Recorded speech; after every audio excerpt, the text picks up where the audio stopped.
What's up, everybody?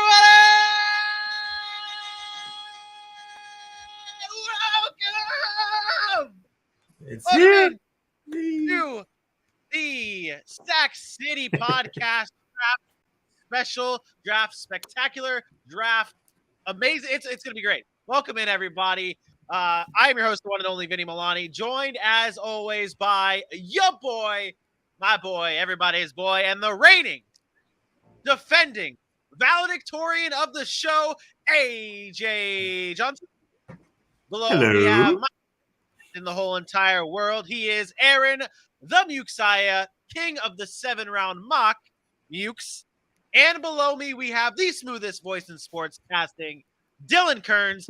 Somehow, some way, Dylan has now had less nicknames than everybody else on the show. He used to have all the nicknames. Now he doesn't have. He's last. What's up, everybody? It's gone. You did at one point.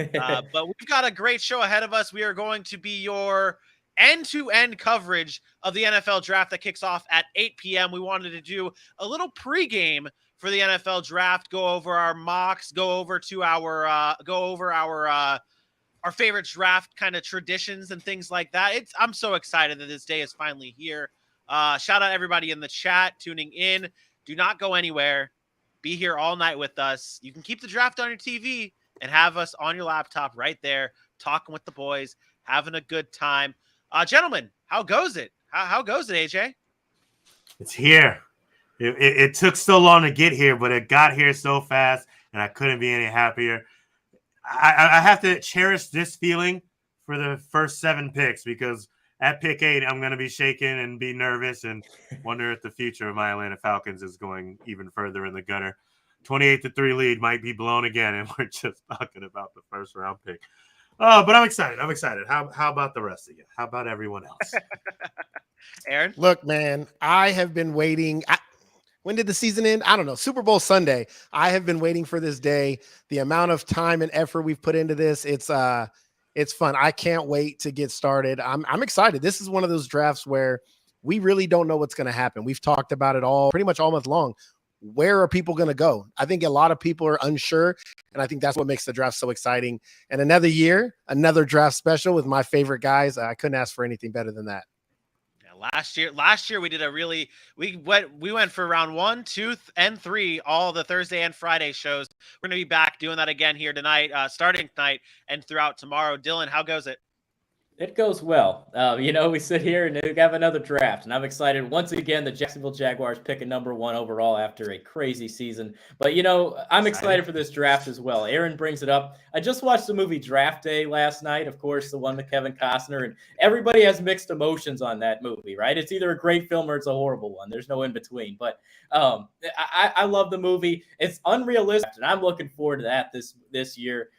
So many things coming out of uncertainty. We see potential cornerback at 3 now, and the Jets talking about the whole situation and the rumors and everything going around. It's a great time of year, and I feel like everybody knows what's going to happen. And then once the day rolls around, things start swirling, and then it's madness. And this is why we love it.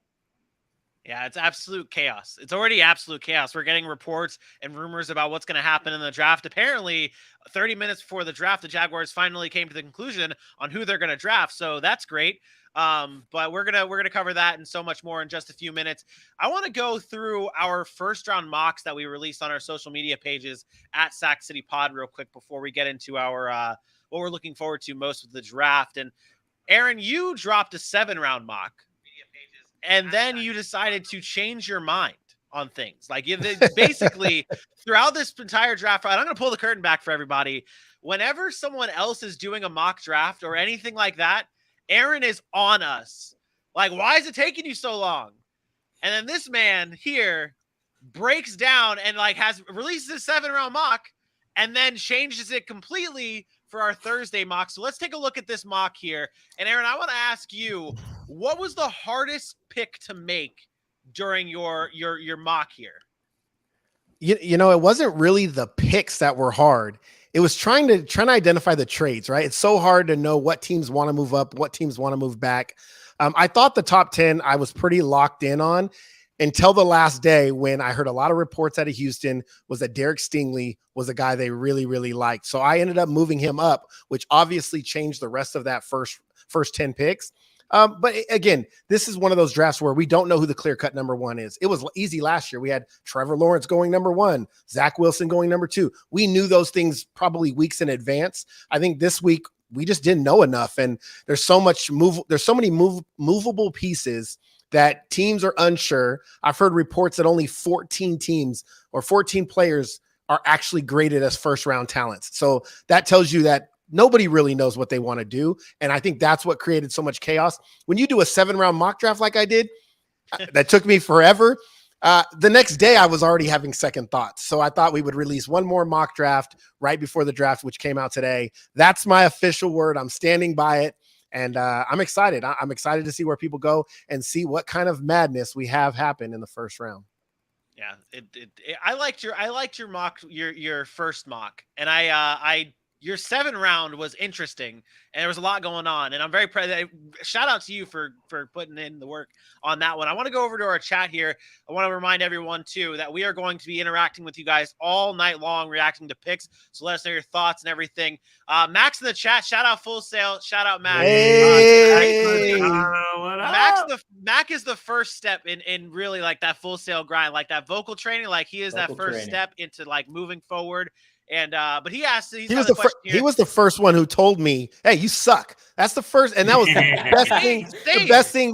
That is the best thing that I ever heard was, "Hey, like, you know, you thought you were good, you suck." But it was a good suck. It was a good suck. I didn't get that. He was very happy with my voice. Sorry, Mr. Theater Major. I'm an actor. You do well what you do well, all right? Let's get into this question from him, though, real quick. Yeah, where does UNC quarterback Sam Howell land? And I'm sending this one to you, Aaron, because you did just put him at 32 for the Detroit Lions. So didn't you? No. Yes, you did. did. No, stop. No, I did not. Stop. We should have had the over/under on how long it took Vinny to make a snake. Oh, we discussed Sam Howell Corral. We discussed Sam Howell. We discussed him the other day when we talked about what round he should be drafted. I actually had Sam Howell going to the Giants in the 3rd round. I thought it was a good spot. We found out today that they're not going to exercise the option for Daniel Jones for his 5th year. I think they're going to look to add a quarterback. I just don't think it's going to be early. So you get Sam Howell in the 3rd round, who a year ago was projected to be a top pick in this draft before he lost all his weapons and he kind of saw his play decline a little bit. But I did mention he's one of the better deep ball throwers in this draft class, even though he didn't have the success last year. I think the Giants in the 3rd round would be a good spot. 3rd or 4th round for Sam Howell is where I expect him to go. Okay. Kind of feel like, and this is in the moment feels here, Tennessee seems like a nice little spot for him. Ooh. I know it might be a little early for them to go ahead and pick at a Sam Howell, depending on how far he drops. We've alluded to the feels that we've had about his production, so on, and being close to the ACC. I've watched Sam Howell decline a little bit over the years, but Tennessee seems like that type of place. You know, if they can keep A.J. Brown, having Robert Woods, you mentioned the deep ball, that's another guy that can sling it, and if they can keep that play action style offense there, that gives him the time to get back there, process things, and have some deep ball targets to really enjoy. So I wonder if that shakes up the draft a little bit and he finds a home in Tennessee.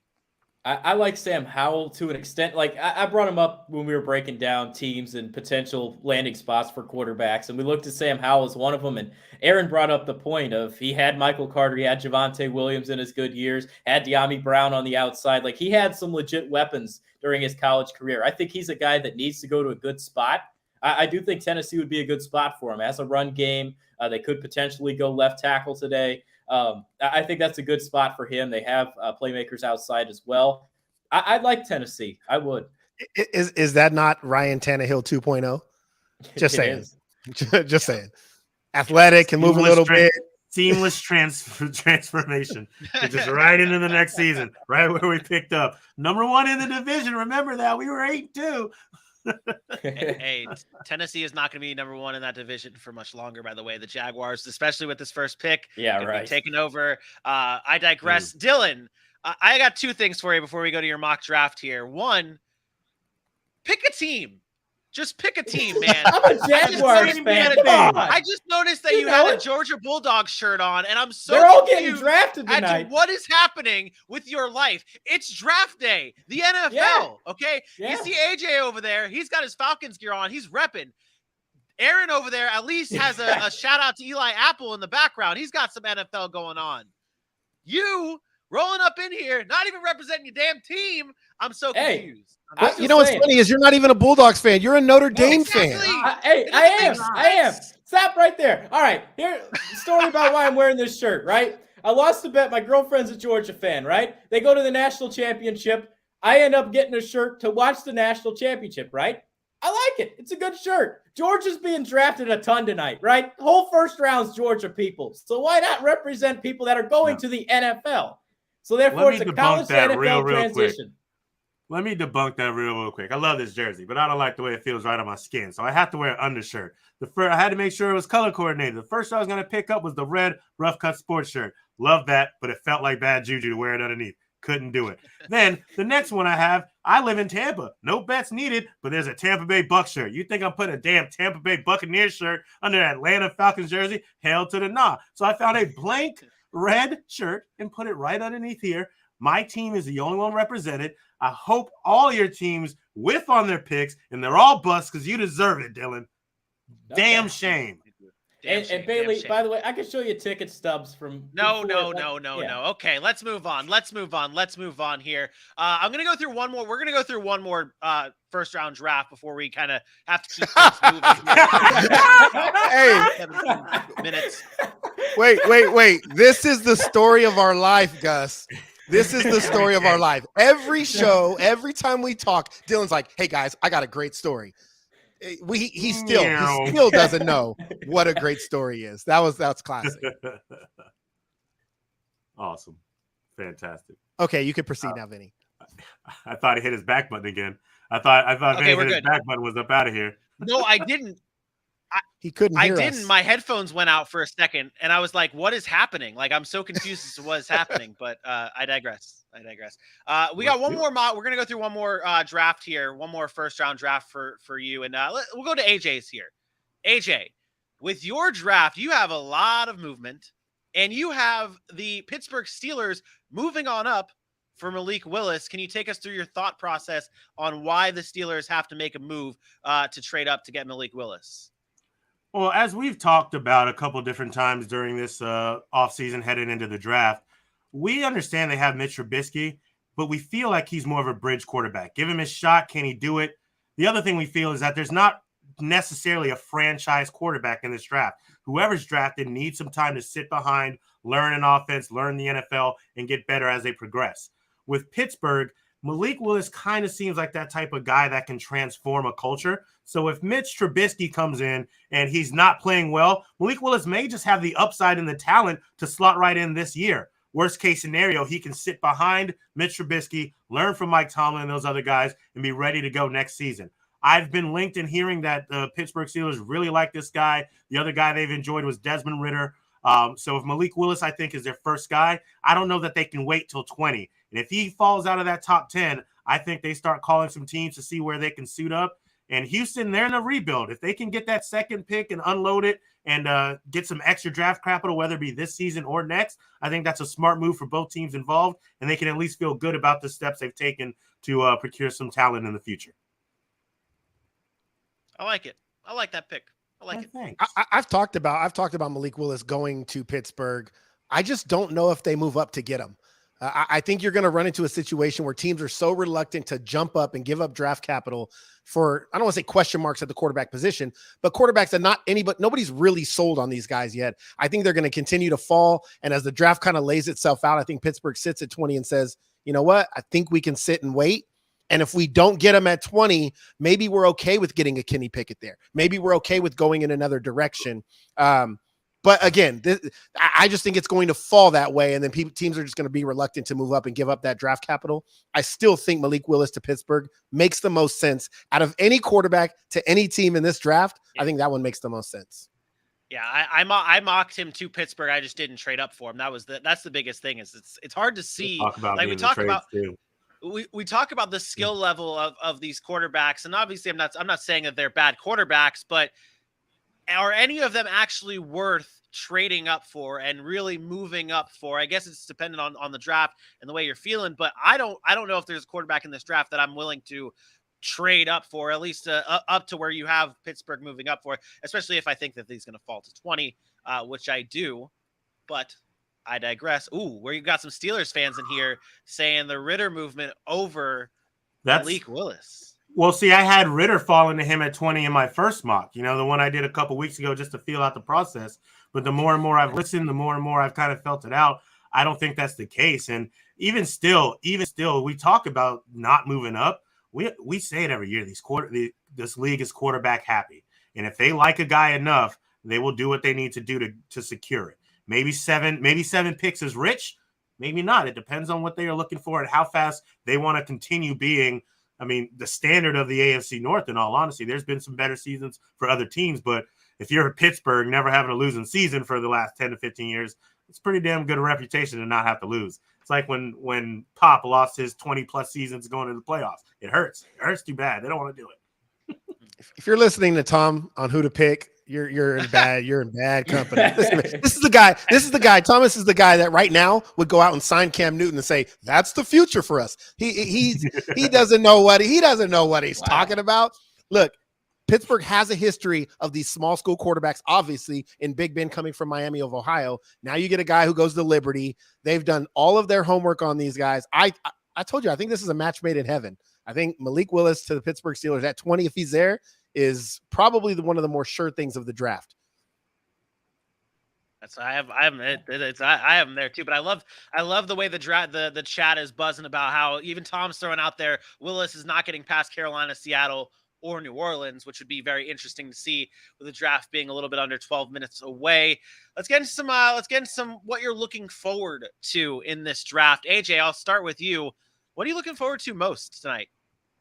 Well, you mentioned it on my mock draft. There's a lot of movement, and the reason it became so interesting and the reason I'm looking forward to it is because this top 10 is hectic. It's super crazy. I sat at pick 6 trying to find a suitor for Carolina for way longer than I should have in my final mock. To me, it seems like they know they need a quarterback and they know they need draft capital. And the best way to do that is to move back. Well, after trying, I couldn't figure it out. I had no clue who to give them, so I went ahead and let Carolina pick. But then I found some other trade spots that I think work out for some other teams.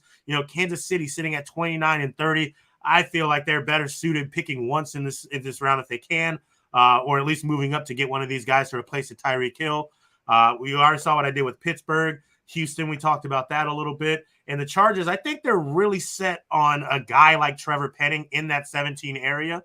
I don't know if there's a tackle sitting there for them. And if they can go best cornerback, but I also think that they can look towards the future and bolster this draft out of the water, get themselves a wide receiver or something with some extra picks in the second round after dropping back and maybe a swap to Kansas City. So I'm excited to see how some of the trades in the first round happen because it just takes one to make people start getting a little trade happy. I'm excited for most with the fact that like what you, Dylan, you mentioned before, the uncertainty of everything. I'm excited to finally get some damn answers on things. Okay. I'm excited to finally get answers on who the Jags are picking first overall. Obviously being a Jags fan, I'm excited about that, but I'm excited to figure out what is going to happen. Where are these wide receivers going to go? Like, that's what I'm most focused on is where these wide receivers are going to land because there's so much talent. We've talked about it on the show many of times where the gap isn't that far. We all have different number 1 overall wide receivers. I'm excited to figure out where these guys go and what situations they're going to be getting themselves into. Dylan, what about you, buddy? What are you most looking forward to in this draft? I said it in the open. I'm ready for some chaos. I mean, you look at this draft and everything that goes into it, everything that's taken place. I'm curious to see. Couple questions. When does the first QB come off the board, right? That's definitely something that people are like, all right, maybe 6 to Carolina. You could see a Willis, maybe a Pickett, maybe a quarterback goes that early. If not, they could continue to slide down the charts. I don't think Washington would go quarterback. There's so many question marks at the quarterback position when it comes to when are they going to come off the board. So I'm curious to see when that happens. There's 8 teams with 2 first round picks this year, which is absolutely bizarre. That's almost half the draft taken up by those picks that have 2. So, I mean, it's crazy how that works. But that some of those teams have salary cap issues. You mentioned the Green Bay Packers being one of them. Kansas City has had their deal with the cap a few times. New Orleans has worked around it. They all have a couple first-round picks. That costs money. So I'm curious to see if they do move out of those picks, maybe move back and build themselves up a little bit. Giants, James Bradbury's situation might be interesting to monitor. They're in salary cap situation. Maybe they trade down and take an Eagles approach to where they could potentially get 2 first-rounders next year, which helps them move up and get a quarterback if they want to feel that way. There's a lot that can happen. There's chaos. It's madness. No one knows who's going number 1, number 2, or number 3, or anywhere else down the draft board. It's crazy. So I'm excited for it. It's going to be hectic. That's no! It's a minus. First minus of the draft. We did not do that process, guys. It's okay. Yeah, this is what happens when you have to produce it at the same time and you got to unmute yourself and all this. No, really, the guys touched on it. The fact of the matter is I'm looking forward to the trades, but I'm looking for the late first round trades of teams trying to get back into that first round so they can get that 5th-year option. This is where I think the quarterbacks really come into play. Is somebody going to jump up to grab a Kenny Pickett, a Matt Corral, a Desmond Ridder, just so they can get that 5th-year option? We see this especially in teams that want to give a guy a chance to sit for that first year. So for teams like Atlanta, who have Marcus Mariota they just signed, maybe they go up and get a Desmond Ridder, move into that first round. They get the extra year option. They can bench him or let him sit for that first year and still have 4 solid years before they actually have to give him that big payday if he pans out. So I look for teams to do that. Also, one thing that I'm really, really excited about, if possible, is the New York Jets also moving back up into that first round, maybe for a wideout if they decide to go 2 defensive players here early in the draft with 4 and number 10. I talked about it the other day on the show. If they can go out and get 2 guys in the secondary in a Sauce Gardner and a Kyle Hamilton and then move back into that first round and draft a Christian Watson or Jahan Dotson late in that first round, I think we're going to be talking about the Jets winning the draft. Don't you feel like we talked about them winning the draft last year? Right? They had a great draft last year, though. They did. I think they did, yeah. 2 years in a row, you have to believe that they become the competitive ones in the AFC, right? I mean, they weren't that bad. Well, defensively, right? They were so bad defensively, and they didn't have any talent defensively. But we look at the offense they added last year with signing Corey Davis, obviously drafting Zach Wilson, Michael Carter, who got banged up, and Elijah Moore, who was hurt to start the season, started to come on late. Zach Wilson actually played really good quietly late down the season, or late in the later part of the season. I think if you add to that offensive line with free agency, and then you go and add some defensive pieces, we talked about their secondary. We couldn't name anybody. They had nobody in that secondary. I think if you go at a corner, you get an edge rusher, or you add a safety, you add another big playmaker on the outside, I think you're taking the steps in the right direction. And they have a lot of draft capital. So with all that draft capital, they're going to be able to get some depth. And I think you're going to see a different team. Now, is that going to translate to wins? We'll see. They're playing they got to play the Bills and the Dolphins and the Patriots, a tough division, but I think they're taking a step in the right direction. I think we saw last year with I think they hit on both their first round picks last year, obviously drafting Zach Wilson and then drafting Elijah Vera Tucker out of USC. I think they have a good chance to hit on both their first round picks this year, obviously with the rumors of Sauce Gardner or maybe a Derrick Stingley, and then one of those wide receivers possibly at 10, or if Aaron has his way, it's Kyle Hamilton at 10. Either way, it's going to be hard for the Jets to screw this one up. And it's funny, on the other end, it's like the Giants were like, how are the Giants going to screw this one up? It's in the chat right now. You guys are talking about it. Who's going to be the first team to reach? And the Giants seem to be the easy answer here.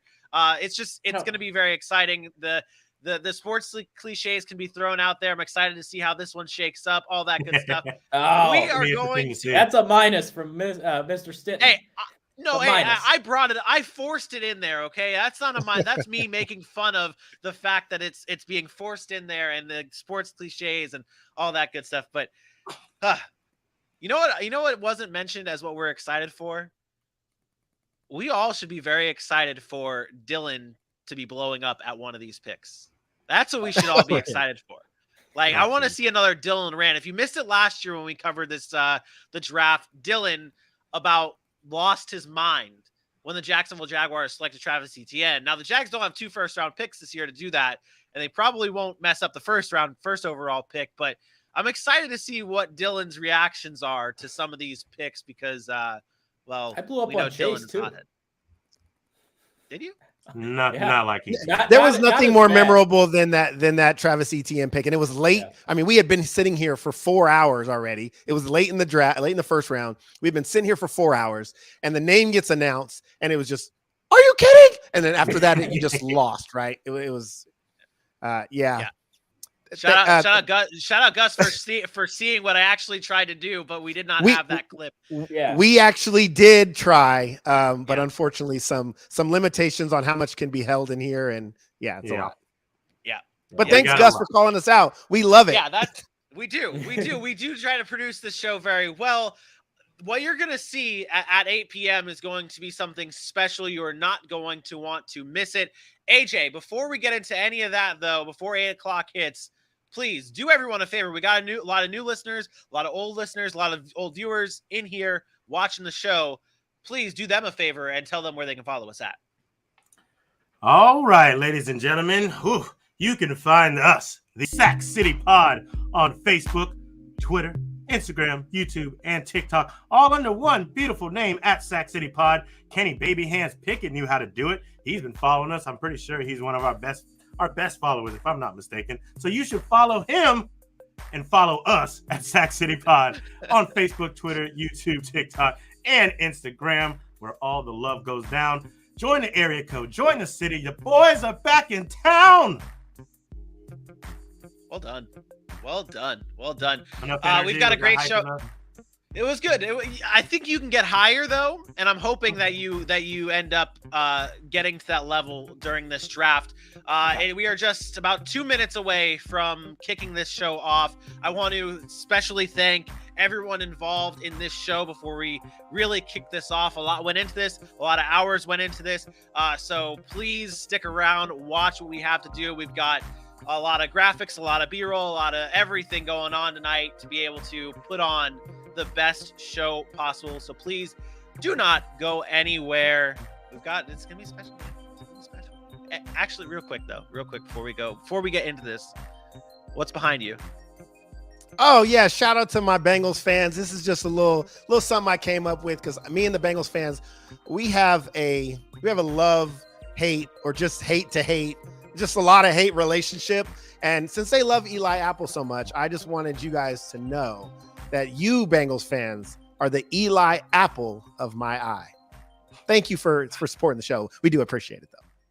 Shout out your kid for that incredibly John Apple, right? Yeah, that was actually done. That was done by my 11-year-old. He's an artist. Much more. Mine would have looked like a circle with a line coming out of it. He has some detail, has the leaf and all that stuff. So yeah, shout out to Elijah. He's also a track star here. Yeah. And he's a track star. He's pretty fast. First time ever running track, and he won the 100, won the 200, and then walked out like a champ. Yeah, he's a runner. He's a track star. Oof. All right. Well, you guys ready to get into this? It's time. Kick it off. Let's get into it.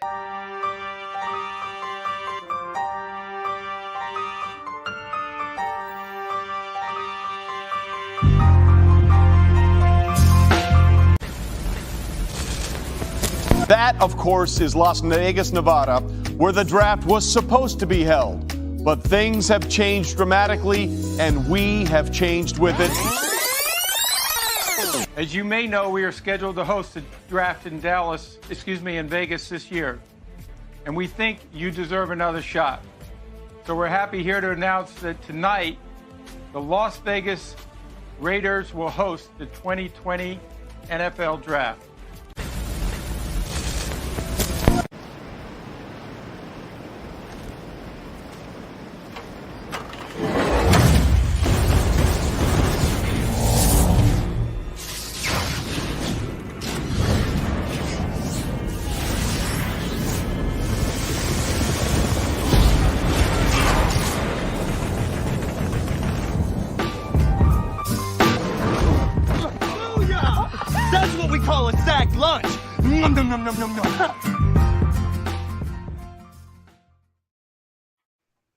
Let's go. Let's go, boys. It's official. Do it. Let's hit it here. Let's blow it all out here. Let's blow it all out. The Jacksonville Jaguars are officially on the clock. Let's do this, boys. Let's get into it. The Jaguars are on the clock. We might as well talk about what's about to happen, who's about to be picked, who could be picked, what the Jaguars could do. And Dylan, since you are another Jaguars fan, although I can't tell because of your outfit choices and your Colts love and all that good stuff, where do you hope that the Jacksonville Jaguars go in the first round? I hope they go defensive end, which I think they are going. I think that's the consensus. I wouldn't be shocked to see maybe a potential Ike Ekwonu at one. I wouldn't be shocked there because I know they did just sign Cam Robinson to a big extension, but he has guard capabilities, can slide him over. He's very versatile in that area, and maybe Doug Peterson wants to protect his nice quarterback there. But there's a reason I'm wearing the Georgia shirt today. Trayvon Walker, I think, is the absolute pick for the Jaguars. They need edge help. He's a freak. Maybe they need Aiden Hutchinson is another one that everyone's talking about. I think I'm starting to believe Trayvon Walker is going to be that pick. He's got the size. He doesn't have the production, but I think he's someone that the Jaguars really like. I'm a little confused here, guys. What? I'm a little confused because if I remember correctly, and maybe I'm wrong here because I'm not very smart, but if I remember correctly, the other day, Dylan was like, I'm going to lose my mind. I'm going to have an ETN type freak out if the Jacksonville Jaguars select Trayvon Walker with the first overall pick and not select Aiden Hutchinson. Am I the only one that heard that? Let's be real. Let's be real. He just said about 5 different players, right, which points to the exact reason why this draft is has so much chaos. Even Jacksonville didn't know who to pick until this morning. The fact of the matter is I don't think we know what we want Jacksonville to do because of the unknown of a Trayvon Walker, because of the limited quote upside that Aiden Hutchinson has. Maybe because of the work ethic of a Kayvon Thibodeau. Does he really love the game or does he have other interests? I think the one sure thing, which is also number one on my big board, is Ike Ekwonu. But they just went and signed Cam Robinson. And so now you're in a situation where are they going to go pay another offensive lineman or are they going to go somewhere else? I think this just goes to show you how much chaos there is in this first round. But to Dylan's last point there, Trayvon Walker, I believe, is going to be the pick here. The freak of an athlete that he is, I think, is just too much for Trent Baalke to pass up, even despite maybe some rumors of Doug Peterson wanting to go other places. I think Trent Baalke ultimately gets his way. And remember, this is a guy that went and got Aldon Smith, who was that kind of freak physical specimen as well. And he was one of the better pass rushers in football before he, kind of washed out because of some off the field issues. You brought up the fact that maybe it was Doug Peterson wanting someone else and Baalke wants someone else, but also Shad Khan. There's been all the report. I mean, we have been through all of the reports throughout this entire draft process of who the Jaguars are going to get. Some say Shad Khan wants Aiden Hutchinson, Baalke wants Trayvon Walker, Peterson wants an offensive lineman. To me, and I had a very hard time making up my mind on who the Jaguars are going to pick at number one. I eventually settled on Trayvon Walker, but to me, we saw last year how it was really, I thought, Trent Baalke was almost a puppet in Urban Meyer's system that he had. It was a lot of Urban Meyer's guys that were coming over, and Trent Baalke was just there to make the money happen and make the moves happen. But it was really Urban Meyer. So part of me thought, okay, what about this year? Is it going to be Shad Khan calling the shots and Trent Baalke dancing for Shad Khan? Or maybe in your case, Aaron, it could be Ike Ekwonu and it's Doug Peterson calling the shots. So I don't know. I'm confused. AJ?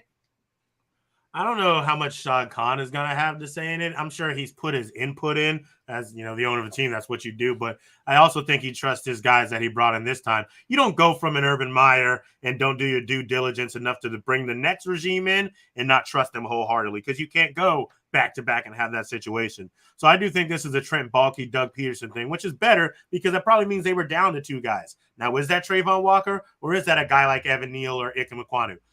I know what I would do. I would go on the offensive side here, and I can get one of these talented rushers in the back half of the draft. But you're not getting a guy in the second round that's even going to come close to an Ike Ekwonu and Evan Neal, or maybe not even a Charles Cross. I could see an Arnold Ebiketie dropping. I could see me picking up a Nick Bonito, and maybe they won't have the same impact, but you wouldn't be upset with any of those guys picking them at the front half of the second round. So I would go with my linemen, get my offense right, get going. We'll worry about defense later in the draft. I feel like I've rubbed off a little bit on AJ. No. You know, over the past year and a half, I have constantly you guys talked have about the same mock draft. You have the same first round mock draft. So yeah. I have constantly talked about offensive line, defensive line, like what wins in this league. And AJ, you know, he's the guy, draft Kyle Pitts. We're going to be great. And Kyle Pitts goes for 1,000, but the team still sucks. Like the fact generational talent that's not going to make us win. Like it's fine to go get skill position players. I don't think Jacksonville can go wrong here because either whether they go with Ike Mekwonu, Aiden Hutchinson, Trayvon Walker, if they go edge or if they get their linemen, I think you're building the team the way you're supposed to build your team. And that's either protecting your franchise quarterback, which they did. They just paid Cam Robinson, or you're getting to the passing quarterbacks in this league, which the AFC has an abundance of. The Patrick Mahomes, Justin Herberts, obviously the Joe Burrows, of guys like that. So I think Jacksonville has no chance to screw this pick up. I think we're all applauding whether they go Trayvon Walker, Aiden Hutchinson, or Ike Mekwonu. Also, I mean, who's to say it's not Evan Neal? I mean, who's to say Evan Neal doesn't pop up? Oh my God! Can you stop with the Homer stuff, though? Just saying. No, it's like, do you ever stop talking about Alabama guys? Like, Jamison Williams going to go number 2 overall. No, that's not what it is, though. What I have, the knowledge I have gained from scouting these guys, it seems to me that Icky has the higher floor, but Evan Neal might be that safer pick. He's got more experience. He's more solid. Said that but wrong. You said yeah, that higher ceiling. Higher ceiling. Evan Neal has a higher floor because he's more polished right now. Words are hard. Yeah. But I think that is like, it's almost a similar. It's like we have the same thing going on with the edge rushers as the offensive linemen. You got the higher ceiling for Trayvon Walker, but you got the higher floor for Aiden Hutchinson. Flip side, you got the higher ceiling for Ike Mekwonu, and then you got the higher for Evan Neal. I just want to point out that Darren Waller is going to find out he was just traded live on the stage while the Jaguars are making this pick here. Stop. I'm just kidding. They already said they're not trading him. Just kidding. You're part of the rumor for no reason. What a power move. What? Well, I mean, they're in Vegas. They bring up Ice Cube. Roger Goodell is always trying to, bring up somebody that gets him some applause, even though they're not applauding him. Yep. They're applauding the guy he's up there with. Yeah. So, good job by him, but you can't ask for anybody better than Ice Cube. I just want to know what kind of clock they're on, because they told me the draft was going to start at 8 p.m. or we did 5 this last year. Vegas time. They get on stage at 8 p.m. and then they do a whole presentation. They thank the city of Vegas. Hey, the NFL is so proud that we brought 650,000 more people to your city. Remember that when you cut in the check. Oh, look, there's a guy from Vegas who wants to say, they do this whole spectacle. And then he's going to say like 8:20, the Jaguars are on the clock. And then we'll finally go. But they'll use up the whole 10 minutes, 8:30, and then we go on. Yeah. So, hey, is anybody surprised that Devontae Adams ain't there? Where's Devontae Adams? Well, I think this is a flex. I think this is a flex on for Vegas saying like, hey, we're not going to trade Darren Waller. Shit, we're going to throw Darren Waller out there for the draft just to show you guys that Darren Waller is a Las Vegas Raider and he ain't going anywhere.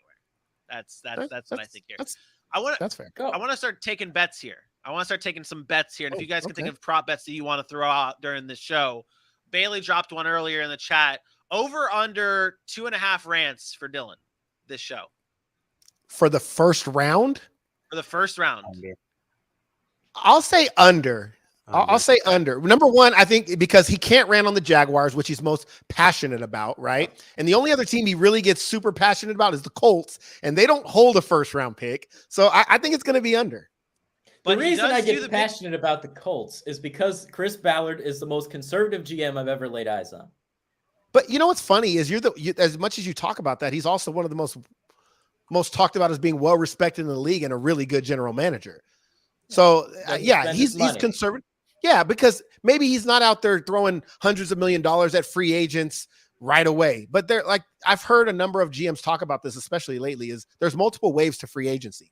That first wave of free agency was wild. But then you go back and you look at who's still out there and available, and you're getting guys like Melvin Gordon, who just signed. Odell's still out there. Jadeveon Clowney hasn't signed. Like, there's still productive players that are available. Yeah. And I think you're going to get those guys cheaper once you draft, right? When the draft happens, you can see what you need to fill. Those guys then don't have as much leverage to say, I want to get paid this much money.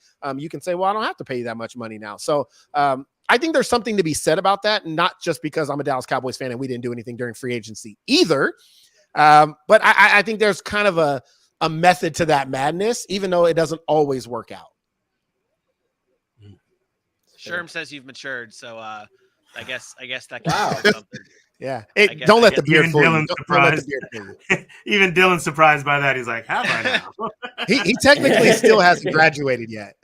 That's true. He's still maturing through the full You sale. got your homework done before this weekend. Can I make an announcement? I just want people to know this is a rated R show. So if you're not up for watching 4 grown men or 3 grown men drink on television or on streaming, I will be drinking during the draft and still having great, wonderful, insightful conversation. And we all know that's chocolate milk in that red Solo cup. I was gonna say, So- let's take a Got bet my here. wisdom What is teeth in the out. cup? This is what I'll be drinking tonight. I'm not going to drink the hard stuff. I'm going to drink Same little thing you were Modelo. drinking last year. Same thing you were No, drinking last year I was drinking beer and hard liquor. Oh, I remember going back remember, to the show last remember year. round three or 4? Mainers! Mainers! Oh yeah, we're all for the Maynard.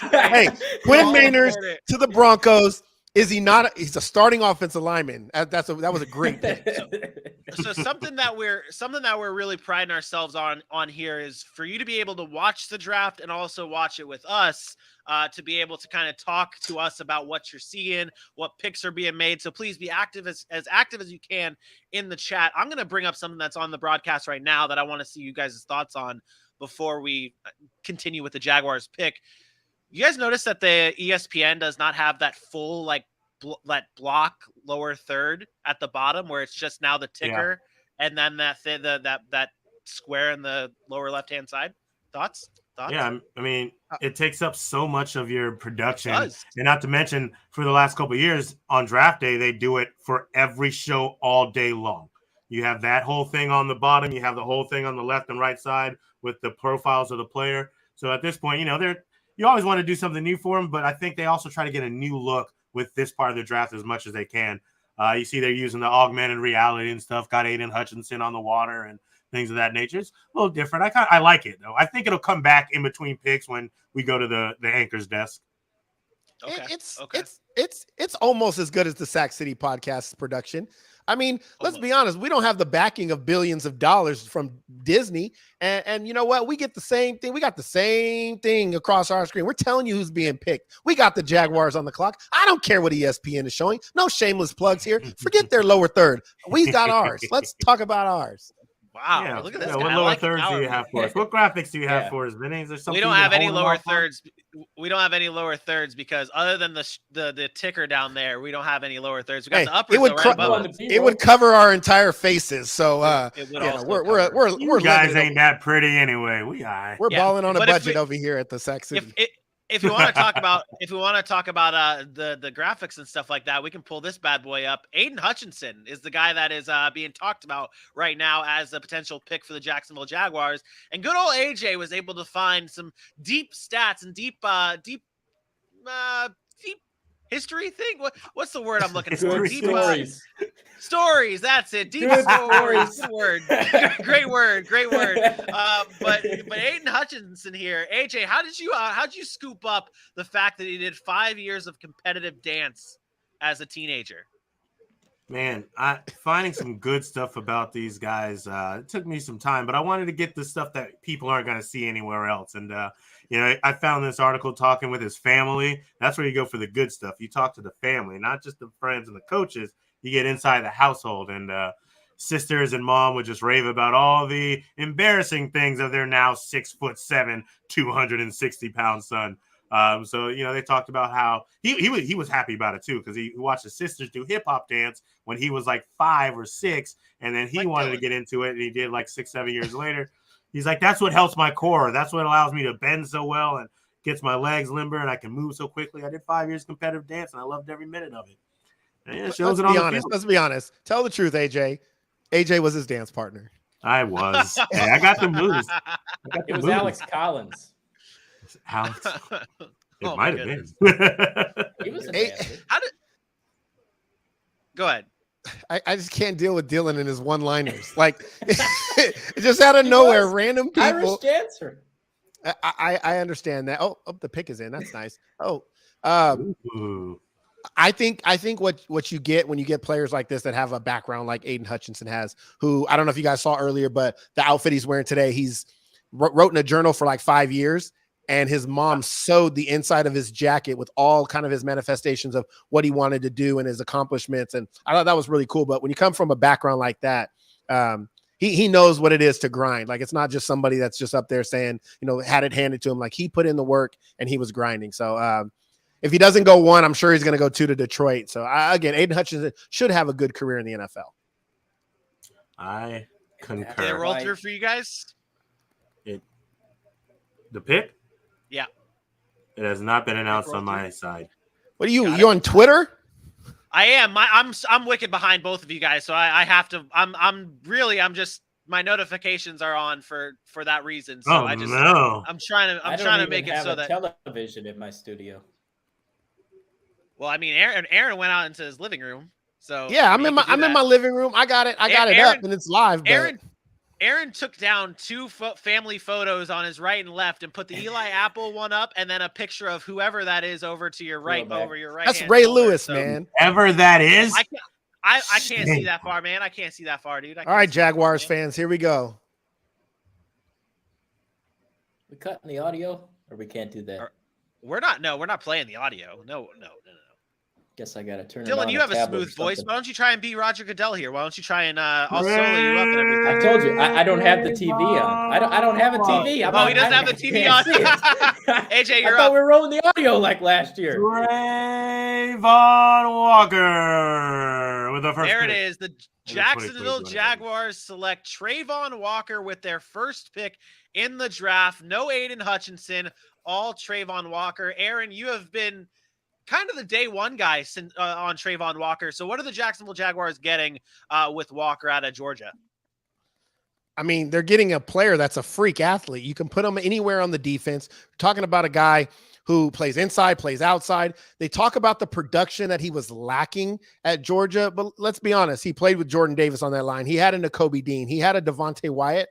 And the Georgia defense schemes a little bit different than other defenses in the country. We saw a Jermaine Johnson, who was also there, not be very productive and not play very much, and then go to Florida State and be productive. This is a guy that's going to be a better NFL player than he was a college player. I'm excited for him. I think he's going to have a huge impact on that defense, and Jacksonville got themselves a player.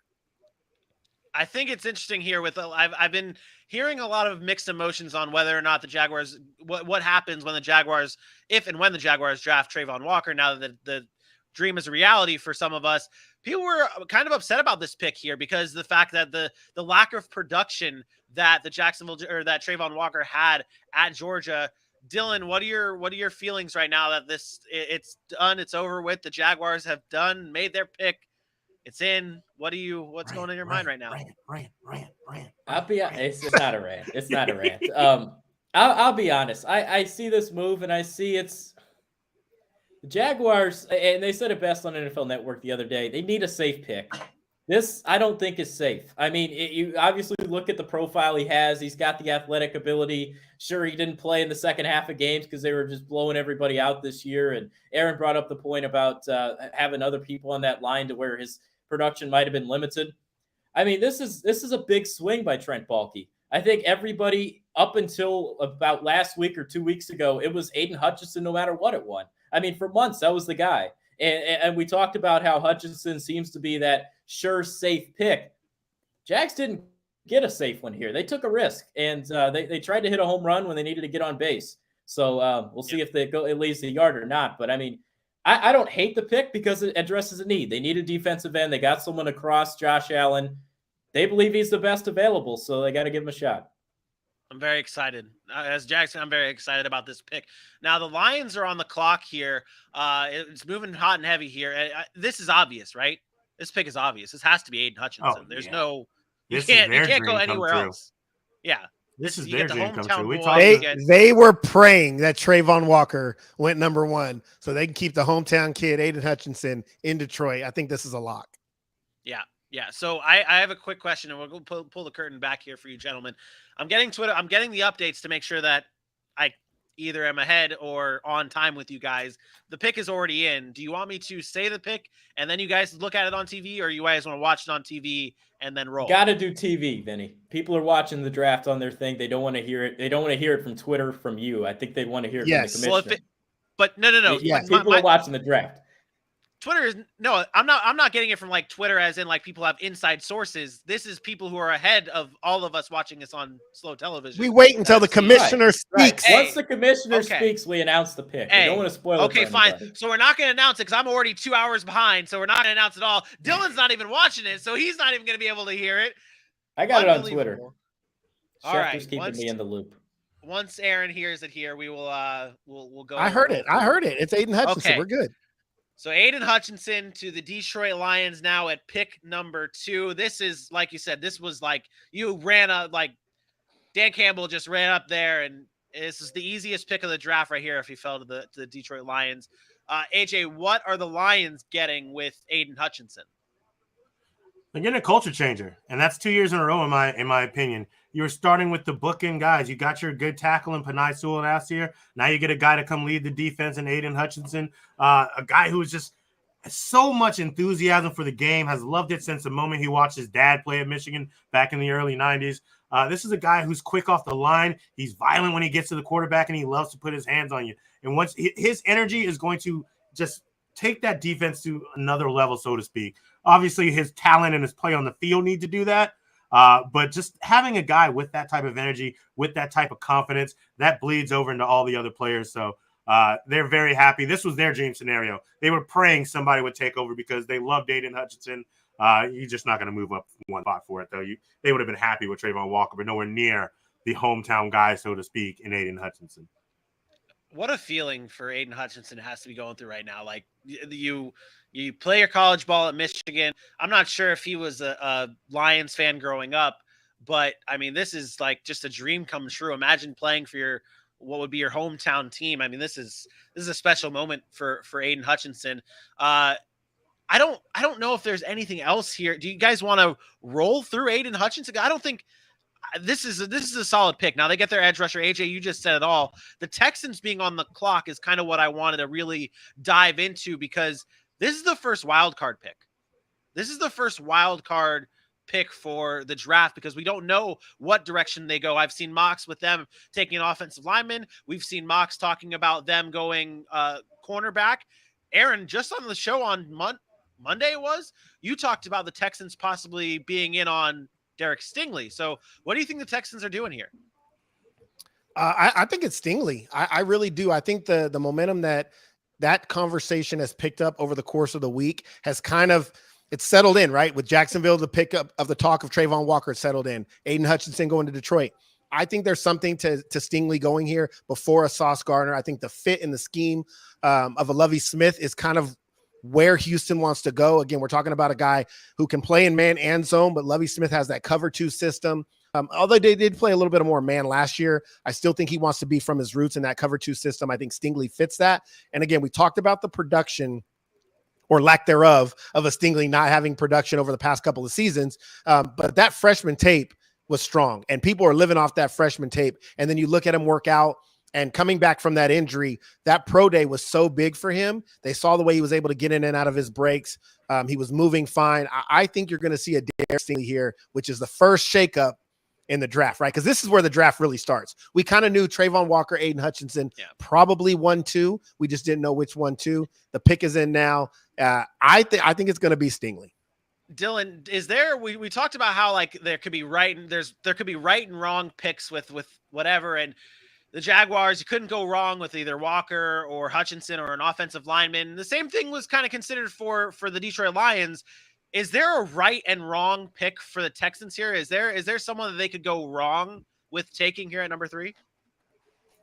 I don't think so. It's either secondary or offensive line for me. If they take Garrett Wilson here, yeah, you screwed the pooch. But I think you look at the defensive side of the ball. Lovie Smith, they preach that. I wouldn't be shocked. I wouldn't be surprised if maybe it's a Kyle Hamilton. Sauce Gardner's in play. Stingley. I'm big on Stingley. I had him mocked a few weeks ago in the top 5. I thought that he'd slide up, and he did. I would not be shocked to see Stingley. I think that's a favorite pick now. I also wouldn't be shocked to see left tackle if they do address the offensive side of the ball here. You got their pick at anybody they want there. They could help out that offensive line, help out Davis Mills, but I truly believe this pick is in the secondary. Aaron, you sold me on Monday about Derrick Stingley, so I locked in Derrick Stingley in my mock. AJ, who did you have in your mock here that you think goes to Houston? I went back and forth on these first four, just rotating them over and over again, and I think I stuck with Ikem Ekwonu. I feel like that Lovie Smith talks about a balanced approach to the game, starting with the offense for a run game, and a guy like Ikem Ekwonu not only can protect your young quarterback in Davis Mills, can really drive forward and push the pile for whatever running back they have suited up for him going into the 2022-2023 season. So I left it with Ikem Ekwonu as the last 2 days have gone since talking with Aaron too. I'm starting to feel this Derrick Stingley feel, but I kind of hope I'm still right with Icky. I think Icky deserves top 3. Okay. Aaron, you're sold on Derrick Stingley here, right? Yep. Here we You're go. sold on him. Pick is in. There it is. Derrick Stingley to the Houston Texans. I felt it. This was your feeling on Monday, and now it is true. Tell us about Derrick Stingley and how he fits in the Houston Texans defense.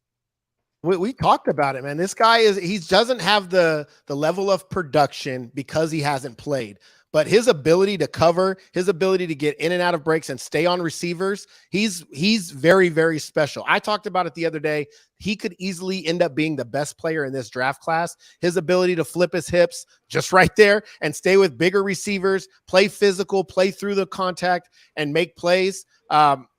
I know Sauce is great. And we're going to talk about Sauce later. I think this guy has the most upside to be one of those elite corners in the NFL. We're talking Jalen Ramsey status. And I'm not trying to compare anybody to Deion Sanders or Darrelle Revis or anything like that, but he has that type of ability to be that great. I think what Houston saw in him is like the upside was just too much to ignore. And I think they're going to reap the benefits. I think he's going to be a hell of a player in Houston. Yeah, I like this pick a lot. This is it. Go ahead, AJ. I'm not mad at the pick at all. He's a great player. It's interesting to have watched his draft process from one of the best cornerbacks in the league to dropping in the draft process because of so many questions to rising right back up in the 11th hour, basically. We talked about the culture change. He's a guy that can set the defense, just like we were saying with Aiden Hutchinson a second ago. They got somebody on the offense, whether Davis Mills is a leader or not. Now they absolutely have that type of guy on the defense in Derrick Stingley Jr. It's a good pick. And now the Jets have the world in their hands. They can have a lot of fun with this pick, whether they want to go defense, get that line and debunk some of these Mekhi Becton rumors, or shake it up again and take one of these receivers before anybody else gets into play here. I think it's Sauce. You can't risk losing out on a cornerback, to be honest. I mean, you just saw one go off the board. They're not going to be there at 10. You got to go cornerback here. And I mean, maybe wide receiver goes before 10, but I think you got to go corner. Absolutely. Yeah. The wide receivers are deeper, right? The corners, if you let him go, then at 10, you're probably going to have to reach on a guy like McDuffie. And that, to me, that's just, I don't know. I don't like that for the Jets. I think you go Sauce here because they have nobody in that secondary.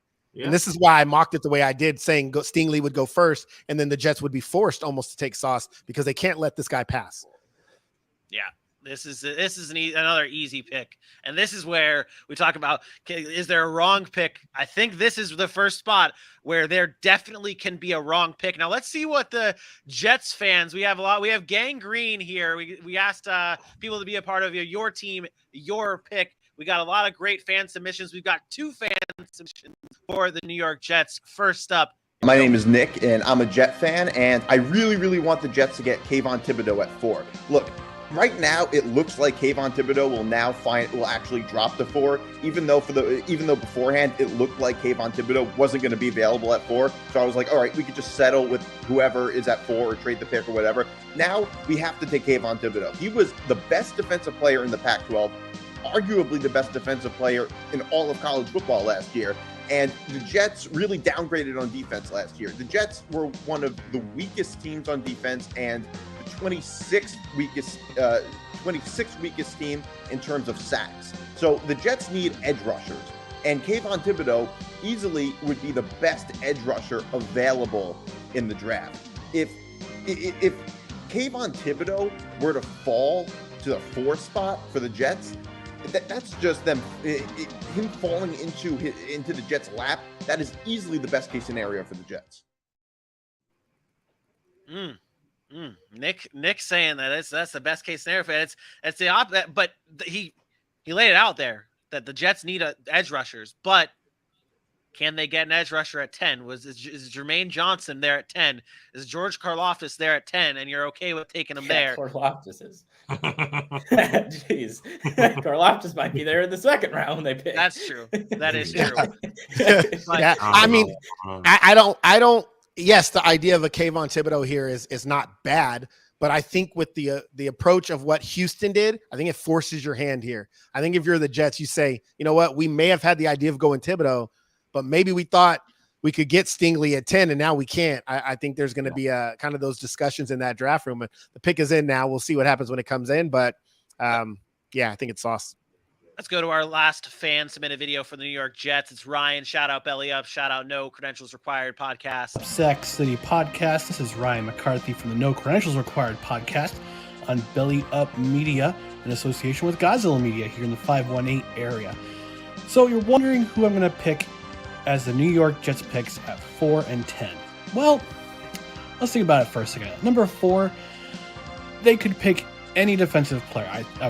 You've got Sauce Gardner, you got Kayvon Thibodeau, you got Jeremiah Johnson. But for my money, it's worth. I've had him at number 4, and I'm gonna keep it at number 4. It's gonna be Kayvon Thibodeau, edge at Oregon. Gonna have him on the one side, and he's gonna terrorize quarterbacks for the foreseeable future for the New York Jets. Lots of Kayvon Thibodeau. The pick is in for the New York Jets. Is it in for everybody? Is it in? Nope. They haven't announced it. Okay. Let's see this. See, Dylan, you're not even watching. Now you're shaking your head. Yes. Clown over here saying pick is in. Pick is in. Well, Aaron said they're walking to the podium. I was like, all right, it's probably in by the time. No, I just said the pick is in. The pick is in is when they show on the lower third, the pick is in. That means they've submitted it to the commissioner. When the commissioner walks out, he'll say it. Sit back, have a beer, and enjoy the draft. I can't. Man. I got my wisdom teeth out. Aww. Aww. It's so sad. We'll have a beer for you, buddy. I mean, I can drink more for you. Honestly, I'm happy that this draft is going to be over for the Jets because I'm so tired of seeing. Oh, shout out to the guy with the Vinny Testaverde jersey. That's who I was named. What do you mean it's over for the Jets? No. I'm happy that the draft process is over for the Jets after this because I'm sick and tired of watching NFL Network and them replaying the Kyle Brady pick instead of who did they pass up on in that draft? It was like what, Warwick Dunn? I don't know. Someone. They ended up passing up on him, and it was just like it was brutal. And I'm tired. They kept showing it. They'll find another way to play that. Man, they're gonna find another reason to play that. That's true. Well, I don't think they messed this pick up. Here we go. The New York Jets select. Sauce there Gardner. It is. Sauce Gardner to the New York. Am I not Jets 4 for 4 already, baby? I am also 4 for 4. So like me last year. Yeah, well, I mean, let's be honest. Let's be honest. You did your mock after I did mine, and you just copied my picks. I actually making the graphic. Oh, I like that. Yeah. You even made the statement, Aaron. Don't be mad when I copy your picks. Hey, I'm trying to win this thing, okay? I'm trying to make sure I have the best draft at the end of the day. But the Jets select Ahmad Sauce Gardner from Cincinnati. AJ, it's only fitting that you talk about your Bearcats and Sauce Gardner to the Jets. My Bearcats. You're so funny. This is a great pick. This is where he's been mocked for a long time at this point. There's been some shakeups once you start seeing 100 different mocks. People got to do something different, but this is a great pick. We talked about it. This pick is the start of what they can do and what they can mesh with pick 10. And now you got a guy who can come in and be a lockdown corner, shut down one side of the field, dare you to try him, and you will lose. He's about it, man. He understands his technique. He understands the violence. He understands the ferocity. He understands what it takes to play cornerback. He's going to translate so well to the NFL, being a man press coverage type of guy. And when you can get a scheme that has everyone else playing where they need to play, and you tell this guy, you just lock down this man in a gotta have it type of situation, and you don't have to worry knowing he can do it, you're in a good spot. So the Jets desperately needed cornerback help. Again, we talked about the edge rushers. They're going to fall in the second round. They can grab some of those, but not really sure you can do the same with a lockdown corner. So Sauce Gardner here, great choice. And my mock is officially just ruined. Hey, A1 Sauce Sweet Feet Gardner, man. That's a sick nickname, dude. That's amazing. That is amazing. Hey, shout out A1. Hey, shout out Sauce. Hey, shout out Sweet Feet. Yeah. Listen, Hey, I'm gonna call him Sweet Feet all season long now. Sweet Feet. Sauce Gardner is they did an interview with his coach, and he came into college. He was about 150 pounds. Now I don't know if you guys play football in high school. 150 pounds, and you go to play big boy D1 at Cincinnati College football. It takes a lot, and they just said his mentality, the way he kind of carries himself. 0 touchdowns in his college career. Look, that's hard to do if you're playing recreational football and you're an elite player, right? Just not giving up a touchdown. He is going to be a player in the league. We talked about it. I think he's going to do very well. I think he fits what the Jets want to do with Saleh more so than he fit Houston. I think this is kind of a match made in heaven, right? I think Saleh's going to have that boy working, that he can shut down one side of the field, give him a couple of years. And again, I said it earlier, Kyle Hamilton at 10 and the Jets are going to win this draft. If they just, if they say, hey, we have 2 picks, it doesn't have to be 2 different positions.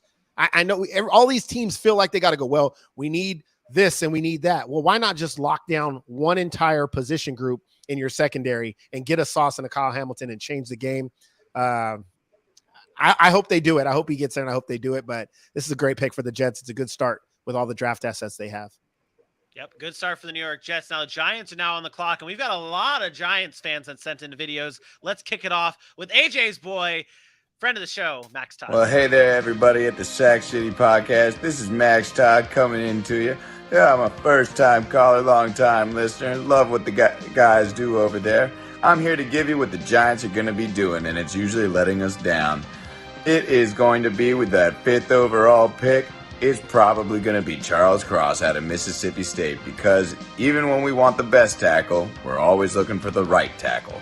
And I think he's going to be the guy that fits in there best so Andrew Thomas can stay at left tackle. And then, because I know we're not going to trade down, even though we should, we're going to be taking Kayvon Thibodeau of the Oregon Ducks, because he'll still be there, and we'll get a guy whose motor is always in question. I thank you guys, and I hope you have a great night. Lots of people want Kayvon Thibodeau to their team. That's it right there. The Giants pick is in, but Sauce is still dancing, and he actually went the wrong way. So with the Giants pick being in, we can still play some more fan submitted videos. Again, we appreciate everyone submitting. Dylan, it's your boy next. Okay, so with the Giants set up with picks numbers 5 and 7 in the 2022 NFL Draft, I believe most people will agree. I know I'm on board with that 5th pick. The Giants need to pick an offensive lineman, and specifically, I think they need one with some versatility. I think Andrew Thomas is locked in on the left side at the moment. He had a big step forward in year 2, and there's a chance that the Giants will have their pick of the tackles. But after a lot of thought on it, I think Evan Neal from Alabama would be the best pick for the Giants due to his versatility. Played both the left side and the right side in college. He has a great, rare combination of size and power, and if for whatever reason his balance issues hinder him on the outside, he would be a massive upgrade at the guard spot if you slide him inside as well. With the 7th pick, I think the Giants should focus on corner. Thought about pass rusher here, but I think the corner would make a lot of sense because the Giants have a new defensive coordinator in Wake Martindale, and they're going to be a man coverage heavy team, likely to trade James Bradbury. If Sauce Gardner is on the board, I say the Giants need to pick him. He would be a great fit. There it is. There it is. With the Giants pick being in, let's discuss real quick who we think the Giants take here. I originally went Evan Neal in my mock draft. AJ, who'd you have? I also had Evan Neal, but do they like them more than Ikem Ekwonu? I don't know. I mean, to me, Evan Neal was one of the first guys that they were looking for as a tackle. I don't know if it's Icky at this point. They're about to say it, though. Let's find out. Yep. Let's see who it is. Man, Snazzy with the tie. Okay. The real question is, are the Giants going to screw it up? I mean, probably. Maybe not here. Maybe eventually. I know that they do. Wow, this jabroni's hyped. You screw it up. Wow. I mean, horrible. He had one wish, was to be on the draft stage. He picked the Giants. He's on the draft stage. He's doing great. You're calling him a jabroni. No, that's a term of endearment. What? This guy deserves it, man. Oh, he's emotional too. It's great. It's great to see. That's great to see. Special moments. Love these special Your moments. reactions So are amazing. horrible. What? Oh yeah, you Your get live reactions. You get live reactions. You know. About it. You guys got the pick? No. He's announcing it. Jeez. Vinny and I are What like, are we you had it watching 2 it on? minutes ago. Yeah, I knew Twitter. the pick. I knew the pick exactly. Let's see here. I Now knew we the got pick 7 minutes ago. No, 3 minutes ago. Went Sorry. Edge first, huh? Well, we don't I would care. have had him at 7. So, to the New York Giants. What a pick, Dylan! You seem to have a reaction here. What are you? You okay? They're stupid. Not because it's a bad pick. Are the Carolina Panthers taking an edge? Hell no. No. So why don't you take your tackle that you want at 5? Right? You're picking again at 7. I mean, the only chance there for Carolina, they're either going to take a tackle that you wanted at 5 that you could have taken at 7. No, Go ahead and we take just the talked tackle. about They this. get your We've edge. been talking about this. No, we've been talking 100%. about this though. Between Evan Neal and Icky, you're splitting hairs at that point. We've Someone in talked that about many building, times on the you're show. telling me they're in that building saying, "Oh, I don't know who the best one is." They know. Dylan Yeah, is that's 100. what I No, Dylan's 100% right here. If you feel the only thing you're worried about here is if a team is trying to trade up. We talked about this, the Carolina maybe trying to trade back. Maybe a team like the Saints come up and take the tackle that you want or the edge rusher you want in Kayvon Thibodeau. But the fact of the matter is there's 2 tackles here. Take the one you are most inspired by. Exactly. Which one is number 1 on your board, knowing that Carolina is probably not going edge. So unless somebody deals with them, your edge rusher is going to be there at 7. The only thing I can think of why they would do this is maybe they're not interested in the offensive lineman at 7. Maybe there's moves. They're trying to move back and get an offensive lineman later. And maybe they're just trying to trade that number 7 pick. See, I think maybe they see Icky and Evan Neal as fairly equal tackles. Fairly equal is not equal. You have one of those guys ahead, no matter what. Yeah, one of those guys fair. is higher on your board. Hours. Hey, I'm hours just playing of devil's advocate research here. in their I'm playing things. devil's advocate. The only way is if they're trying to trade 7. That's it. It's only if they're trying to trade 7. 100%. So let's not. Although we think that they should have went tackle here, they should have went offensive line to protect Daniel Jones. They go Kayvon Thibodeau, who a lot of people at some point during this draft process thought he was going to fall outside the top 10. Now he's in the top 5 to the New York Giants. AJ, what are your thoughts on this pick here? For Kayvon Thibodeau. Yeah. I got you. We've talked about the fact that they should have done it a different way, but I first off, Casey Adams, if you're watching this, go ahead and screenshot because I told you he would not go past the Giants first and foremost at 5, by the way.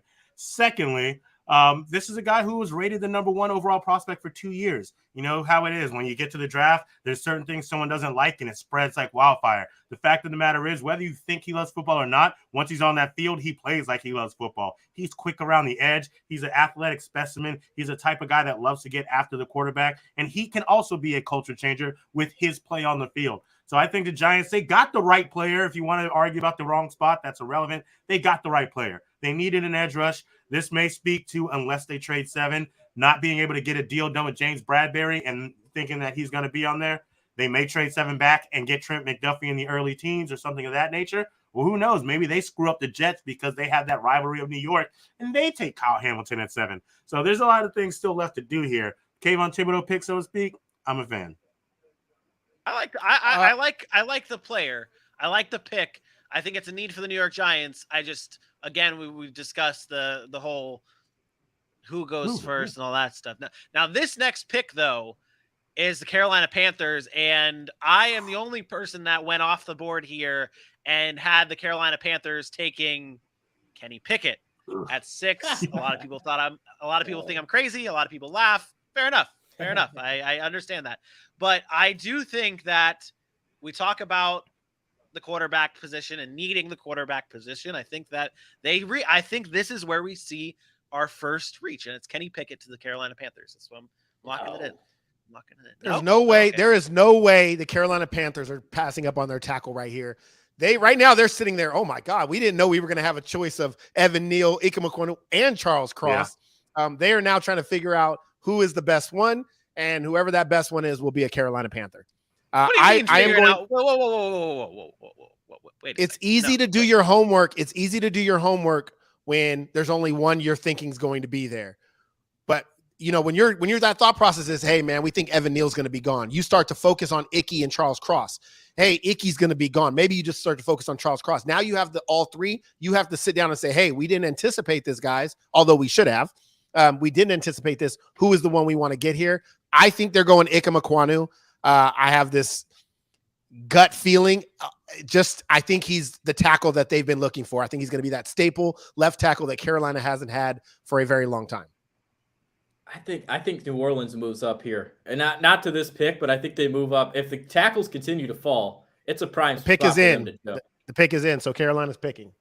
Well, maybe next pick, Giants move out. I look for the Saints to move up here. It's too steep to come in, especially with, again, like taking a QB here and trading up for it is different than saying I don't have another pick until the 4th round and taking a QB here if that's the route they decide to go.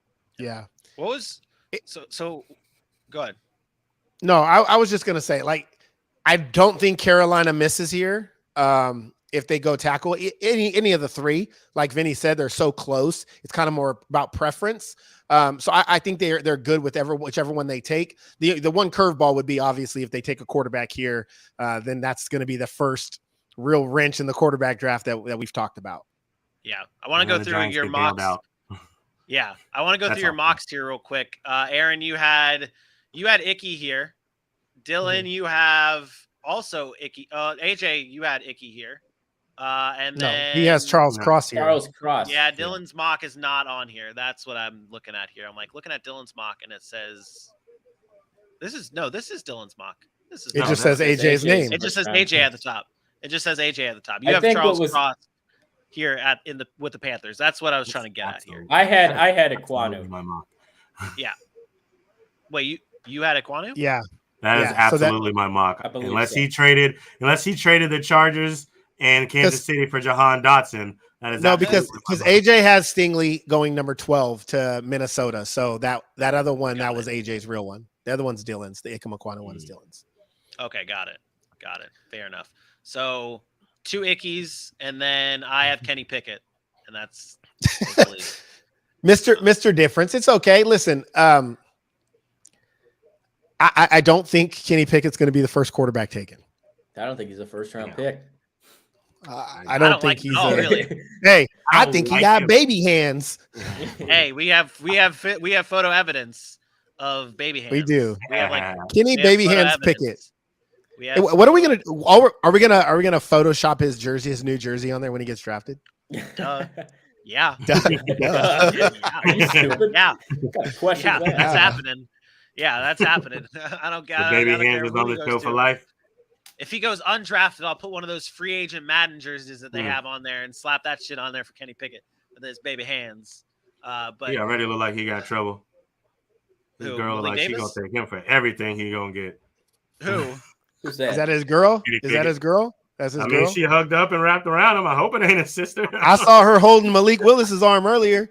Hey, maybe it's the one that's giving out that free stuff to the first overall pick. You guys hear that story today? Look at his baby hands. Look at those baby hands. Luckily, they have that lower third cover in his hands. But look at those hands. Unbelievable. She cannot be satisfied. Did we get let's see. Hold on. What's up? What's up? Nothing. You good? Pick is in. Hold on. Hold on. Here we go. Waiting. He's announcing it. Here we go. The moment we all been waiting Pick's for. been in for the past 24 minutes. Yeah, for real. Aaron 6 for 6, baby. You are not 6 for 6. Yes, I am. Check my shit. Check my shit. You did go Kayvon Thibodeau. Wow. 6 look for at this 6, guy. baby. Holy shit. My research pays off, baby. 6 for 6. Let's go. Holy wow. Look at that. You're looking like you're gonna at least go 8 for 8. When you do as much research as I've done in this draft, you better get something right. Wow. Great pick by Carolina. Great pick. And it's only fitting that you go into the Ickey pick to Carolina. My number one player. This is my number one player in this draft because I like big, mean, nasty dudes. And this is what this guy is. He is big, he is mean, and he is nasty. Stop. Anyway, you want to talk about a guy in the run game that is just going to maul people? He didn't play the same position, but Larry Allen was like this. He just mauled guys. I mean, just watch the tape. He's running through you and he's not stopping. He can work on his pass protection. There's going to be technique issues that he still has to work through, but this is a guy that is going to be a staple on an offensive line for a very long time. You got somebody to protect your quarterback's blind side. 61 pancake blocks last year. That means he's putting defenders on their back. And we all know, we're talking about NC State. They're pretty, they're D1. He's putting defensive linemen that are in this draft on their backs. Plus, he's got some other talents. He likes to play Pongo and 101 Dalmatians. So he has some other skill sets. This is the best player in this draft. I'm telling you right now, the best player in this draft. He was number 1 on my big board, Ike Mekwonu. Go pay the big boys. Hey, that's a good. I like that pick from Carolina. I like that pick. That was another one of those picks where you really couldn't mess it up if you were Carolina. But the Giants are now back on the clock here, and we will finish out the fan-submitted videos for the New York Giants. Hey guys, it's Tom again. At number 7, obviously the Giants hold a 7 overall pick thanks to the trade with the Bears last year in the NFL draft. I think there's a really, really good chance the Giants trade back from this pick if they could find a trade partner. Teams that come to mind are the Pittsburgh Steelers and the New Orleans Saints, potentially trading up for them. But if they stick at number 7, if Ahmad Sauce Gardner gets past the Jets, that's who I want. Unfortunately, I don't think he will. If the Giants stay put at number 7, prepare for an edge rusher to be taken, potentially Kayvon Thibodeau, who is slipping off of draft boards. It'll either be him or Trayvon Walker at number 7 overall, but I'm leaning Kayvon Thibodeau. So did Tom go? Because Tom submitted a fifth overall pick. Did he go with a offensive lineman at 5? He did. He did. You want to roll it? He did. Roll yeah, roll it. Yeah, roll it. Let's roll it. What's going on, guys? It's Tom, resident New York Giants fan. Shout out to Vinny and the guys over at Sac City Podcast for having me do this. The pick that I want the New York Giants to make at number 5 overall is simple. We need a right tackle. Gaping hole at that position, and I think out of the 3 tackles, Evan Neal fits our needs the best. I think he's likely to slip, and he has versatility at right tackle, left guard, and left tackle. He played 1 season at each of those positions for Alabama in his 3 years there. So Evan Neal is who I personally want the Giants to take at number 5 overall. Yep. I think he's right. Just in the wrong spot. Yep. That's what I would do. I think this one's a layup. I think that's 2 Giants fans both saying Evan Neal because they like his versatility. I think they might be onto something with him. But then again, why the hell do you not take Evan Neal at 5? Like I said, that was weird. Maybe they liked Dickham. What if they liked Ikwanu and they couldn't get him here? That would be absolutely hilarious. I hope they're shitting their pants in their war room. There's a lot of what ifs here, but maybe the Giants were aware of everyone's high value of Icky and were okay letting him slip there. You don't let that guy get past you. I think the only thing I could think of outside of them trying to trade is that they didn't want to take a chance on Kayvon Thibodeau not getting back to them. Maybe Carolina throws for a curveball and says, you know what, Thibodeau's too good to keep falling. Remember, there was a lot of talk out of Giants camps that they weren't interested in Kayvon Thibodeau. And we talked, Vinny and I talked about this earlier about people putting things out there negatively about players so that teams don't take them. There was a lot of talk that Giants didn't like his attitude. They weren't really feeling him. And then he's the first pick off the board for them. So, there's a lot of games being played by some of these organizations, and we're going to find out what they decided to do right here. Yep. Pick. Is it in for you guys? No? It's still rolling here.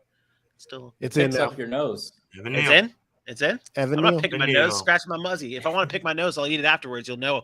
Evan Neal to the New York Giants here, and this is the right pick. This is the right pick. Yeah, Vinny, go ahead. Vinny, you go talk about Evan Neal. I will. This was the pick I agree with you guys. I would have taken him at 5 because I do love Evan Neal. I think he was the best tackle in this draft. Not far ahead of Icky, but ahead of him just because of the experience, the ability to, especially with the New York Giants here. We talked about it on Wednesday's show.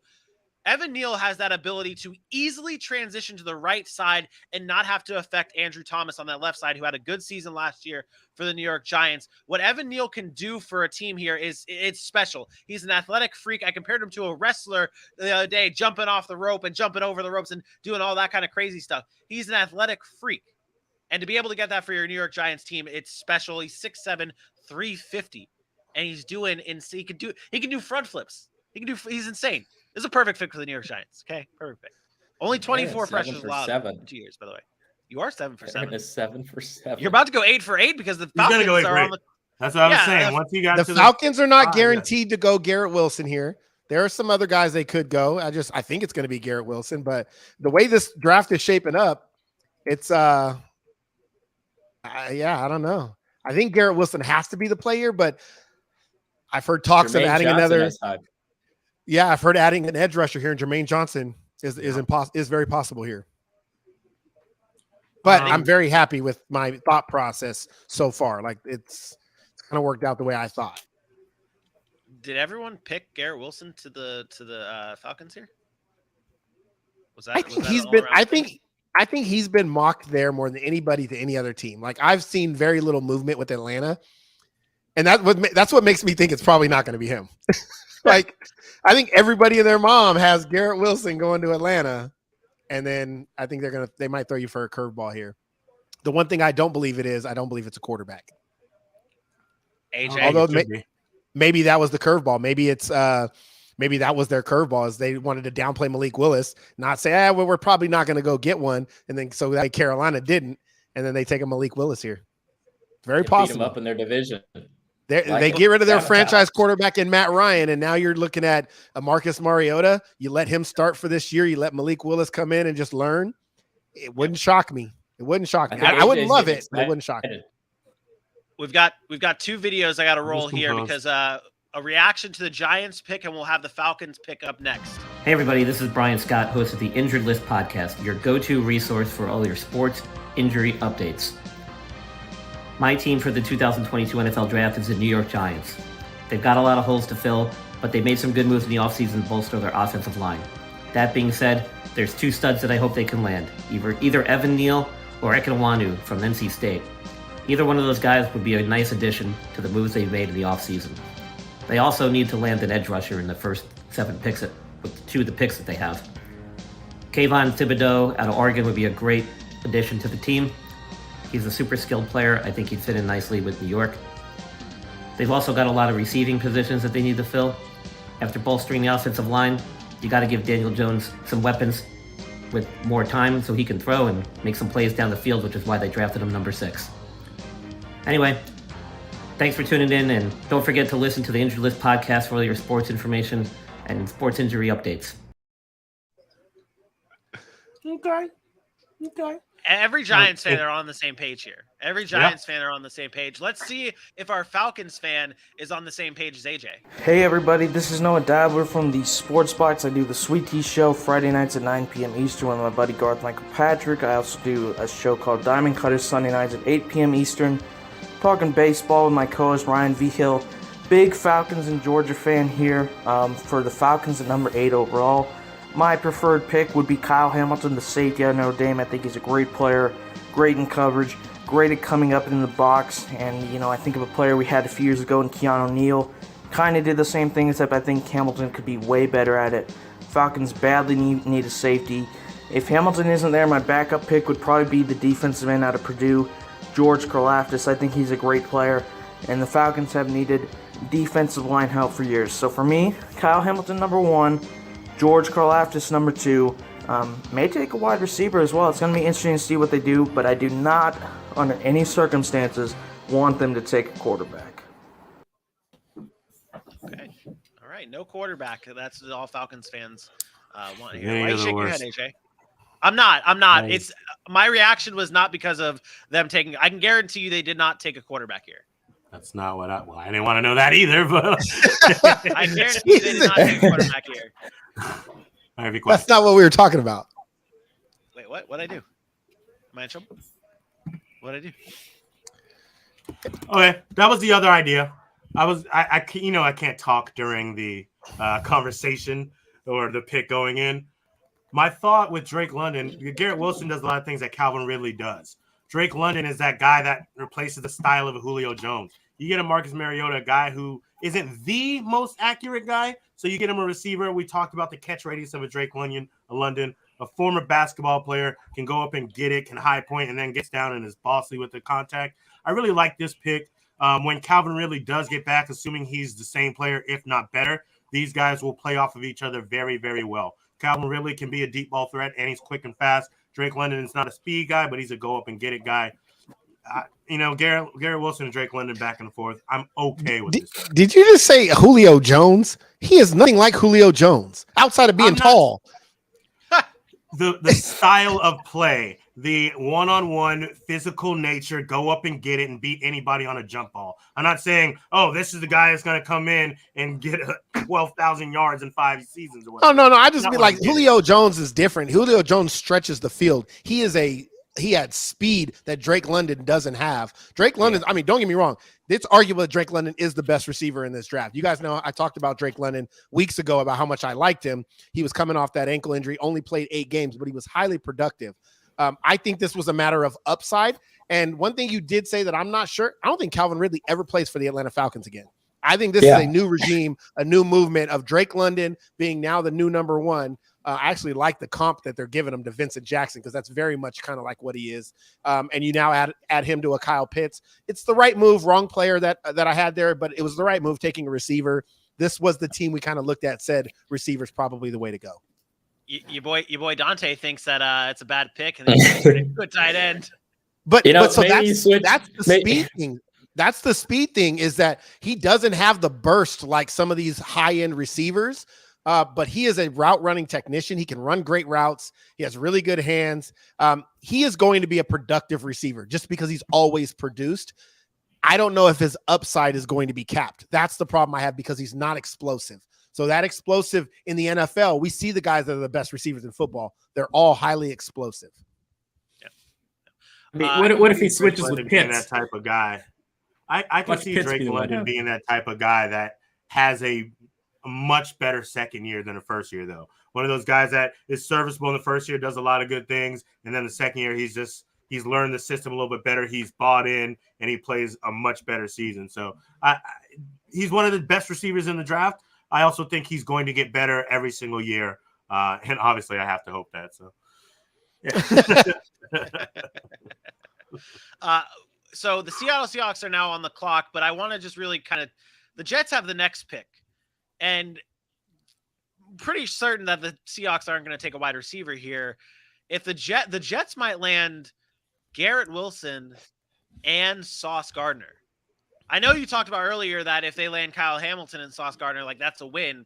But it's a big time win if they land Garrett Wilson, who is arguably the best wide receiver in this draft class, and then and Sauce Gardner. I think it's funny though because whatever wide receiver is next off the board, you could probably consider them as arguably the best wide receiver in this draft class because that's kind of where we've had these receivers listed at. But the Seahawks are on the clock here, and I think it's very consistent across the board that we all have them taking Jermaine Johnson. I don't think Dylan had them taking Jermaine Johnson. You had Jermaine Johnson? I did. Yeah. AJ? Had Jermaine Johnson. Jermaine Johnson all around, 4 round. Wow. I think he doesn't go. What if he doesn't go there? Do the Jets go defensive end? The only thing you have to worry about here is don't count out a Charles Cross here. Charles Cross, we've talked about protecting that quarterback, and I know it's Drew Lock right now, but eventually they're going to go get themselves a franchise quarterback, and Charles Cross has been highly talked about as one of the best. It could be him. I would say it's either Charles Cross or a Jermaine Johnson. I think Seattle has struggled for years finding a pass rush, the guy off the edge that has just been different. I think I would go Jermaine Johnson here, but it wouldn't shock me if it was a Charles Cross. I like that Charles Cross pick because we talked about it on the show this past week with these teams that they need quarterbacks, but this quarterback class isn't the right place to go through with it. So you get your starting left tackle, your anchor on that offensive line, so that in the future you can protect your quarterback, whatever quarterback it may be. I like that, and we saw the Panthers do that earlier on. We could see the Seattle Seahawks do it here. but Jermaine Johnson all the way around. This is interesting that we all have agreed on a pick. And Aaron, you have a miss on your board. 7 for 8. Got the right position though. That was good there. I got the position. I'll take half a point. Do I get a point for Evan Neal because I had him going to the Giants, but not the right spot? Do I get half a point? Sure. Whatever Great. makes you happy, Vinny. Yeah. That makes me happy. You lost me when you had Kenny Pickett going at 6. Maybe 3 weeks ago that was talked about, but since then it really hasn't been talked about very much. I think this is where I'm most excited. I think about this part of the draft because I told you in the teens it's going to get a little weird. And I know we talked about early being chaos, which really I wouldn't say there's been chaos. I think it's about to get a little weird. Like I think some teams are going to be there saying, "Should we move up? Should we not?" And then they're kind of going to struggle with that. And I think this might be a draft where you don't see many trades. Teams might just let them because they don't believe you need to move up to get those guys. I don't think it is. That's what I was thinking. I'm like, I don't know. Like, if you look at the board right now, who's still available? What team makes sense to trade up right now? Like, what team makes sense? Once Carolina let the quarterback go, are you worried about Washington taking Malik Willis? Are you worried about New Orleans taking Malik Willis? I'm really not. So if I'm Pittsburgh, I'm like, I'm good. I'm chilling until Malik Willis falls to me. You say the Saints. Jameis Winston is only 28 years old. No, Jameis Winston is only 28. Charles Cross. I think they could move up for a Charles Cross. That's the one trade I think makes sense. If Charles Cross goes all the way to 13 or 14, that's where I had Dallas moving up to get him because they really like him. He's versatile. I could see that. But then there's been so much talk about Zion Johnson and Kenyon Green about how good they are. Like, why do you need to give up assets? Yeah. If these good Smith tackles and good too. guards. Yeah, like I just don't know if I don't know. I keep saying teams are going to move up, but the more I think about it, the less likely it's going to happen. We've seen a lot of picks that have been made that kind of, like you guys are saying, is the reason that you aren't going to see so many trades so far. There's players on the board that we thought would be gone in a lot of cases. There's players that went to other areas that allowed teams to go off of what we all figured they would do. So with these openings, I understand that. I don't think you can see a trade until you get to that 13-14 range. Because, Washington – if I'm them, I want to make this pick where they get there. I don't want to trade out of that spot unless you're giving up a lot for me. So, yeah. Go ahead, Dylan. You think there's a chance we don't see a quarterback go off the board in the first round? Or in the first round? Any chance? Somebody will take one just to get that fifth-year option. Somebody will move up. Trade back in. It's so much of an advantage. Tweet? The what? See that Rappaport tweet just a second ago? No, I don't read tweets during the draft. I watch the draft. This is like it could be something. Trayvon Walker got in a car accident just before the draft. Yep. But he emerged unscathed per Ian. Yeah, he was sitting in his couch. The other Rappaport report was about Baker Mayfield and the Carolina Panthers, but not done yet. But yeah, he might get traded tomorrow or Saturday. Yeah. But the pick is in. Is it? Did you have Charles Cross? Yeah. Bingo. There it is. Charles Cross selected by the Seattle Seahawks with the 9th overall pick. This here, Dylan, you seem to be the highest out of everyone on Charles Cross. I feel like. So what are the Seattle Seahawks getting with Cross? Cross, I feel like, is the one lineman in this draft that could be a pretty solid run blocker. I think he's someone that really fits that scheme out in Seattle with what they want to do. They bring back Rashad Penny. They've always been a run-heavy team. And, we saw Russell Wilson pull dirt out of his face mask for years. And granted, he does hold on to the ball a little bit. But they needed left tackle help. The Dwayne Brown situation where they couldn't really get him back, I think this is a nice spot for them to address the tackle position. He could have gone in any really area when you look at Seattle, but it's never a bad idea to take a left tackle, and that's what you're getting with Charles Cross. I think he's the one that you could really say sticks at left tackle for sure, and I think you put him in there on day one, and he really makes an impact. Yeah, I feel like we've talked a lot about on the show. Like there's a lot of offensive linemen in this draft that you could put anywhere. They've got all that flexibility. I feel like Charles Cross is that solid tackle. Like that's it. He is a tackle. He is going to be your guy to anchor the left or right side, and I think it's a good pick for Seattle, in my opinion.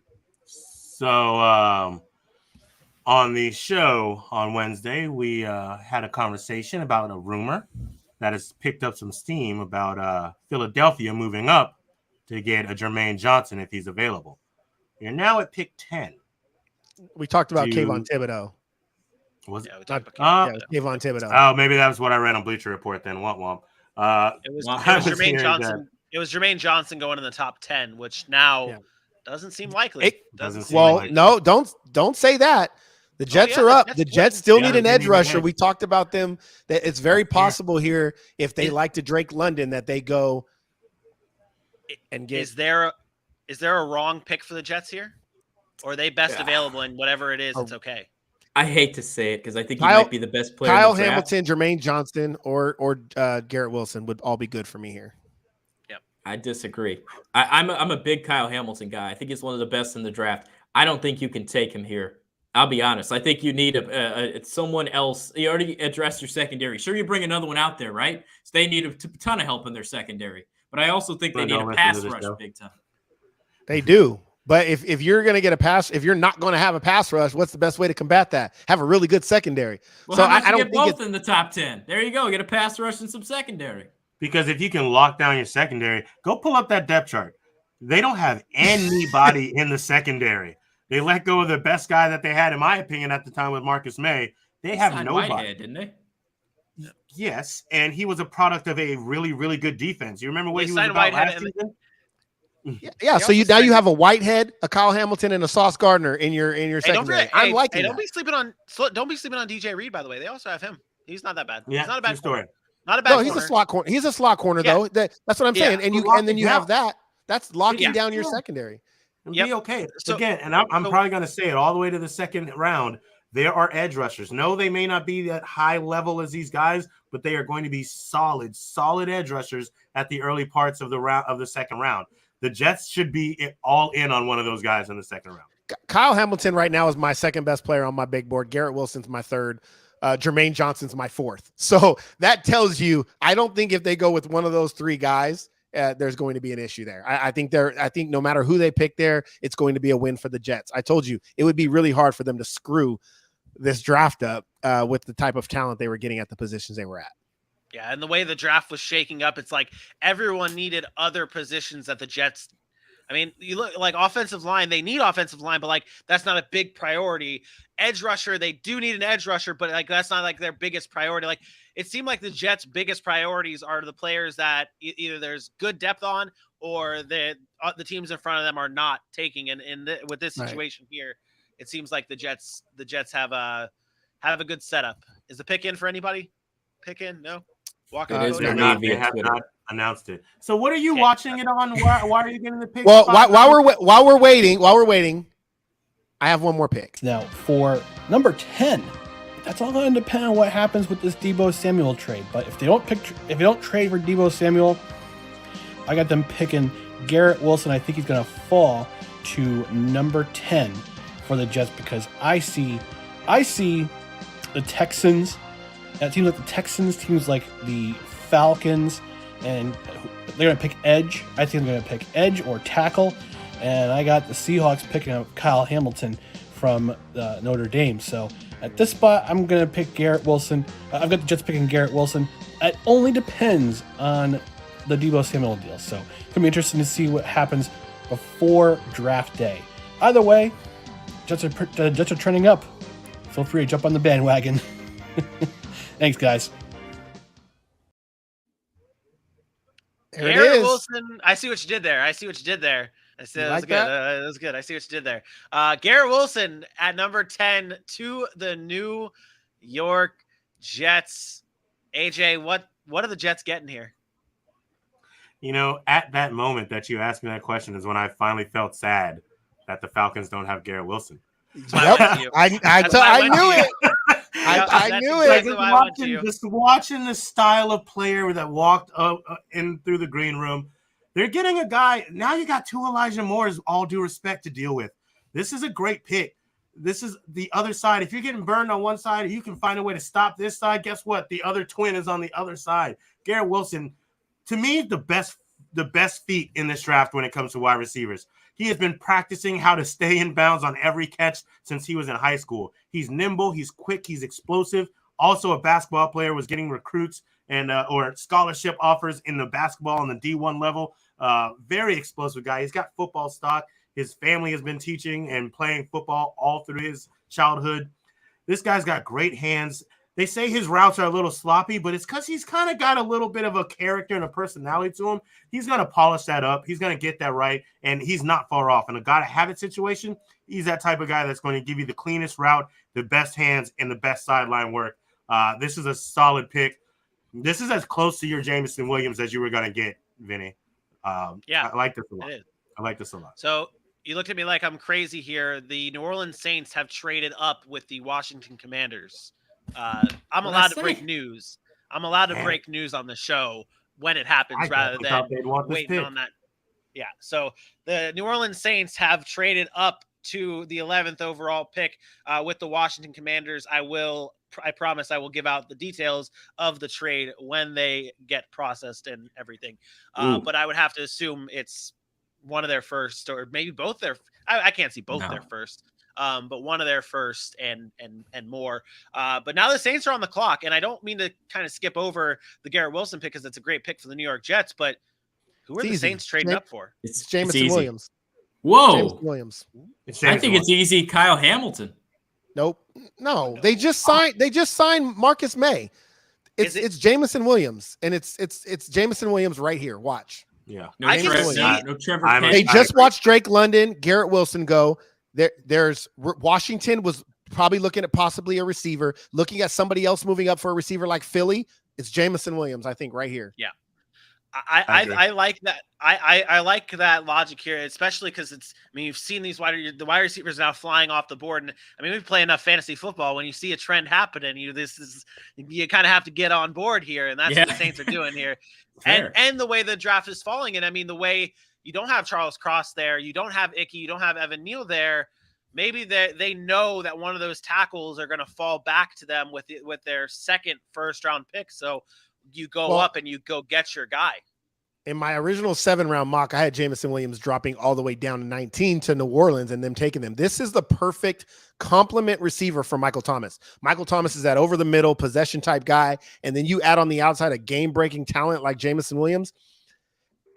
The only thing I don't love is that teams are not going to get him until November. Right. October, November is when they're talking about him being ready to go. He'll start on the PUP list. But if there's any team that can kind of weather that storm, it's New Orleans. We watched what they were able to do last year with nobody at quarterback after Jameson. They still almost made the playoffs. Could you imagine Jameson Williams coming in there in the middle of the season, Jameis Winston healthy, Michael Thomas back, that offensive line hopefully shored up with the later pick in the first round. And New Orleans is a scary team because they're almost already a complete team. We forget how close to a complete team they are. And the way Jameis was playing the first 8 weeks of last season, that could be a scary team, especially in a weaker NFC this year. Compensation's in on that trade. If I know. I was making a graphic, but if you want to go ahead and go do it, then that's great. Yeah, go ahead. You can finish your graphic, buddy. Oh, go ahead. I don't care. Go ahead. Now, Vinny's like, well, I'll take the break. I got so much to do anyways. Oh, my God. Anyway, you could also put the graphic up later, too. Washington gets 16, 98, and 120 for 11 all this year. So they get this. They get 16 they get overall, a fourth rounder. Is it a third? 98's a third, I believe. Mathematic. Yeah, that's right before the right after the compensatory picks, right? Yeah, that's I think third round. I have it right here. No, 98. Yeah, 98's a third round pick. Yep.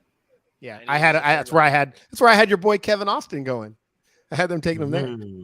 Yeah, speaking of Kevin Austin, that guy got shut down by Sauce Gardner. Yeah, well, I mean, as did everybody. Yeah. Well, that sticks out because it was one of the few Notre Dame losses this year. But go ahead. Yeah, because they were trash. Yeah. Vinny, proceed. AJ, you on board with Jameson Williams here? That's who they're trading up. Yeah. I agree. That's the pick. If I'm not mistaken, in my mock, I had him going to the Saints. I could be. I think I might have put him at the Eagles, actually. Oh, no, I had him at the Jets at 10. Womp womp. Oh well. My first mock, I had him down there. My mock 1.0, I had him to the Saints in their original spot. So I buy this Jameson Williams thing here because I had him going to the Eagles, and there were lots of reports saying that the Eagles' number one receiver in this draft was Jameson Williams. And now that he has fallen to this point, I think that this is what the Saints are going up for. They know that the Eagles want Jameson Williams. They move up ahead of them and get their guy. I honestly think the conversation here was, I think everybody kind of figured Atlanta was taking a receiver. I think they weren't sure about the Jets at 10, but once the Jets take that guy, then it's like, okay, we need to go get the guy we want, whether that was Drake London or whoever. I think that's kind of the mindset, but we'll see. The pick is in, and we're waiting for it. Yeah, it's funny because you think about this, it tells you the difference, and of course we don't know that it's Jameson. We just have a high feeling. Sitting back in their spot, the guy that would be waiting for them is probably Chris Olave, and it's very apparent to me that may not be the style of receiver that they're looking for. Oh, people love Chris Olave. That's Ohio State. They got Michael Thomas. There's a connection. Yeah, if you ask me, the Eagles are going to be falling for Chris Olave, but I think he's a great pick, and I don't think he moves that far past 20. We'll see what happens, of course, but this move, I'm as Vinny said earlier, it's going to be very interesting to see. Oh, come on, that's twice. Minus. I think AJ might be on that Twitter grind. Me? No. Stop giving stuff away. I'm trying to watch my draft. I will leave the show. I think you're on that Twitter grind. I have not Twittered at all. I think you're tweeting. I would never Twitter. I did see a report that said the Jets turned down a trade for 10th overall from the 49ers moments before taking Mr. Wilson. I mean, yeah. That's because the 49ers wanted Elijah Moore, and the Jets are not giving. They were not willing to part with Elijah Moore, and the Niners said they had to be that he had to be in the deal. So, who are these jabronis? Oh, it's Tony Gonzalez. Yeah, I'm about to say that's Tony Gonzalez. Austin Eckler's up there. Austin Eckler. The hell did he come from? This is the Saints pick. This ain't the Chargers pick. Get your ass off the stage, little man. Right. Unless he's traded with the Very pick. confused. Wait. The NFL is broken. I just saw that. They're still drunk. Yeah, the NFL is broken. The NFL is broken. Who is that? Mr. No Trades, Aaron. Who's that in the Kansas City Chiefs jersey? Some random person. Juan Thornhill. He's the only white guy that I think wears 22 on that defense. Oh my God. Daniel Sorensen. Yeah, that's who I'm thinking of. Daniel Sorensen. I was like, dang, you're gonna make me the bad guy. I was like, there's a white guy named Juan. Yeah, I was like, you had one job, baby. You had one job. I switched it there. Wait, so what's happening? They're just talking. But there's a lot of shit happening. Yeah, there's more shit happening. I gotta break news. I can't let this slip. This is monster. The Saints already made their pick. I'm not gonna ruin the pick, but the Detroit Lions have traded up. And they have given up 32, 34, and 66 to the Minnesota Vikings for pick 12 and pick 46. Oh, I got a rant coming. I'm fucking pissed at that. Sorry. Didn't mean to say the F-bomb. I'm pissed. Look at but Billy go ahead. coming on We'll his wait show. for the pick. We got it. That's horrible. I mean, you could have just waited to do that, so then you could have went on a rant. That's why I'm saying you don't have to break the news when it happens. Ain't nobody in a rush. All right, you know what? They're not announcing the pick. Why? They are announcing the pick. Vikings. Okay. They are announcing the pick. Hush. Sir, we know you like your Vikings and all, and you want them to be back to the playoffs, but one of the many teams. This is going to work out for them. They got a lot to do in the future. Here we go.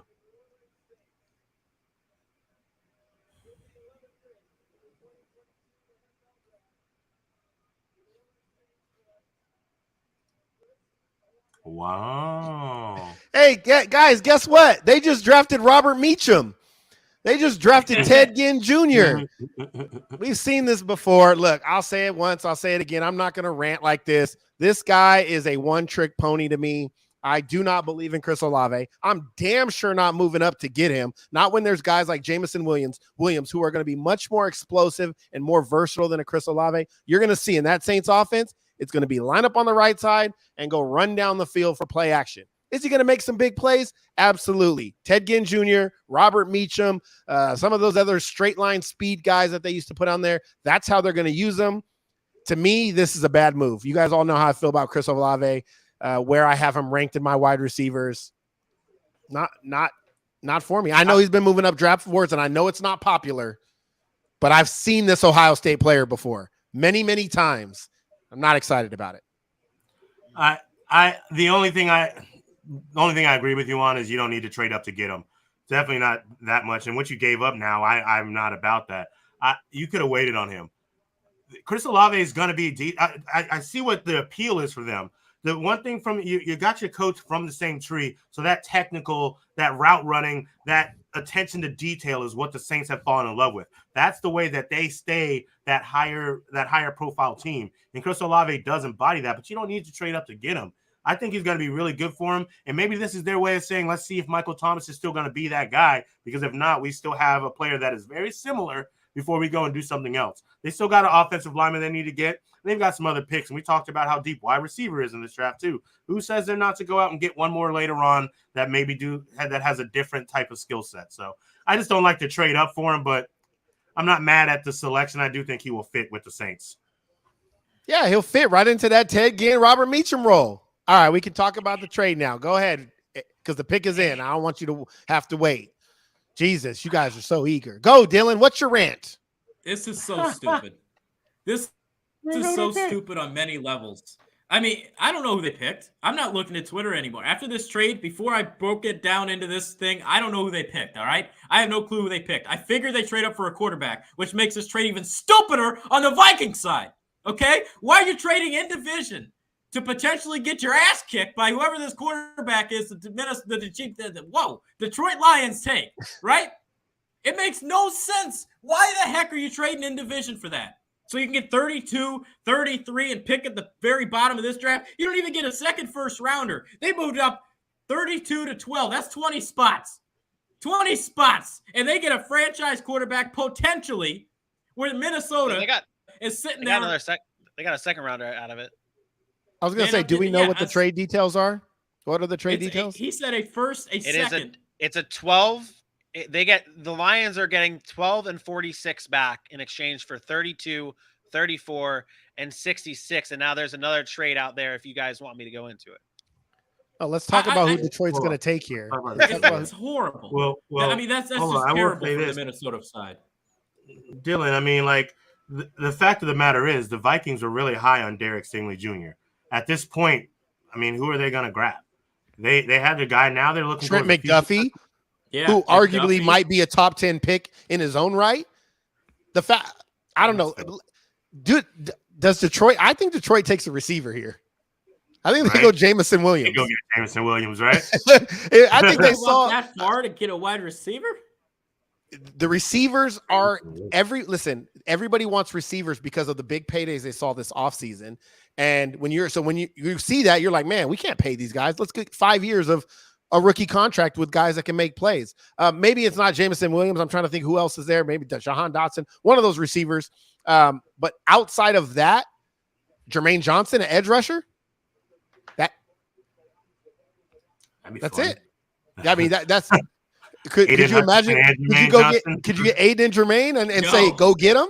Oh. But again, I don't know. I would think it's a receiver here, unless I don't think it's a quarterback, but it might be. Hey, could it be Kyle Hamilton? It could be. I mean, go alongside Tracy Walker. Yeah, Jeff Okudah project didn't work out, so you get someone to back end even further on the safety side. I wouldn't hate it. I'm gonna be honest. Dude, Minnesota kind of got raped in this deal. Right. That's why I'm sitting here pissed off, because Detroit got to go up 20 spots and only gave up 12 spots on the back end and only gave up a third round pick. I like that trade. Yeah, I'm not a fan of this for Minnesota. There better be next year compensation. That better come out later. They just gave the full details of the trade, and it's just those. Here he comes.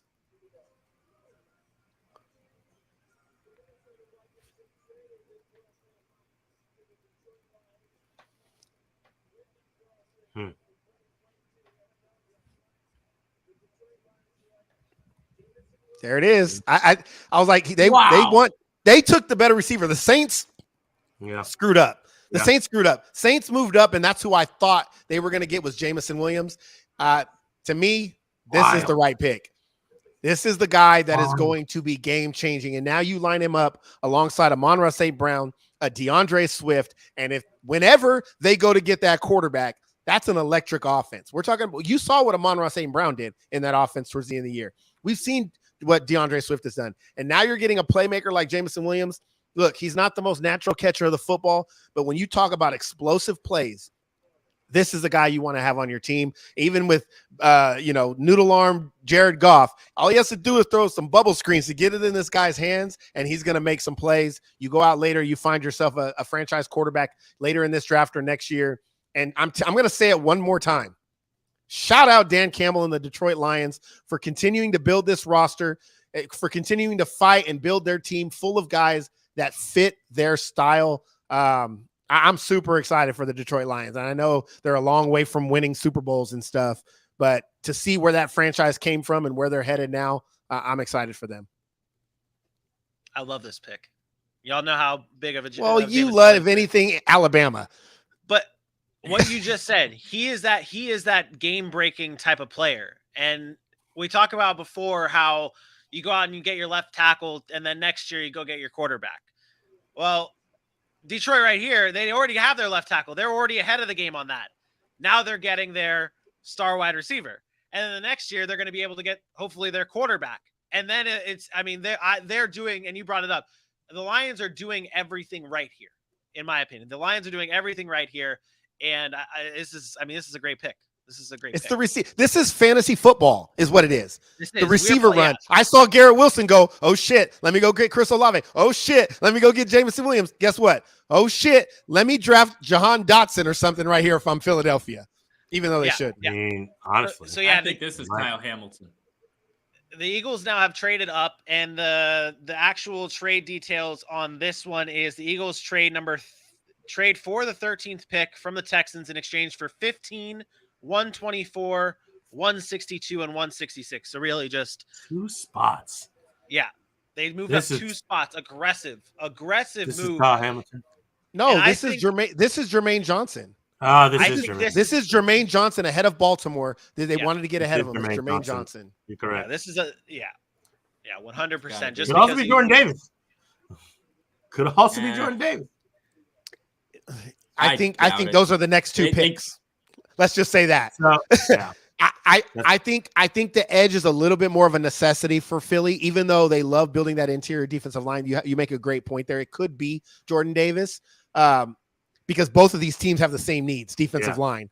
And I do firmly believe it's one of those 2 players. I have a feeling it's Jermaine Johnson, though. Yeah.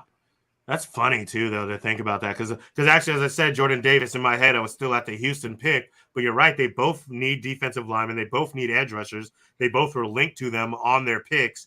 And you would think that knowing that for Philadelphia, just to get the compensation of 2 extra picks, I don't know why you move up if you're Philly. Well, if you really want Jermaine Johnson.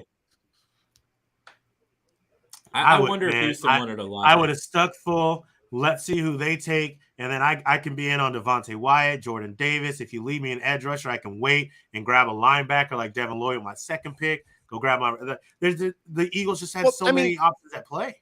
They did. But you have to also point out if they had Jermaine Johnson graded as a top 10 pick and they see him there and those other guys are mid-round pick, they're going to go jump up for that to give up 2 late-round picks. I'm not knocking Philly at all if that's the pick. Now, if they come in here and they draft a receiver, if it's Jahan Dotson or something, just because everybody's taking receivers, then, we might have a different conversation. But I think if it's Jermaine Johnson, I'm satisfied with the pick. If it's Jordan Davis, I probably question it a little bit when there was another interior defensive line and Devontae Wyatt out there. But I think if it's Jermaine Johnson, I'm okay with it. Yep. No chance on Kyle Hamilton? It could be. They definitely need secondary help. But I just don't think you're moving up here to get Kyle Hamilton. If there was one player that was going to drop in this draft, I think it was going to be Kyle Hamilton.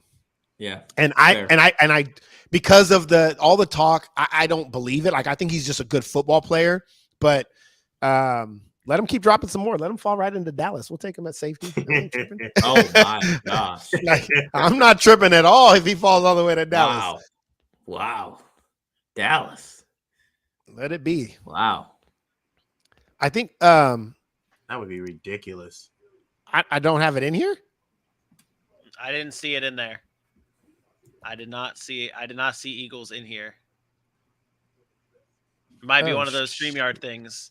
But yeah, Oh, you know what? Because it was Sherm's. It was the last one. Yep. But they have another pick, so it's okay. They still have that second first round pick. That's why I didn't. Yeah.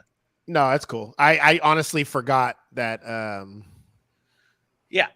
It's okay. It's okay. But the Eagles now are on the clock. They move up with Houston 2 spots. Houston, I think, is doing the right thing. I mean, they're continuing to pile on picks. I think that's the right move for Houston because we obviously talk about Philadelphia in this deal and who they're going for. But Houston moving back 2 spots and getting even more picks to build this team, especially can you imagine Houston taking who they take third overall? They took Derrick Stingley. Can you imagine? We talked about the Jets taking Sauce and Kyle Hamilton. Yeah. Can you imagine Stingley and Kyle Hamilton for the Houston Texans for Lovie Smith's defense? That's great. Yeah, and a lot of people had him maybe even going 3 to Houston in some mocks. So that would be of course that'd be nice. I didn't have Hamilton falling past Washington, but they ended up throwing away their pick. So I definitely thought they'd take the pick there because I mean the things they need. You just watch. We talk about receivers. We talk about defensive backs, and we just watch. You talk about quarterback. They should have drafted Malik Willis. Do I got to do this again? Like you said, they can wait. But now we're gonna see Pittsburgh move up to like spot 15 with Houston. No one's moving up. Nobody's moving up to get the quarterbacks. You can see it now. Yeah. All the teams are moving up to get the receivers and the edge rushers. Everybody's like, going to be no receivers to move up for in a second. Christian Watson coming up next. What are you moving up for? He'll be there. You saying they're going to be there, but they're not. Like that's the thing. Is I don't know. Texans get a 4th round pick. Texans get a 4th round pick and 2 5ths. But honestly, if you think about Houston, that's great because they have so many needs. They just need to accumulate as much draft capital as possible. Yeah. And they only had to move a couple of spots, and they're still going to get a player. Yep. 3rd to go up 2 spots. There's no way. Yeah. I'm playing hardball, baby. No way. Yeah. Mm-hmm. Yeah. So who was the last pick? The last pick was Jameson Williams. I got to make sure I updated it. Yeah, it's crazy. I didn't even have Chris Olave on my my big board. So when you think about it, I didn't have Chris Olave on my big board. He's like pick 40, 45 for me. I have John Mechie ahead of Chris Olave. Oh my gosh. John Mechie, hate all you want. First round pick. John Mechie ahead of Chris Olave. Book it. He'll have a better career than Chris Olave. Might be a 1st round pick the way receivers are going. Yeah, I know. Kansas City 30. John Mechie the 3rd. Oh man, Kansas City at 29 and 30. John Mechie at 29 and Christian Watson at 30. Can I ask why every other pick they have to bring people up? Yeah, I got a bedtime, man. Come on, let's get this thing rolling here. So what they did, listen, this is what they did. They used to have a 15-minute pick for first round. Yeah. Right. Yeah. And so they changed it to 10, and then they just bring up people every other pick to talk for 5 minutes. So it might as well be 15. Yep. Yeah. Yep. They should have had Zach Galifianakis tip the draft. Is that Garrett Wilson up there? Oh, never mind. I really tried to. When I was making the intro, I was really tempted to put something from The Hangover in the intro. It's what I was Wolf really. Pack. Yeah. It expanded. Yeah. Oh, that'd have been dope if we'd have had that. We got another day of coverage, baby. All the work is done. Tomorrow's an off day for us. Tomorrow's an off day. We're going into tomorrow, and tomorrow Aaron's bringing out the hard stuff. Yeah. We got two rounds tomorrow. We're gonna be up till midnight tomorrow. Which 5-minute picks tomorrow, right? Maybe 7. Wow. They went Jordan Davis. They must have really thought Baltimore was going to take him. Yeah. I think they would have too. Yep. Yep, Moved Jordan. up hey, for so Jordan Davis. Dylan, our resident Jermaine Georgia fan, Johnson? please tell us about Jordan Davis. He's a big boy. Yeah. I mean, there's no question about that one. That guy could just plug a gap. I mean, he's fast, too. You saw him run in his underwear at the combine. That was crazy. But, this guy's just an absolute beast. I don't think there's any question. Everyone's talking about how he was supposed to go a little bit higher in this year's draft, and you see it here. Philly trades up for him. They believed Baltimore would take him. This is a potential Fletcher Cox replacement, if you ask me. I said it a few weeks ago. I think this guy is a really good fit in Philadelphia. Helps stop the run in that division. You got Antonio Gibson. You got Ezekiel Elliott in the run scheme with Dallas and everything else you got going on there. I think that guy fits their defense well. They might have needed edge rusher, but I think getting that replacement for someone as valuable as Fletcher Cox is a big thing to get. Look how fast the Ravens got their pick in. Let's play our boy. I'm gonna play our boy Sherm's video. I want to play our boy Sherm's video. We got time. I'm not gonna miss his video for his pick because he was very adamant what they needed to do. No, yeah, they have another pick. This pick needs to be shown. What's up, Sac City Podcast? This is the Juru submitting the video one time and one time only. First take, it's either going to be great or it's going to be not so great. But this is coming right from the heart. You know it. Another rap is coming. Here we go. 5, 6, 7, and. Yo, Howie Roseman, the clock is ticking. The offensive line is already clicking. We need help with D that is sticking. So come on already. Who are we picking? We have 2 picks in the top 20. This is not the time to try and be funny. We need depth and we need it bad. Make the best picks that we've ever had. Go D-line, give it a try. You heard it from the Juru. Fly, Eagles, fly. This dude's the best. Sherm is my hero. Sherm! That's our guy. The man knows. We talked about it last night. Everybody talking about receiver. They got to go receiver. Like I talked about, it was Devontae Wyatt yesterday. Defensive line is what the Philadelphia Eagles are built on. They stuck to that. Shout out to, Howie Roseman and them. They did a good job. I really like this. They on ESPN just bashing the man. First round pick, top half of the draft, and they talking about all of his negatives. Give the man some praise. He put it in. He put that work in. He deserves to be here.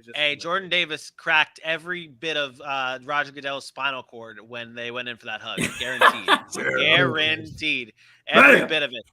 But you brought up the Ravens pick, who are now on the clock, and this is something that we talk about the Ravens and how fast the pick was in. The Ravens pick has been in for the past, since the trade with that Philly had. That pick has been in for that long. Whoever's about to be this pick, it literally, they knew this is the time where okay, they ran that pick in. They knew what was coming and they ran that pick in for who they want here. Aaron, who do you think it is? Jermaine Johnson. Okay. AJ? Yeah. I mean, we put them on edges like Jermaine Johnson. We put him on edges like George Karlaftis, which we think this is a little early. Jermaine Johnson falling this far, first off, is a travesty. I said when I put him in our show doc, I think he embodies what Philadelphia wants, that type of player that we're at the Ravens. Sorry.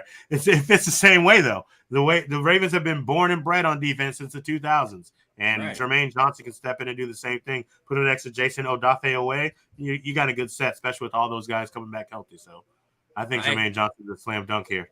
I've never once believed defensive line here for the Ravens. You can look at my mock. I have Andrew Booth, which, God, if they take him here, that'd be stupid.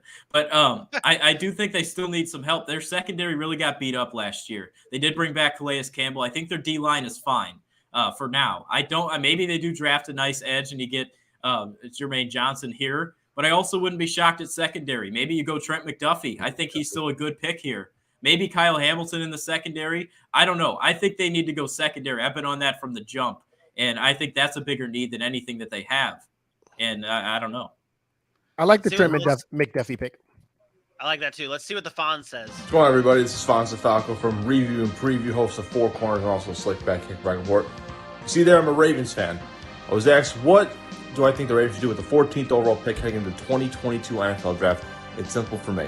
They need to help out on the offensive line, the center spot. Bradley Bozeman recently just left for the Carolina Panthers, and I think the best option for them is Tyler Lindenbaum, the center from Iowa.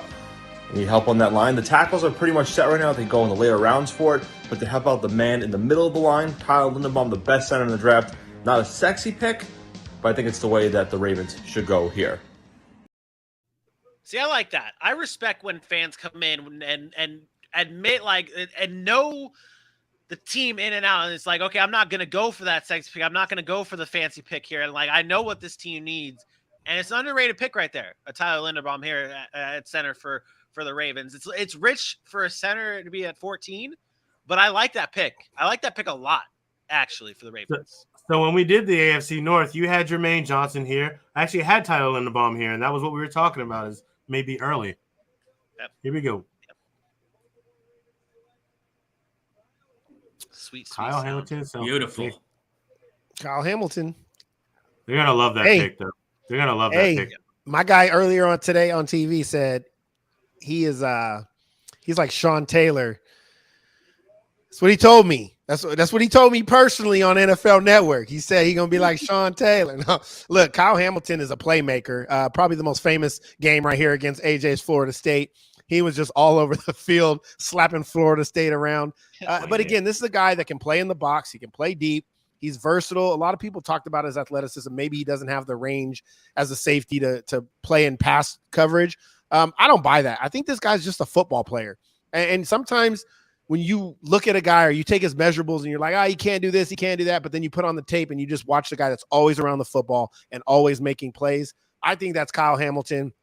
Right now, after that Jordan Davis pick, he is my number one player left on my big board, and they took him. And so, shout out to Baltimore for staying true to who they are and going after that secondary and a game-changing safety.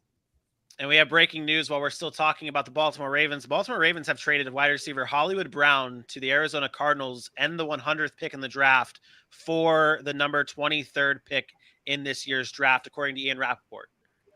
Wow. So Hollywood Brown to the Arizona Cardinals. Hollywood Brown to the Arizona Cardinals, and the Ravens are back on the clock at 23 in this first round. The reason why I wanted to bring that up before we move on to this Houston Texans pick at 15 is, does that change anyone's thoughts on Kyle Hamilton to the Ravens here? Or if they knew this trade was going to happen, would you have rather seen them take a wide receiver here? Or with that 23rd year? No, okay. I think that's what they did. They don't want to pay. They're going to pay Hollywood. He hasn't been productive enough. And now you can go draft a wide receiver if you really want one. But let me make something clear. They don't have to take one in the first round. Mm-hmm. They can because they do have a Rashad Bateman who they really like and was drafted high last year. And they can wait, and they still have, a Mark Andrews. They can get a receiver later. They might go edge rusher at 23. Baltimore has proved once again they're one of the better franchise when it comes to drafting, when it comes to, moving guys and finding ways to make it work. They're always competitive. I'm going to trust what that brass is doing over there in Baltimore. Good for them. And we talked about with the Ravens here to kind of wrap up this Kyle Hamilton pick too. We talked about the Ravens possibly being in on a Tyrann Mathieu. Well, now they get a Kyle Hamilton in the first round. That could be your, obviously not. I don't know if the potential there is Tyrann Mathieu or like the same style, but you're getting a shot on a safety who has the ability to be a top 5 safety in the NFL. So I love this pick for the Ravens. Wow, comparisons to Isaiah Simmons and Jalen Ramsey. I want to piggyback. They're talking about his versatility. I watched him a lot at Notre Dame. Before he got to Notre Dame, I saw the commit. I was like, wow, this is a good kid. He was from Atlanta, I believe, or somewhere in Georgia. And then he ended up working his way to Notre Dame. Great get by Brian Kelly. And that guy from the first game that he played, it was a random Monday night against, I think it was Louisville on a Monday night. I was watching it in a hotel because of a hurricane that we evacuated for. But, I mean, that was a weird start to the season, right? Monday night, this kid's a freshman starting to safety, coming up, making plays, doing everything well. Everyone says he's a box safety, but, I mean, that guy is just an absolute beast. He's a playmaker in the secondary, and what better place than Baltimore? I mean, this guy's going to be an all-pro by year 2. Wow. Strong words. Well, he's got the potential, too, for sure. For sure. Houston's on the clock now at 15, and this is a spot that they've traded back. They originally selected Derrick Stingley with their first round pick. Where does Houston go here? Lots of options, I feel like, for the Houston Texans Wow. What? They go Kenyon Green. That's where they go here. It just announced? They picked Kenyon Green just Oh, now my. at the 15th pick. Twitter didn't update? Oh, wait, Twitter didn't update you? Oh, wait, Twitter didn't tell you? There's Twitter. There's too many notifications about. No, there's too many notifications about the Hollywood thing that really overshadowed this, unfortunately. But I love Kenyon Green. I love Kenyon Green, and that is, I think, man, with all the holes though for Houston, this might not be that great of a pick. Oh, it's What? It's a great Is pick. it? Yeah, Fantastic pick. Put him next to next to Laramie Tunsil, and that left side is locked up. Okay. Like I love like, Kenyon. and I love him as a player. So this is. it's so it's so easy to say, oh, let's go get Jermaine Johnson because it's the edge rusher here. He's the high, that's the guy that makes the plays. It's so hard for offensive linemen to stand out. And yeah, you can, when you take them, if you're not a team that's already solidified, people look at you like, oh, you didn't go get a skill position guy. You didn't go get, the guy that's going to make the plays. You now have locked up the left side of your offensive line for Davis Mills' blind side. And now you're giving Davis Mills everything that he needs in order to be successful. Obviously, we talked about perhaps a running back later in this draft, perhaps a wide receiver, but they still have a Brandon Cooks. I like it. Brevin Jordan started to come on a little bit last year as a tight end. Maybe you get a little bit more out of him. Look, you have to have an offensive line in the NFL to win. And he's one of the best ones. I love it. Yeah. So far to me, and granted, we understand, we came into this talking about Houston's team needs were every single thing best available. So far, I think they've done a masterful job. We don't know. We can't speak to what these guys will do in the NFL, but I think they got a great corner in Derrick Stingley. They got some extra draft capital, moving a couple spots back, and then they solidified their line. We talked about them being in on Charles Cross. We talked about them being in on guys like Ikem Ekwonu in the top. And now they get a guy like Kenyon Green, who we've alluded to can play all over the line and is a guy that we had slotted in to help some of the offensive line neediest teams in the draft. So far, so good, Texans. You're going to eventually get me to stop saying you're a horrible franchise with this new regime. It's going to take a little bit more, but you're trending in the right direction. You're trending in the right direction. And with this pick, I mean, Kenyon Green to me is the best interior offensive lineman in this draft. What he did last year at A&M was amazing. He drove through, and I talked about it on the show on Wednesday about the Cowboys possibly being in on Kenyon Green, and he drives players off the field, literally Michael Orr type, driving them off the field. I mentioned on Wednesday's show that he's like this old school type of player. He fits perfectly, and with what Houston's going to do, he's a Lovie Smith type of guy. I feel like he is. If Lovie Smith had a type for offensive lineman, it would be Kenyon Green. A+ pick right here for the Houston Texans. Now on the clock is the Washington Commanders. Back on the clock with the pick in, actually. They traded back earlier in the draft. Now they're sitting here. What happens with the Washington Commanders? Why is Jermaine Johnson falling? This always happens when you get a player that everybody starts talking about, oh, he's climbing up draft boards. So guys, again, it's just talk. A lot of it is just talk, and we're not really sure what's going on. I think there's just more pressing needs. People saw the edge rushers go early, the first three.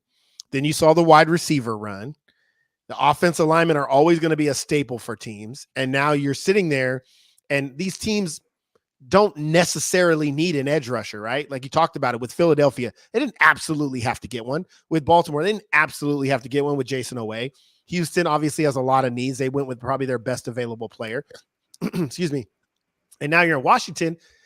They have Chase, they have Chase Young. I doubt that they're going to try to go edge rusher here. So it's just, again, about need and finding what works best for you. And you could see a situation, just kind of throwing it out there now. I know we're talking about Washington, where could you imagine if Jordan Davis and Jermaine Johnson are on Philadelphia? Yeah. Oh my fire. I love it. Because the Chargers got Khalil Mack and Bosa. They're probably not taking them. No. I mean, obviously there's a corner there in Trent McDuffie that's probably in play for Philly, or receivers in play for Philly. Could you imagine them just say, you know what, the hell with it? We're going to go get Jordan Davis and Jermaine Johnson and call it a day. Oh, man. Why don't they do that? You know what I just realized? Kyler Murray and Hollywood Brown are reunited. Yeah. Wow. So again, what does Washington do here? I think everybody was avoiding the conversation. I'm going to say it one more time. Washington should draft Malik Willis. Washington should draft Malik Willis. We know where you stand on them. But what receiver here? Traylon Burks? I don't Jahan mind. Dotson? I don't mind. Hey, I brought up Christian Watson, but I don't mind Jahan Dotson here either. I don't mind any of those. Can you believe Pittsburgh is sitting back just like this right now? Oh, Mike Tomlin is just like, oh, this is great. Like Mike Tomlin's like, because you know damn well. No, I mean, hey, the Commanders are really the only. AJ, stop making faces. I didn't mean that's the first one I made. Oh my gosh! I'm sorry. Hey, we gotta break this on the. No, on the it's show. not official. Don't do it. It's not official. Don't do it. It's a plan. Adam Schefter just reported it. What's the what is it? What is it? Just what is the Titans are planning to trade wide receiver AJ Brown to the Eagles. Did I not just say it was a plan? I thought you guys were talking about the Commanders. You guys talk too much. Well, the pick is in. What else could they? The pick is in, but AJ Brown could be an Eagle. There it is, Jahan Dotson. Wow. See, there you go. I told wide you. receiver. Sounds too much like Josh Doxson. I see what you did there. Wow. Maybe Okay. they wanted they traded back. Wild. What? Listen.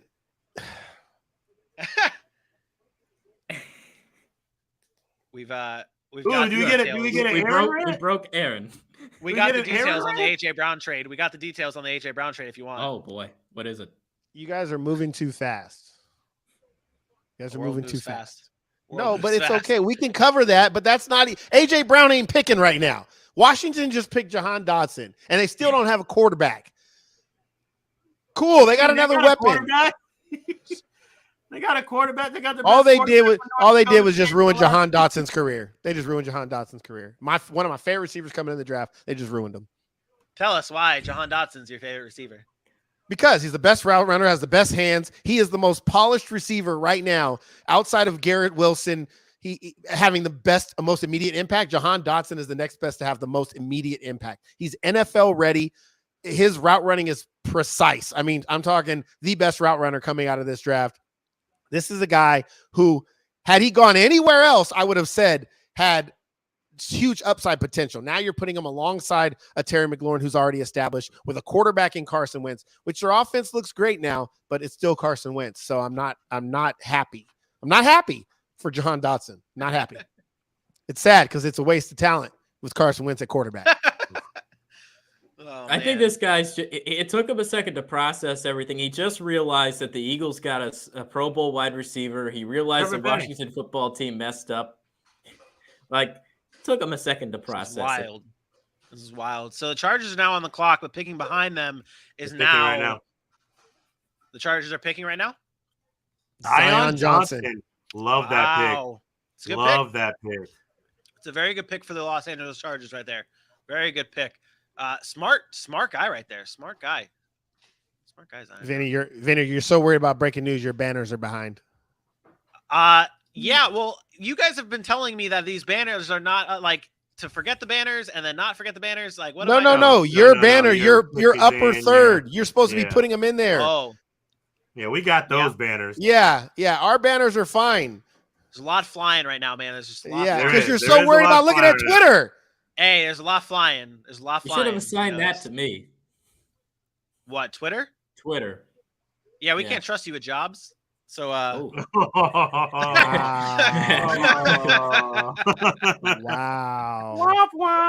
deserve that. So can you now expand a little bit on this AJ Brown trade that you guys have so much talked about? Well, no, we're gonna be patient here and we're gonna talk about Zion Johnson, right? I'm sorry. I like this pick a lot.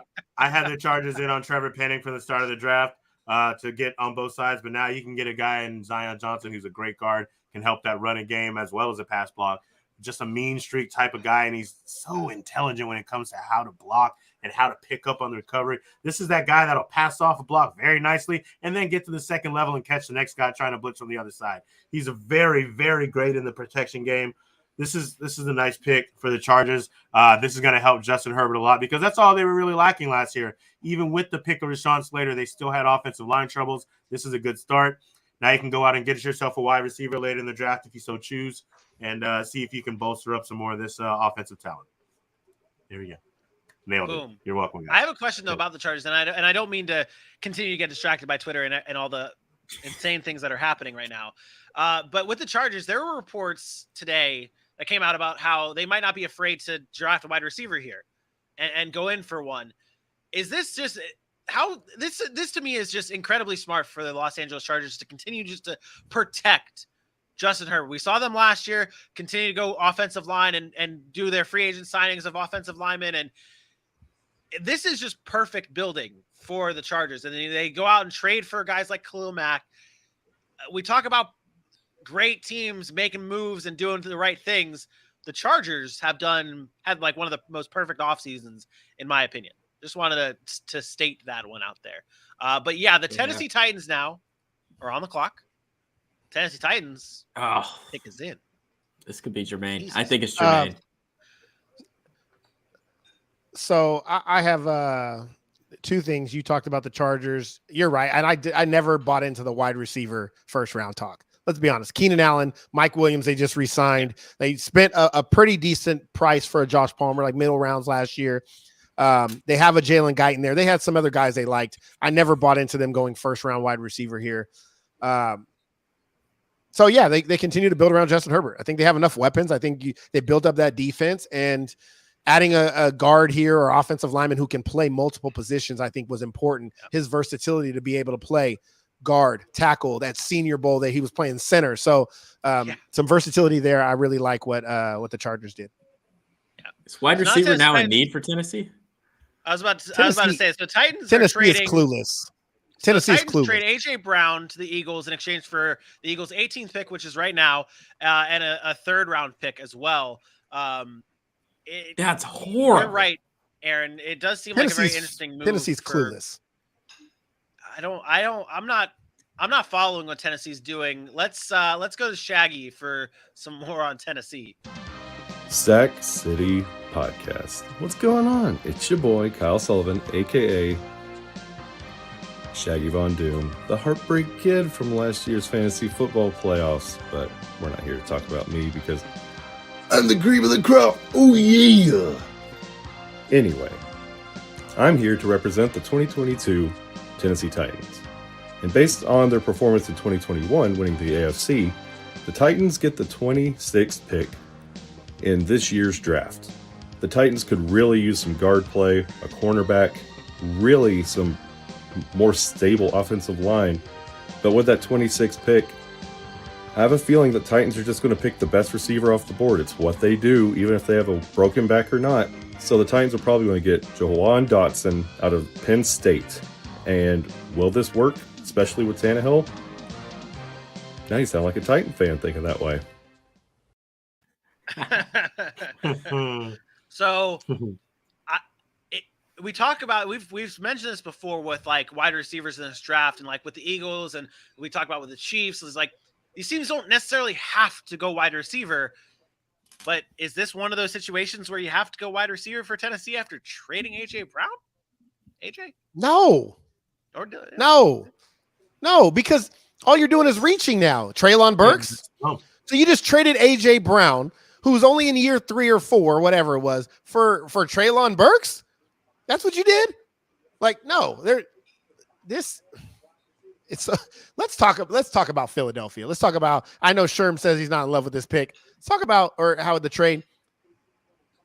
They just got an elite wide receiver to go along with Devontae Smith. Yeah. To do everything they can. And they just drafted Jordan Davis on the defensive line. They can go later and get some secondary help. To me, the Philadelphia is a huge winner here. And I'm going to mention one more loser. Let me go on my rant. One more losing team. The Dallas damn Cowboys. Because not only did you let the Philadelphia Eagles get all these players, but you let the Washington Commanders do the same thing in Jahan Dotson. And so and then Kayvon Thibodeau and Evan Neal go to the Giants. The only damn losers in this whole situation are the Dallas Cowboys and the Tennessee Titans. I'm done. Modelo. He's bringing out the hard stuff tonight. He's bringing out the hard stuff tonight.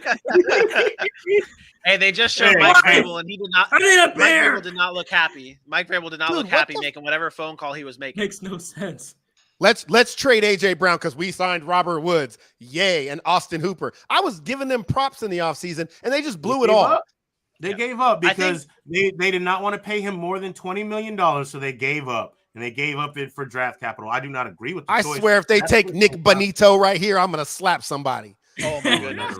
Back-to-back rants. Hey. Watch it be Tyler Smith. Watch it be Tyler Smith from Tulsa. I saw a lot of mocks today with that, and I was like, that seems like a reach, but okay. But I can't imagine. What I tell you, they traded AJ Johnson for Traylon damn Burks. Hey, I'm glad you know that I'm worth so much. Dude. That's dumb. That's ridiculous. Oh, hey, you know what? It's the connection. That's the connection. Ridiculous. That's my Vinny. It's the connection. It's got to be a connection there. That's my point. Somewhere.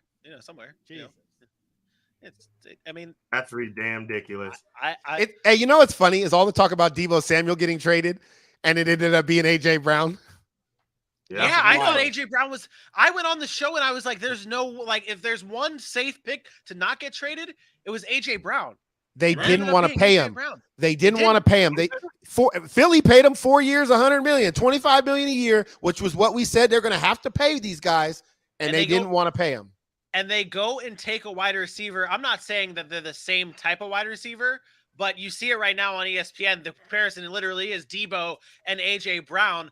This makes no sense. Like, I guess to play devil's advocate for the Tennessee Titans here is you don't want to pay AJ Brown, so you're now taking someone who you're going to hope that's AJ Brown, and you don't have to pay for the next 5 years. So then you can you have to wait for him to develop the same way you were waiting for AJ Brown. I agree. I am not on Tennessee's side here. I'm just playing devil's advocate and also trying to talk about a good player in Treylon Burks, who has the abilities of an AJ Brown, but you don't know if he's going to be able to develop into that type of player. And he is a good solid player for the Tennessee Titans to have. It would be an even better pick if Treylon Burks was being added to a receiving group led by AJ Brown. But that's the problem. And I'm looking at it, while I still think you don't trade AJ Brown to do it, but while I'm looking at it, I mean, you had to get ahead of the Saints. Well, I mean, they just got Chris Olave. You had to get ahead of the Packers, who know they're going to now need to get a receiver with their first pick, not their second pick. The Cardinals got theirs in Hollywood Brown, but are they really buying in? The Cowboys now, without any of those picks, unless they decide to go Tyler Smith, they might need a receiver. The Bills can be in on a receiver, and then it's the Titans. So, I mean, the funniest thing out of all of this? The funniest thing out of all of this is Green Bay is still not drafting a wide receiver in the first round. They're not. They're going with that tight end. Green Bay. Just think about it. Now everybody has said, "Oh, Green Bay's got to draft one." They didn't move up to get one, and now what are they going to do when they get up there? They can't. What are they? Christian Watson's the last one that I say is really worth the first round pick. But Treylon Burks he's cool. He wasn't as productive as AJ Brown in college. He had one really good season with Arkansas. I want to go back and touch into this real quick that you brought up with the Eagles, and obviously the other team in this is the Eagles. You brought up all the good things about it, but also you have the ability and the flexibility to go out and pay AJ Brown the money he wants because you're still on that Jalen Hurts rookie deal. You still have a ton of young talent, so the financial situation here is perfect for Philly to go out and go get an AJ Brown and make a push in an AFC East, or the NFC East, that it's Dallas, and then there's everybody else. So now you're being able to. It's not Dallas anymore. It's Philadelphia, and it's everybody else. Wow! I'm telling you right now. Right now, Philadelphia is the front runner to win that division, even without adding to that secondary. Monday here. No. Let's not forget, Philly made the playoffs last year. Number one, they did. You're right. They did. Right. They're getting better, and Dallas has gotten worse. It's not an overreaction. The fact is, Dallas hasn't done enough yet. As of right now, after these draft picks, after the trade, before Dallas has addressed anything free agency, I would favor the Eagles right now over the Dallas Cowboys. All the conversation that Jerry Jones had about moving up and being aggressive and going to get the guys they like, I haven't even heard a peep about them making calls. I'm sure they're doing slight. Well, because it was only I don't know. 4 guys they really wanted: Charles Cross, Drake London, which were gone in the top 10. So you really weren't moving that high. The other guy they were talking about moving up to get, if it was in the teens, was a Zion Johnson, who ended up going earlier than I thought he was going to go. And then there was one other.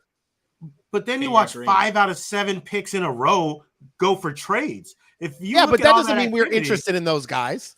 I don't want to trade up just because everybody's trading. I want to trade up for the guys that we think are going to be impactful. You don't think there were any of them? Kenyon Green? No, Jordan what I'm Davis? saying. I mean, what I'm saying is, I'm not. If I'm Dallas, and those aren't the guys that I had my eye on, which I know the 4 they mentioned that they would move up to get, they weren't able to do that. I'm not just going to move up just because I see everybody else moving up. Like, they have to fit what I'm trying to do. So if a Charles Cross had dropped to where Zion did, that's a move they would have probably made. But Zion, they were trying to wait till he got to like 19, 20, and they were going to move up a few spots. He didn't get there. I'm not moving just to move. Just because everybody's trading doesn't mean you have to go and do it. I think there were some reaches in the trade. I thought the Chris Olave was a reach. I think you start to reach. I thought Jahan Dotson, honestly, as good as I think he is, I thought that's a reach because I didn't feel like you had to make that move. So you start to react to what everybody else is doing and you can get into trouble. So I'm not mad at that. It's just when you get teams like Philadelphia and Washington in your own division that are making those moves and making things happen, you start to look back on your free agency and say, maybe we should have done a little bit more.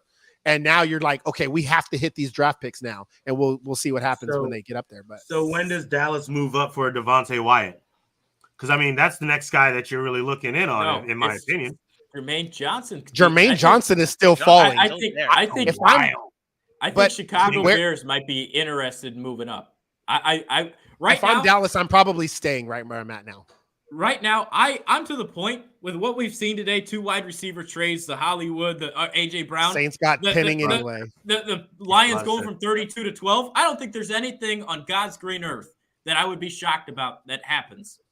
Is there more of a lock than Malik Willis going right here? Like, no, right? Like, what if Pittsburgh passes on him? I will say that there were 2 locks in this entire draft. Like, you could put money on it, guarantee it's a lock. Malik Willis could be one of them. And Trevor Penning, who just went to the New Orleans Saints at number 19, because everyone, all of us had Trevor Penning to the New Orleans Saints. Every mock. And let's kind of dive back with all the chaos that's happening. We're going to bring it back down to earth here and assess these draft picks for what they are. Trevor Penning to New Orleans Saints is a slam dunk. Aaron, why was this an easy pick for you to give the Saints Trevor Penning? Yeah, you talk about a team that just obviously let Teron Armstead go. You're getting a guy who obviously, we talked about playing in not these big schools and doesn't have the experience against big competition. This dude is a mauler, big, long, physical arms, big, long, and he has arm length in his arms to be physical. He doesn't let defensive pass rushers get on him, and which is really, really impressive, especially from speed edge rushers.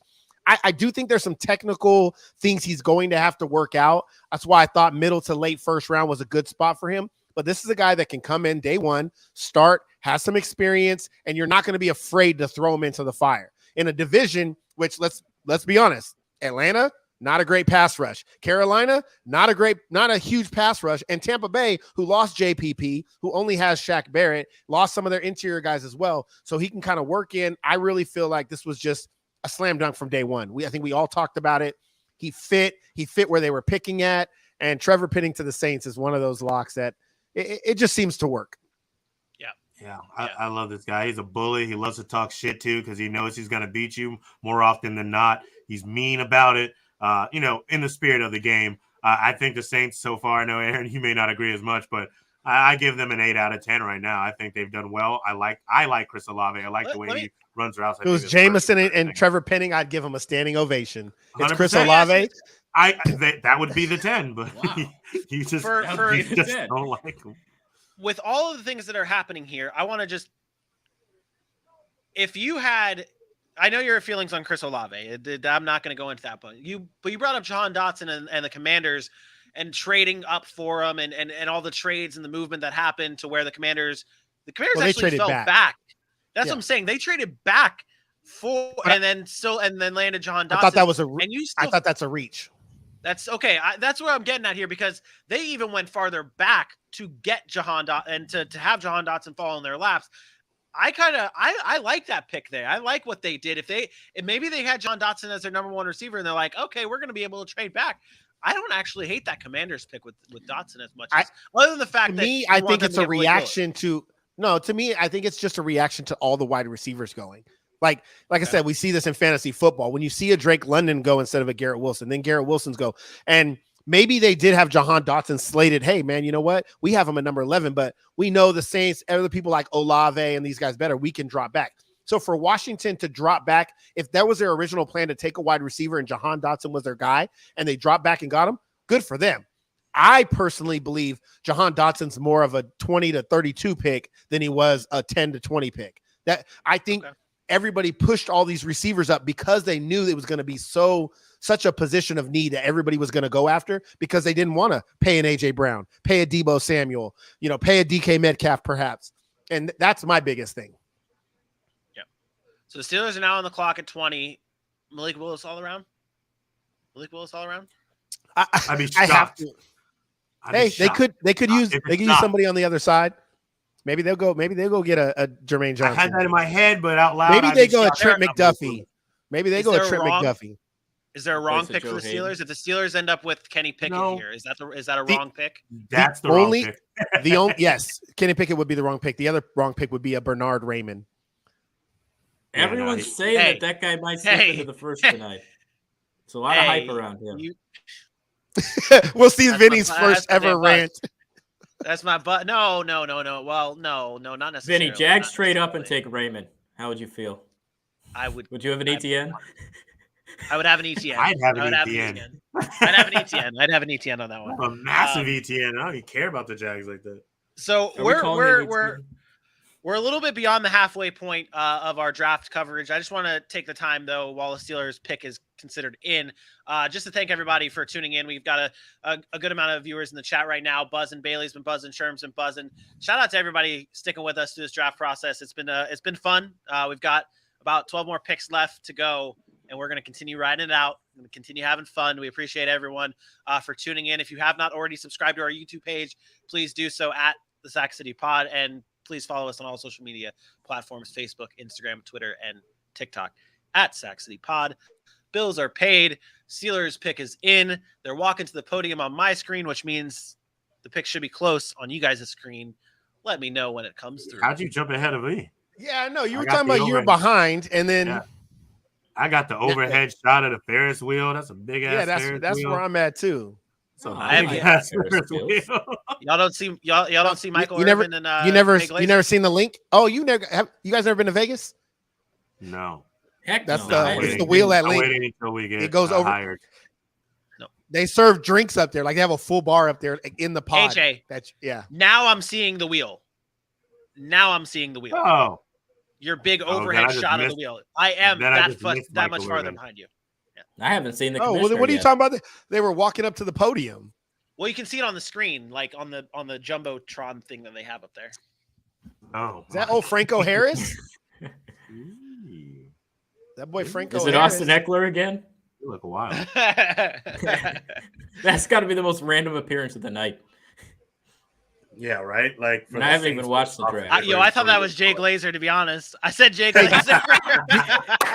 You don't know who Franco Harris is?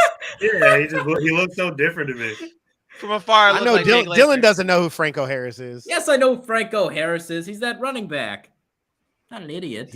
He's that running back. Yeah, it was him, then the bus, and then Mendenhall.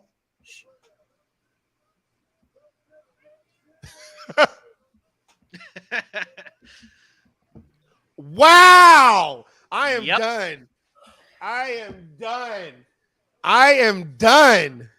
No way. They went with the Pittsburgh. They went with the hometown boy. Wow. I'm disappointed Kenny in the Steelers. Pickett has been selected 20th overall by the Pittsburgh Steelers, throwing us all on a complete swerve. Instead of Malik Willis, it is Kenny Pickett. I'm so surprised. I'm disappointed. I played the B-roll hoping to say some good things about Kenny Pickett, but I can't. Hey, look at those baby hands sling that football. them baby Listen, hands. the one thing Kenny Pickett actually does have, he's mobile. He can move around. He has experience. He's gotten better each year, right? That he's been there, which is what you're looking for in a quarterback, somebody that has growth. So I'm disappointed because I don't think any quarterback was worth a first-round grade. I said that before, that I didn't think any should be drafted in the first round. But if you were going to draft one in the first round, to me, you shoot for the stars. You shoot for the guy with the most upside. I think Kenny Pickett's upside is capped. I don't think he could ever be a great quarterback in the NFL. Doesn't mean he can't be a good quarterback. Doesn't mean he can't be serviceable. But in today's NFL, I want special, and I don't think he's special. So now with this being, you have this guy on your as rattled as this makes us with the fact that they didn't go here, New England, who is notable for trading back in situations, if you're like Detroit or if you're a team that needs a quarterback, maybe you're Denver or not Denver, Seattle. What if you're one of those teams? Do you now, like, you just saw that Malik Willis is still on the board where you thought he would go in Pittsburgh? Do you now make the move? No, you're not aggressive. Nope. And I'm not moving up for a quarterback. I told you guys that the only teams that I could see moving up for a quarterback, I would do it, is the teams you mentioned, Seattle, maybe in Atlanta, but I wouldn't do it until it's pick 28, 29, right before the end of the first round. I'm not moving all the way up to 21. And if this is not Devin Lloyd, I don't know. Oh, they just traded to the Chiefs. Yeah. New England traded. They're about to go get Christian Watson? No, this is Jermaine Johnson. This is Jermaine Johnson. This is Jermaine Absolutely. Johnson. The Chiefs, this is Jermaine Johnson. And for the Patriots, they could probably still get Devin Lloyd later, right? Yes. Yeah, I agree. That's exactly what they did. Because linebacker's not a huge need. They already talked about Nakobe Dean falling out. I've liked Nakobe Dean to New England, so I think that this is a boost to my confidence of saying that this has to be Jermaine Johnson. Georgia hasn't been big tonight, to be honest. Wyatt's still out there. Dean. Well, I mean, at this point, I think it was fair to say that this is where we're now starting to get into the range where Wyatt was projected to go and Dean, and so I don't think we're at it like an upset here for what the Georgia prospects are. So I can't believe they took Kenny Pickett, bro. That dude, I thought there was no way Pittsburgh could miss, and Pittsburgh missed. So with New England on the clock, but that Pittsburgh thing, who's the biggest loser so far through the first 20 picks? The Dallas Cowboys. But besides that, it's, to me, I'm gonna be honest, I think it's Pittsburgh. Like, I'm more confident right now in he who shall not be named in AJ's eyes, Mitchell Trubisky, than I am Kenny Pickett. The same guy. You got a younger Mitchell Trubisky. He's not even that young. I think Trubisky's better. He's not even that young. Kenny Pickett is an old guy. Vinny, the amount that Kenny Pickett might be better than Mitch Trubisky is not moving the needle.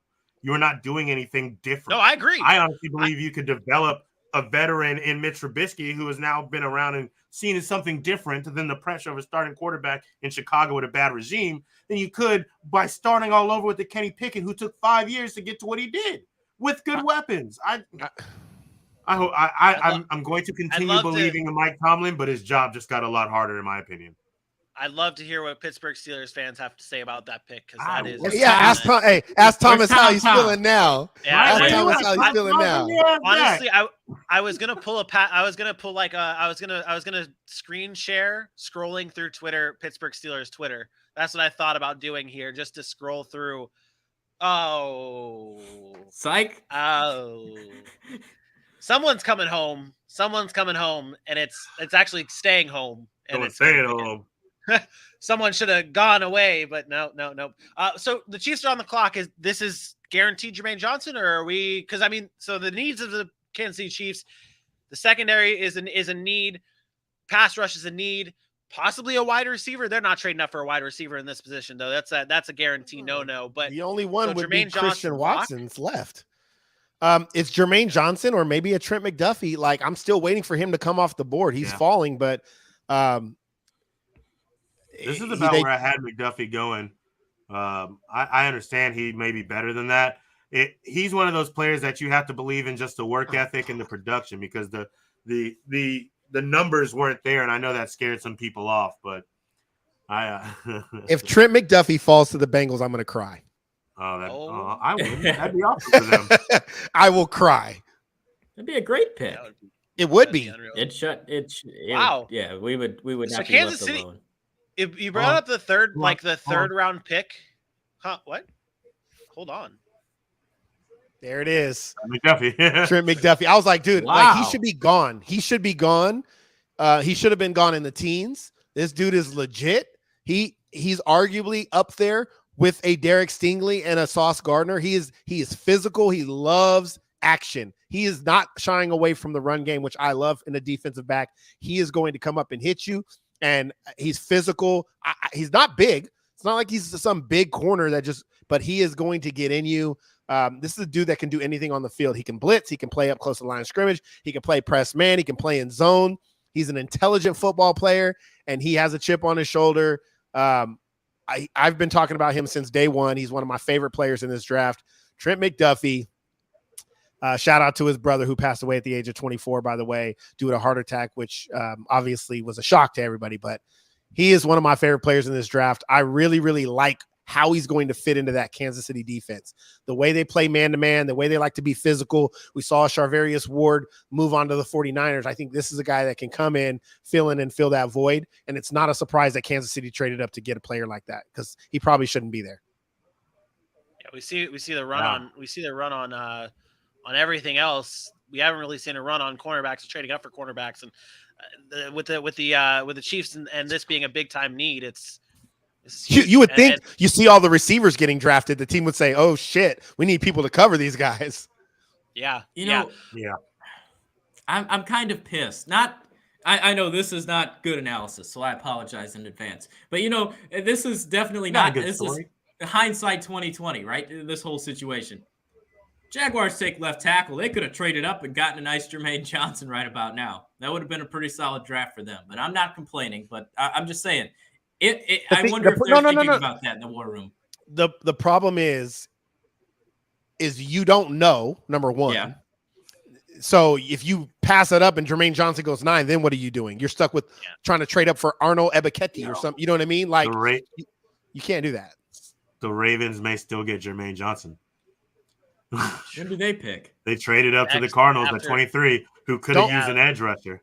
Don't be surprised here if Green Bay goes edge rusher here, though, either. With losing Zadarius? All the offensive linemen kind of went. The Zion Johnsons, I forgot the other guy's name, Kenyon Green. It wouldn't shock me if Green Bay went Jermaine Johnson here. I know we keep saying Jermaine Johnson because he's sitting there. Could be a Devontae Wyatt. Or even a George Karlaftis, right? But I don't think you go George Karlaftis before Jermaine Johnson, because if that happens, then what? Then you're like, okay, what's really going on with Jermaine Johnson? There might be something. Yeah. We run into a jock situation we had last year. Yep. I don't care. Every team at this point should be thrilled if Jermaine Johnson can fall in their lap. What if it's Minnesota? Dude, how do we take everything back? I'd take everything back. I said. What about Dallas? Are you okay with Dallas getting, like, if Jermaine Johnson lands with the Cowboys at 24? Send it. Send it. Okay. Run. So you're send it right now. Okay. Send it. So does that changes your outlook on the Cowboys? Right now. Oh, that's huge. The only thing I don't get lucky, but you're happy. Look, the one thing, or Devontae Wyatt, I'll take either one of those. I have a feeling right now the person that's gonna be there is gonna be either Devontae Wyatt or Tyler Linderbaum. Not a bad pick. Who's your center right now? I just don't love. We just drafted a center. It's Biadash. I can't pronounce his Tyler name. Tyler Biadash. Like the center in the NBA. But I think one of them can play guard, and that's, you know what I mean. I think so. One of them can move, and they'll be fine if they could do that. I wouldn't be mad at that either, because I really do like Linderbaum. Green Bay's pick is in. Let's see if we have one more video of someone in Green Bay. We'll let the pick roll through, and then we will see if our Packers fan got it right. Wow. He did not get it right. And he did not get happy. They talked he was going to move into the first round, and he did. He absolutely did. I couldn't do it because I couldn't find a spot for a linebacker, but no Nakobe Dean. No Devin Lloyd. I had Quay Walker in the going to Detroit at 32. This is so wild. Yeah. Baltimore traded the pick to the Bills. Oh my gosh. Devontae Wyatt's going to the Bills. Yeah, I would love that. Or Jermaine Johnson. No, they already took Tank Day, or no, they didn't. They went to Kyle Hamilton. Yeah. Wow, Baltimore. Devontae Wyatt's going to go to the Bills. I don't because the only other person they would trade, I thought they might trade up for a Trent McDuffie, right? Needing that corner. Yeah. I don't know you trade up for Kaiir Elam here. But they may get ahead of Dallas. No, Andrew Booth. I think it's either. Well, you have to look at. They wanted to trade up ahead of Dallas. Yes, So Devontae Wyatt. What is? It's Devontae Wyatt. I have a feeling it's Devontae Wyatt. It makes the most. Is the Buffalo pick in? No, they're on the clock still. They're gonna get Malik Willis. Baltimore. You know what? Baltimore is the greatest team at moving around and just building a team, a roster. The amount of draft picks they already had. Remember, I told you, Vinny, how many draft picks they already had? Like 10 or something. And then you add in the fact that they trade a Hollywood Brown, they get another pick. They just find ways to maneuver their team, and then they're getting all their players that were hurt back last year. It's JK, yeah. Baltimore, good job. They're doing. They still need a wide receiver. Yeah, yes. They do, but it's like we've talked about it before. It's like you don't have to reach on on a wide receiver here. I mean, shit. If you're Baltimore, I love George Pickens so much in this draft. Like, you have George Pickens and Rashad Bateman as your two wide receivers who can get up. Whoa, you already got them getting George Pickens? What I'm saying, though, is if Baltimore with that – I'm just playing. We're talking about wide receivers here, and obviously, I just feel like this would be a good spot for George Pickens. It's Baltimore. Not necessarily his Pickens, but George Pickens. No way George Pickens goes. If George Pickens and any other receiver goes in the first round outside of Christian Watson, who I don't even think really should be now, I'd probably lose. I don't know. I could see George Pickens. What about old Sky Moore? You at one point in time had 7 wide receivers going in the first round. Yeah, and George Pickens wasn't one of them. I understand that, but he's also been raising up draft boards as of late too. Kevin Austin. Even after we had talked about him. You're ready to go, Vinny. You're ready to go. You're ready. Perfect. So while we talk about the Bills moving up and swapping picks for the Ravens, we did just see the Packers pivot and go with Quay Walker, the linebacker out of Georgia, a guy that snuck into the first round from what some people may say. For the people who don't know about Quay Walker and what made him a first-round talent, Aaron, can you enlighten those people? Yeah, I mean, outside of the fact that Dylan was just talking about Georgia Bulldogs not, having many representations so far, you're talking about a guy who's versatile. Who is? Dylan. Yeah, I mean, today he is. But you're talking about a guy who is versatile. He can play many positions, and this is kind of the theme we talk about with the Georgia defense and some of their players. He's quick feet, can navigate space well. He's comfortable playing behind a defensive line, and he knows how to attack the line of scrimmage. The biggest thing I like about him is he knows how to deconstruct blocks. So he can fight through blocks. He can get to the next level. He can find running backs, and he's aggressive. Sometimes he can be overly aggressive, but he's a reliable tackler, and he's got really, really good technique. I think this is a guy who fundamentally is just a player who's going to come in and fit a system, and Green Bay has so much talent. They lost to Darius Smith. This guy comes in and can fill that linebacker. Now, mind you, we've talked for years about Green Bay's run defense and being lackluster. This is a guy that can come in and help that right away. It's a great pick, and like you said, he moved up draft boards late, but I like it here in the spot for Green Bay, especially with all the receivers gone. You can't knock Green Bay for not picking a receiver after the run of receivers we just saw. Yeah. The only thing you can knock them on is not being aggressive to go out and get one of those receivers. But now Buffalo's on the clock here. They move up ahead of Dallas, who is the pick just came in as in on the screen, not in.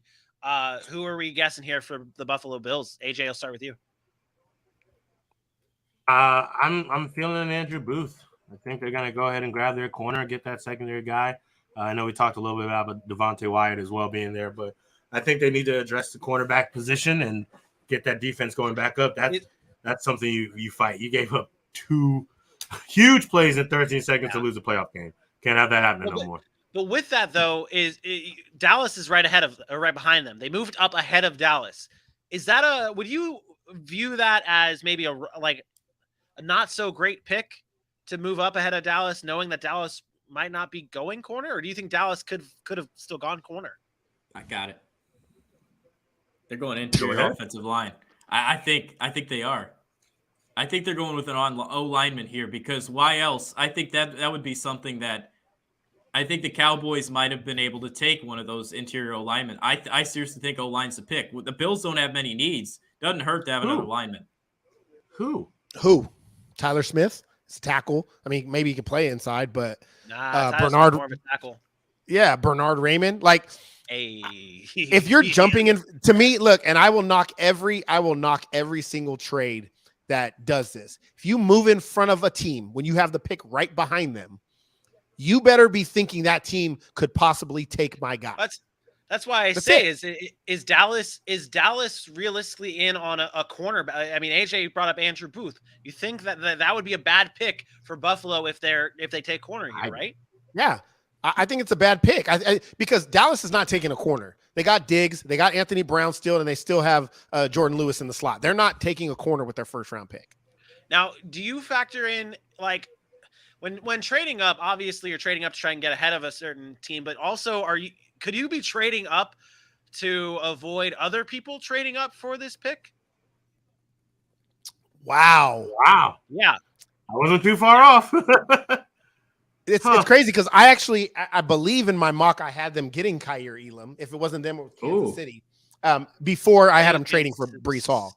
But no, not my one today, not the one today because I had them trading out or I had them getting Breece Hall today. Remember, I told you I changed. I was yeah. But I had Kansas City going Kaiir Elam, knowing that Trent McDuffie was going to be gone. I don't know that they had to move up to get him unless they thought Baltimore was going to take him. If you think Baltimore is going to take him, you offer him something. You say, "Hey, will you take my fourth rounder? Let me get this spot." You had Kyler Gordon here at Buffalo, Kyler Gordon 25 in your original 7-round mock, who we have not mentioned at all, is here. But so it's a need. The Trent McDuffie, I knew he was going to slide. I haven't been fond of him lately, just because he's going to slide a little bit. Or I'm sorry, Andrew Booth, but Kaiir Elam, big corner. I know you liked him, Vinny, a lot. That was like one of your very first picks we talked about. Physical, has those long arms, and he can make plays. So I'll let you kind of tell what you liked about him.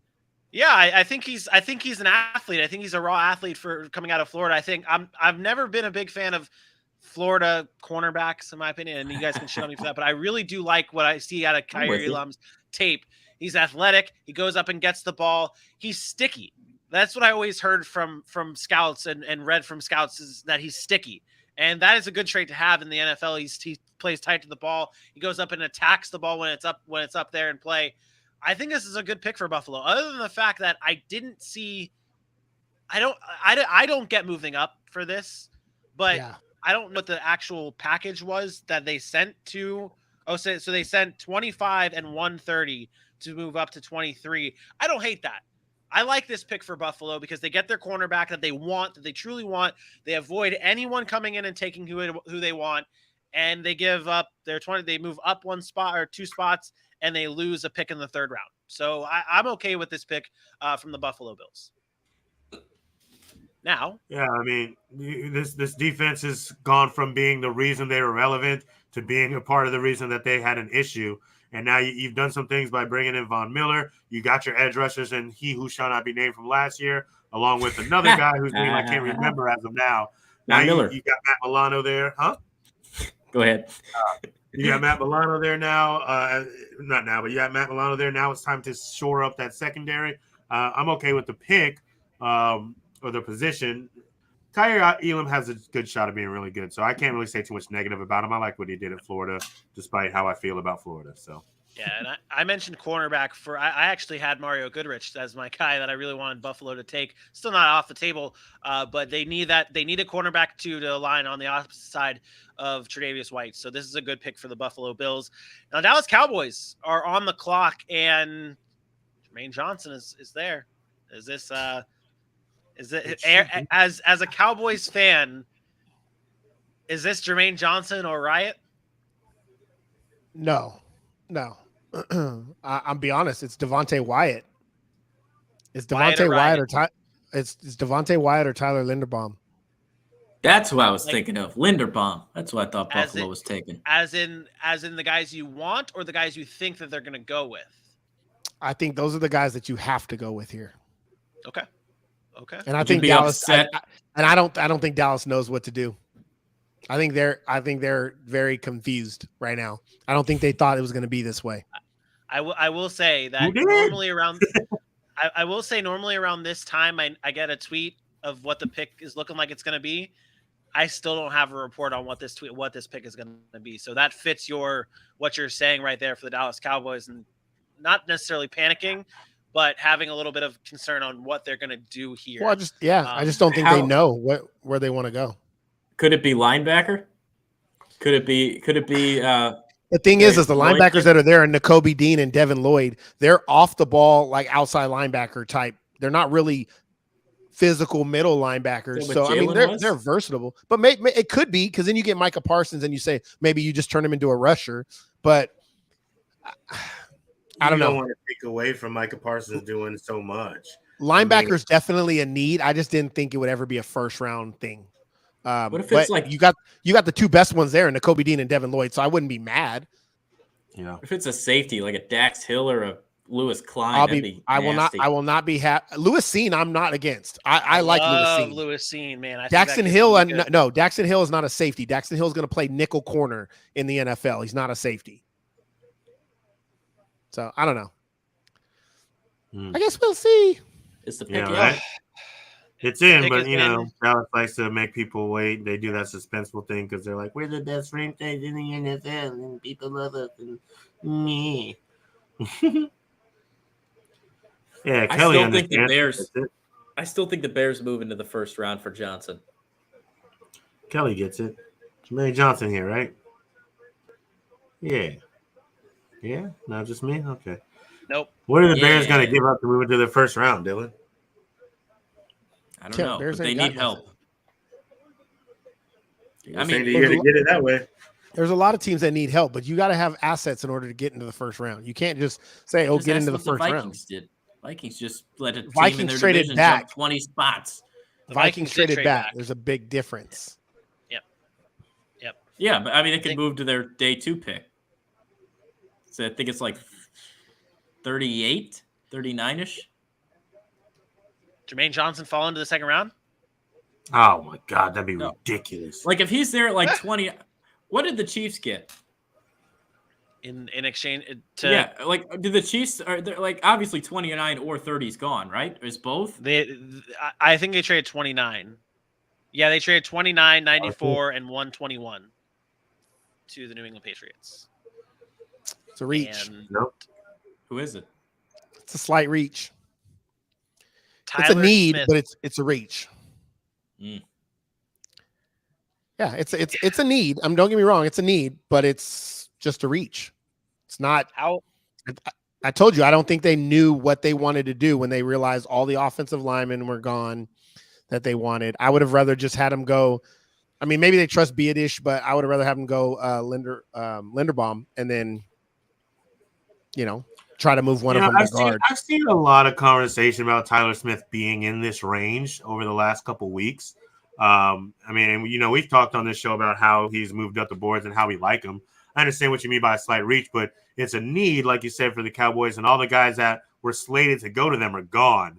And if there's not a player that you really like that you can really go and get, I mean, take care of your need. Best player available. I hate that. That's the word. I told Vinny this earlier. Player of need should never go over best player available. If Tyler Smith, you have him graded as a second round talent, but you need a tackle, but you have somebody else that's on your board that's rated in the first round, but it's not a position of need. You don't just go back and take, because you can't get a trade done, and take the player that's supposed to be second round. You take the best player available. That I hate taking player of need just because you need that position.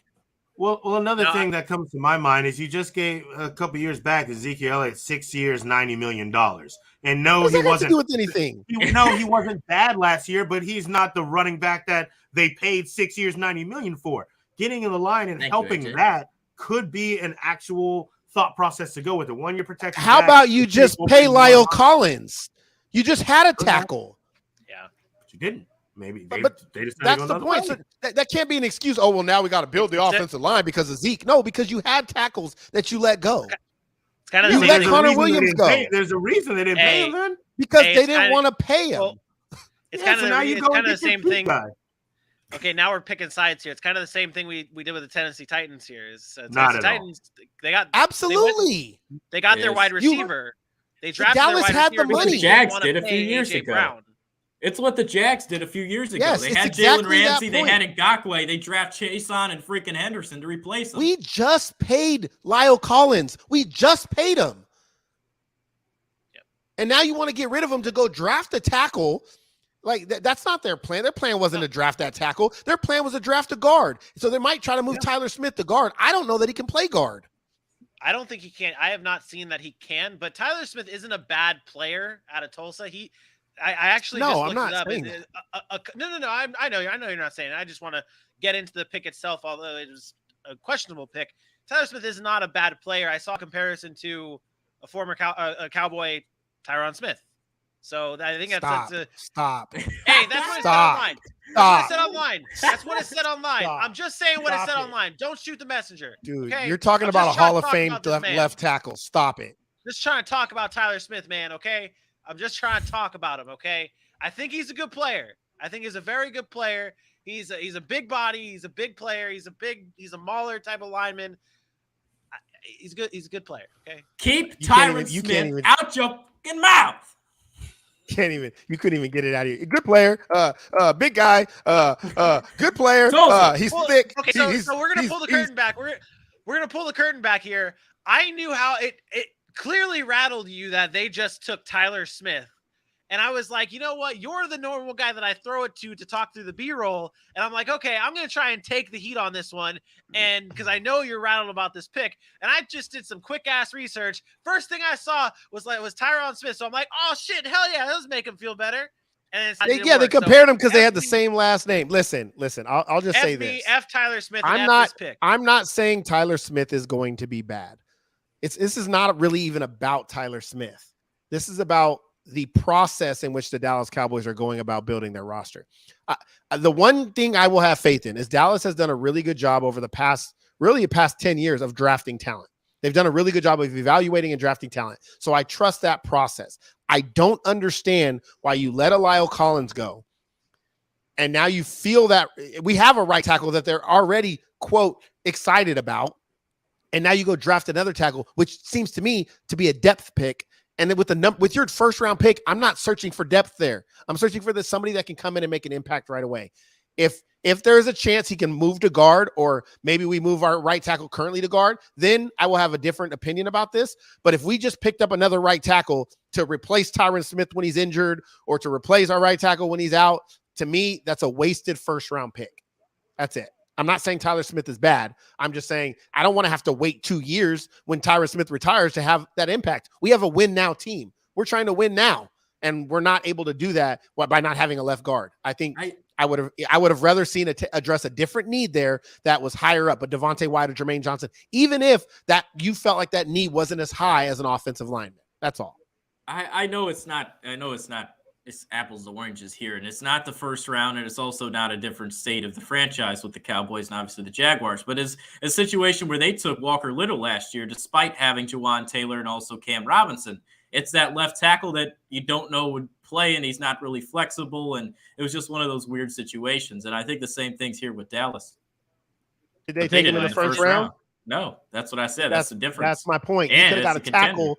You could have got a tackle with one of our 5 third-round picks or whatever we got in the 3rd, 4th round or 5th round or whatever it is. You could have took for depth pieces there. Taking it in the first round, your first-round pick should be an impact player. Should be somebody like the Steelers said they want somebody that can start. They drafted Kenny Pickett. I don't know what the hell that was, but that should be a player that is projected to start on your roster, especially when you have as many holes as the Cowboys have right now. See, I do believe that Tyler Smith can start for the Dallas Cowboys, though, and I think where are you going to start him that at? as well.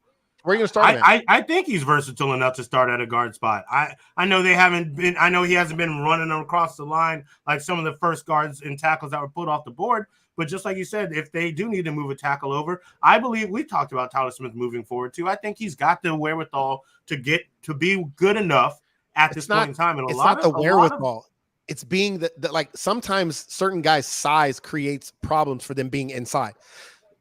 I don't know that he can't. Right. I haven't seen it, so not seeing it that he can is what I worry about, because I know Terrence Steele can't. Terrence Steele, they move him inside, we're gonna get beat every game, and I know Tyron Smith ain't moving inside. So he had 24 starts last season, and all of those starts came at the left tackle position. And I see somewhere they're saying that his size could mean he could move to guard, being 6'4", 324. That's what I'm reading here. But something that is a concern, especially being a Dallas Cowboy and the way they've been the past. Smith was flagged for 16 penalties in 2021 alone. And that was a big concern, a big red flag for teams. But the Ravens are now on the clock. The Ravens are now on the clock at pick 25 after trading Hollywood Brown.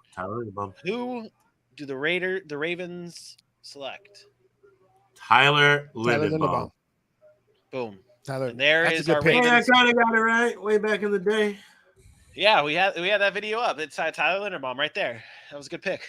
That's a really good pick for them, right? Yeah, they needed a center. They needed a center. They needed a center, and in this position, this is where they should draft a player like this, right where he's supposed to be drafted, in the middle of their 20s, a player that is probably the smartest player in this draft. I hope we're gonna hopefully. We don't have the graphic for this one. We don't have the fun fact graphic for this. Fun fact: this guy wrestled Tristan Wirfs in high school. Got beat a lot by Tristan Wirfs in high school, and he came back and he beat him the last time they ever wrestled. He spoke about that and how he would never want to wrestle him again because he'd probably get killed again. But this is a guy, again, that can get to the next level. He's athletic, which is what you want for your center. He's a leader, and he's super intelligent. And to me, that's a big thing. Oh, my God. I'm going to blow up. I'm going to blow up. I'm going to blow up right now. Why? You see because the Titans traded. Oh, my God. Did the Titans just trade back up? What are the Titans doing? The Jets have now traded back into the first round, or on the clock at 26. I am awaiting the details on the exact. I called this the draft. Hey, I called this Jermaine Johnson. I called this that the Jets were going to trade back up into the first round. They're going to have Jermaine Johnson and Sauce Gardner in one draft. Oh my goodness! Let's win the draft. I told you this was going to happen. It was just in reverse order. Oh my goodness! Because remember, didn't I tell you they would trade up for a receiver instead?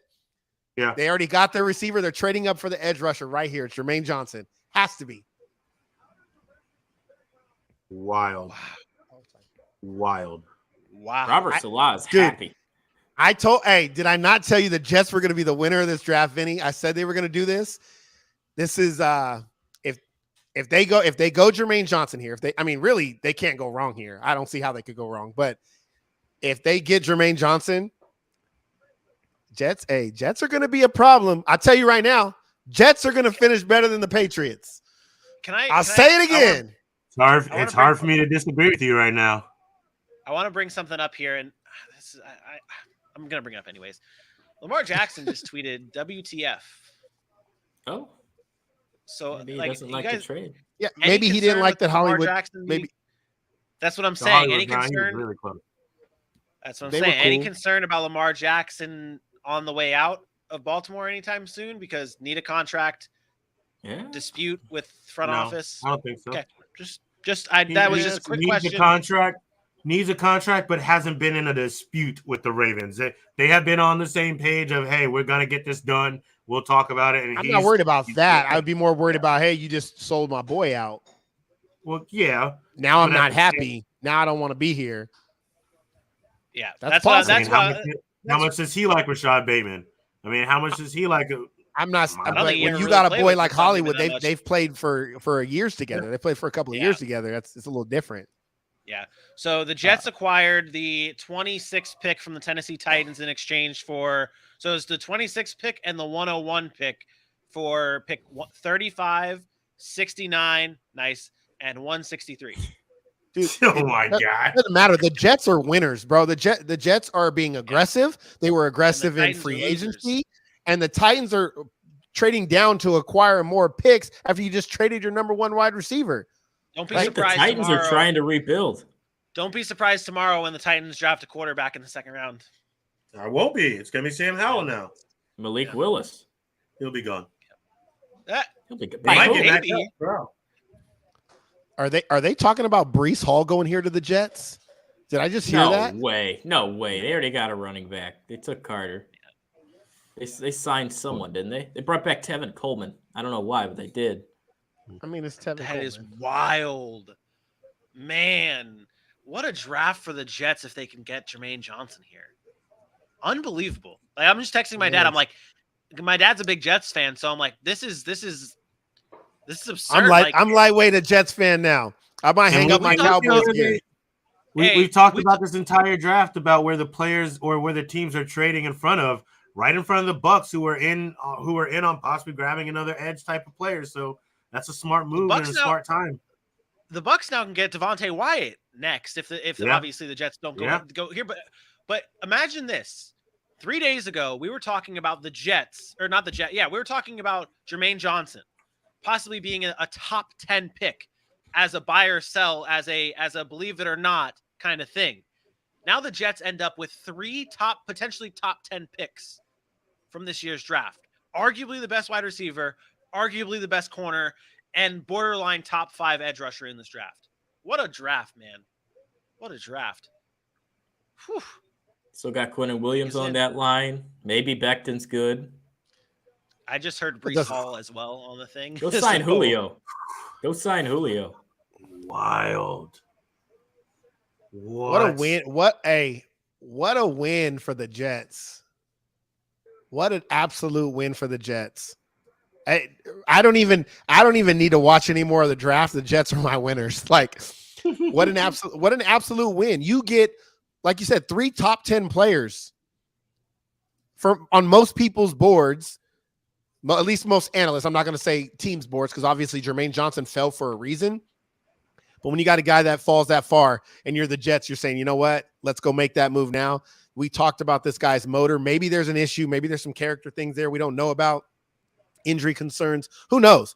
But this guy's motor, the chip on his shoulder, he left Georgia because he didn't really fit in that scheme. He wanted to get after the quarterback. And in Georgia, they don't really do that. We talked about it with Trayvon Walker not having the sack numbers. The fact is that's just the style of play in Georgia's defense. You've seen what this guy was capable of doing when he went to Florida State. He was an absolute menace. Wow. Again, the Jets just stole the draft. Forget the Rams and their commercial. The Jets stole the draft. Yeah, now the Jaguars are on the clock, and I don't have any reports on this. Do not be surprised if they take Lewis Seen. No, it's that it's the Lewis other Seen. linebacker. It's the other linebacker. Devin Lloyd. Devin Lloyd to Jacksonville. I don't know if you guys have inside information or not, but I think it's Lewis Seen. No, they cut Miles Jack. They lost Schobert a few years. They got to go linebacker. I was just looking at once I saw the report. So Jacksonville is trading for the pick 27 in exchange for 33, which takes the Bucs out of the first round, 106 and 180. I can't imagine that this isn't Devin Lloyd here or Nakobe Dean, one of those guys. And I swear to God, I don't have inside information on this. I don't think it's Dean. I think if anybody, it'd be Lloyd. Yeah, they did this to move in front of New England because they figured they'd take a linebacker. I bet they go Georgia connection, Trayvon Walker, and Nakobe Dean. I would lose either way. I'm going to lose my mind because I'm very happy that the Jaguars are being aggressive and making moves here. Very happy. Talk about the Jets being winners, but if the Jaguars can end up with Trayvon Walker and a Nakobe Dean or a Devin Lloyd, like that's 2 top 50 picks right there. It's huge. If it's not a safety or linebacker, I'm gonna blow up. Just know it. If this is a wide receiver, I'm gonna shit a brick. I don't know about that. I don't know if I'd shit a brick if it's a wide receiver. If this is Christian Watson, are you furious? It should not be Christian Watson. This should not. Well, No, look- hey, that would be stupid. think about it though. That'd Yeah, be it would stupid. be stupid. It would be, but think about it though. They traded ahead of Green Bay. So what's Green Bay trying to get that the Jaguars? Green Bay, even Green Bay right here is probably looking like, dude, we got to take Christian Watson. Like, we got to take Sky Moore. We got to take Khalil Shakir. Like, John Mechie. The run on wide receivers screwed those people in the 20s, and they weren't aggressive enough. Green Bay wasn't aggressive enough. But you know what? There was already a lot of talk about Green Bay wasn't going to go wide receiver in the first round anyways, that they trust their process in developing wide receivers late, like they did a Devontae Adams and all those other guys. So, I mean, to be fair to Green Bay, they haven't drafted a first round receiver since Javon Walker, but look at the amount of talented receivers they've had come through that system. They developed. So they've been able to develop Donald Driver, Greg Jennings, Jordy Nelson, Devontae Adams, Randall Cobb. Like, they've developed elite wide receivers that weren't first rounders. So as much as we hate on them and they should do it, they have been able to develop them and kind of can tell people where to go. So I'm excited for this pick. Damn niggas. I'm excited for this pick. I am too, but I'm also nervous because if they don't get it right, Hey, this is about the same time they picked Travis Etienne, wasn't it? Pick 27. Yeah. Yeah, it is. Perfect. Perfect. I'm going to take over the producer role real quick. Perfect. I'm not watching. So you got to announce who it is. I'm just playing. It's not even. They're not announcing it yet, so they're on a commercial. Yeah, I do have the pick. The only one who knows is Vinny. We already know. 27th pick because he can't stay off of Twitter. We know. NFL draft. Hey man, got it. Hey, select Travis Etienne. Again, do it all over again. He re-entered the draft. We're doubling down. he broke his foot on purpose to try and re-enter the draft, try and get drafted to a better team, and then the Jags. Trent Baalke's going to walk up there. With, we'll take Aiden Hutchinson now. You take them both. He's gone. Hey, we changed our mind on Trent Baalke right now, though. We changed our thoughts on Trent. We don't know the pick, Vinny. No, not you. Because you still don't know. You still don't know if this is Trent Baalke or if this is Doug Peterson. Like, Trent Baalke has a track record, and let's be honest, Jacksonville still had the number 1 pick 2 years in a row. So let's not give praise to anything yet, because none of these turned into anything. What fits Trent Baalke's system now? That we went with Trayvon Walker, who was his guy. What player on the board right now fits Trent Baalke the most? Trent Baalke always looks for upside. Like, his thing is upside will always outweigh safe. He's a. I mean, you could see it think about the signings he even had. Evan Ingram, Christian Kirk, like the guys he brings in are always upside, the huge potential, but are they going to ever live up to it? That's always kind of been his thing, even when he was with the 49ers. So I think those are his style. Does that mean he never makes safe picks or anything like that? No, but I think that's his style. They're about to take Bernhard Raymond. 9 trades. Bernhard. 9 trades in round 1. 9. Right, we went from thinking there was going to be nothing to them going ape shit. I made the statement, right? I made the statement right before 10, like, this is where it's going to get interesting because I don't see anybody moving up. And then it went the complete opposite. Everybody started picks. Yeah, everybody started trading. But I knew we talked about it. The draft was going to be chaos, and we knew at some point in time there was going to be chaos. We just didn't know when. We thought it was going to be early. It was kind of standard for a while. Then you get Drake London, Charles Cross, and then Jamison Williams, and then boom. Like, the first 10 picks were cool, and then after that it was wild. Yeah. So right now we have so my best available player right now is Nakobe Dean, followed by Devin Lloyd, followed by Devontae Wyatt. Followed by my boy Christian Watson. I'm interested to see some in-depth analysis when Dean and Lloyd get off the board about what kind of separates those two types of players. That's what interests me the most. But when those two get off the board, we'll dive into it. But I like this move for the Jags, no matter what. I like them being aggressive and going up and getting their guys. You know, I like it. I like it a lot. Daxton, we haven't really talked a lot about Daxton Hill. I tried to, and then everybody shat on me and said that he wasn't that good of a player. And I was like, you guys are ridiculous. I don't know how you watch this guy who's a thumper, who loves to tackle, who gets downhill. Who plays safety, who plays cornerback, who plays slot, who plays nickel. You're like, he's too small. He is. His mom is bigger than him. Who did I compare him to? I don't remember. Who did I compare him to? I even got an argument with somebody on our YouTube channel over this because I said he reminds me of Tyrann Mathieu, and Tyrann Mathieu fell all the way to the 3rd round. I remember that. And there was concerns about his size. Like the fact is safeties like that tend to be not very valuable in the NFL because they end up moving to the slot.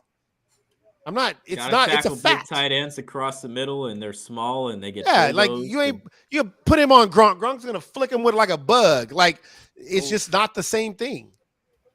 Oof. So the pick is in. Are they? He's announcing it right now. I'm getting anxious. For what? Yeah, Devin Lloyd. You guys called it linebacker. Yes, excited. But I knew he would be the first. I knew he would be the first linebacker. He's not. There's less question marks about him. Okay, but he's not. Okay. There's less. No. I mean, between him and Nakobe Dean. Got you. So why? So is that the only reason? Is that the only reason why you go? Well, you went Dean over Lloyd, but what's separating these two guys? What's the difference other than the safe pick? The differences are the question marks. The question marks about Nakobe Dean's health. There's talks about him possibly being beat up a little bit more. Devin Lloyd is an absolute playmaker, and he can play everywhere. Just like a Nakobe Dean, you can put him on the edge. You can play him in the middle. You can play him on the weak side linebacker. I envision him being what Miles Jack was, right? He's going to be on that. He's going to be that will linebacker on the weak side, and he's going to be able to have that freedom of movement. And when you give him freedom of movement, he's going to make plays. You're not going to have to face big old tight ends coming and blocking them and pulling guards and things like that. The defensive line can keep those guys off of him. He'll have a lot of space, and he can go shoot gaps and make plays. That's the type of linebacker both him and Nakobe Dean are. The difference is, again, I think the question marks about Nakobe Dean started to creep in with his size and the injury risk. I think Devin Lloyd is that dude. He's a leader. We talked about the mentality. He went back to school his senior year or his last year because there was gun violence. 2 of his teammates ended up passing away. He wanted to be a leader, and his goal was, I want to take this team to a Pac-12 title, and he did just that. So you're getting a player that's going to be an impact player for the Jacksonville Jaguars, which now alleviates that loss of a Miles Jack. Can I say Dylan. something? What's up? Paul Plesney. Oh, pause. I'd love pause. That'd be okay. Let me say this now. Maybe not the same type of player, but immediate reaction. I'll say I wasn't as heated with the ETN. I was still pissed at the pick and still am to this day, but I wasn't as heated in the moment. So maybe I'm still in the moment here with this selection. But I will say the Jacksonville Jaguars will have a top 15 defense next year. I think that might be a bold take. Yeah. Foye Oluokun, you bring in, you have 2 pass rushers and Josh Allen, and then you also have the Trayvon Walker. You have in the secondary, what's his name? Gosh darn it, Shaquille Griffin.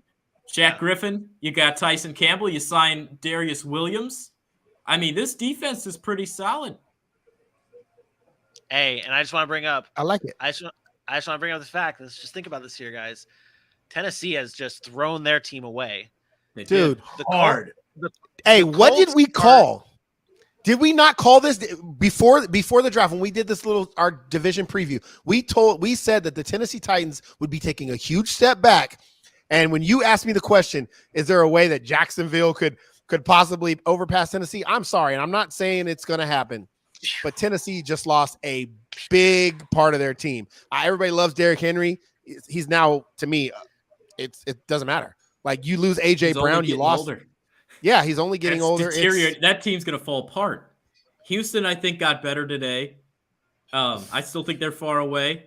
Indianapolis, I think they're good. I think they're probably the division favorite, but hey, I'm telling you, the Jags are Jacksonville battling for first. False. Battle for first, negative, Captain. We got Packers on the clock, and since Vinny's so excited for his team, we got a Packer fan that wants to say who they're going to pick. Hi, guys. First of all, thanks for having me on. Second of all, I'm going to get right into it. I think the Green Bay Packers, with their first-round draft pick, are going to take Traylon Burks from Arkansas, the wide receiver. look, I say this because with Devontae Adams leaving, we're getting a lot of receivers are starting to weave their way out of Green Bay. Rodgers coming back. The big question up there for Rodgers, who's going to be his weapon? That's still up for grabs right now. And here we are, about 4 or 5 months away from the season. Who's going to be his weapon? Traylon comes from Arkansas. Arkansas had a phenomenal year this year. I know it wasn't anything special, but for Arkansas to be in the national box, impressive for us. So, be a great series. I like Traylon from Arkansas. It'll give you a great target for Rodgers to go to. Again, thanks for on. Very few holes on that team, but I don't reach for a wide receiver, so I probably go with a corner here. It's a hard pick though. It is. So it's not a bust if they don't go wide because that's the thing. I already see it now. No. Stephen A. Smith's clowning on First Take tomorrow, saying, "How do you still trade all this to Devontae Adams and not take a wide receiver?" I can already see it now. That's going to be one of the overreactions on from the draft tomorrow. Did you guys get this alert? Yep, I did. What's it say? Yeah, I'm only blind. we needed to know that. Yeah, it'll fix itself. Yeah, it's good. I'm blind. I can't see. The lights are really killing me. I haven't been able to see since like the 10th pick. You're like that dude. You're like that comedian on stage that can't see the crowd. Yeah, that's why you look at my text in the chat. It's like I can't even type.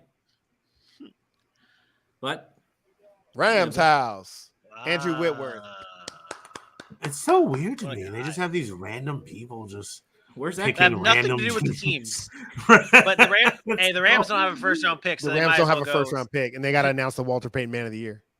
Yeah. Well, didn't he used to play for Cincinnati? Yeah, he did. Save him for the Bengals. So yeah, why don't you save him for the Bengals? The Bengals might not have a first rounder either in a minute. Oh, that's true. Hey, watch one of true. these teams trade up for Malik Willis in a minute. Come on, Atlanta, come up and get me that QB. I'll take him or Desmond. Okay, so hold on. So would you, if you're Detroit, will you do? Is now where you trade up for Malik Willis? Oh yeah, Detroit doesn't have 32. Yeah, man, what a time! Detroit's not trading for a quarterback. Minnesota might get Booth. Yeah, wow, that'd be Minnesota might get Booth. Trade all the way back and then Booth and Wyatt. What if Wyatt falls to him? Booth and Wyatt. Those are two players with question marks. No, they got 32 and 33. Do they have 33? 32 and 34. 32 and 34. Yeah. So that's still tomorrow. That's still tomorrow though. I don't know if I don't know if those guys fall that far though. Even though that's not far, but like right now, the Kansas City is looking good. They could get Wyatt at 30. And then yeah. So this is around the normal time where we get like a weird oddball pick.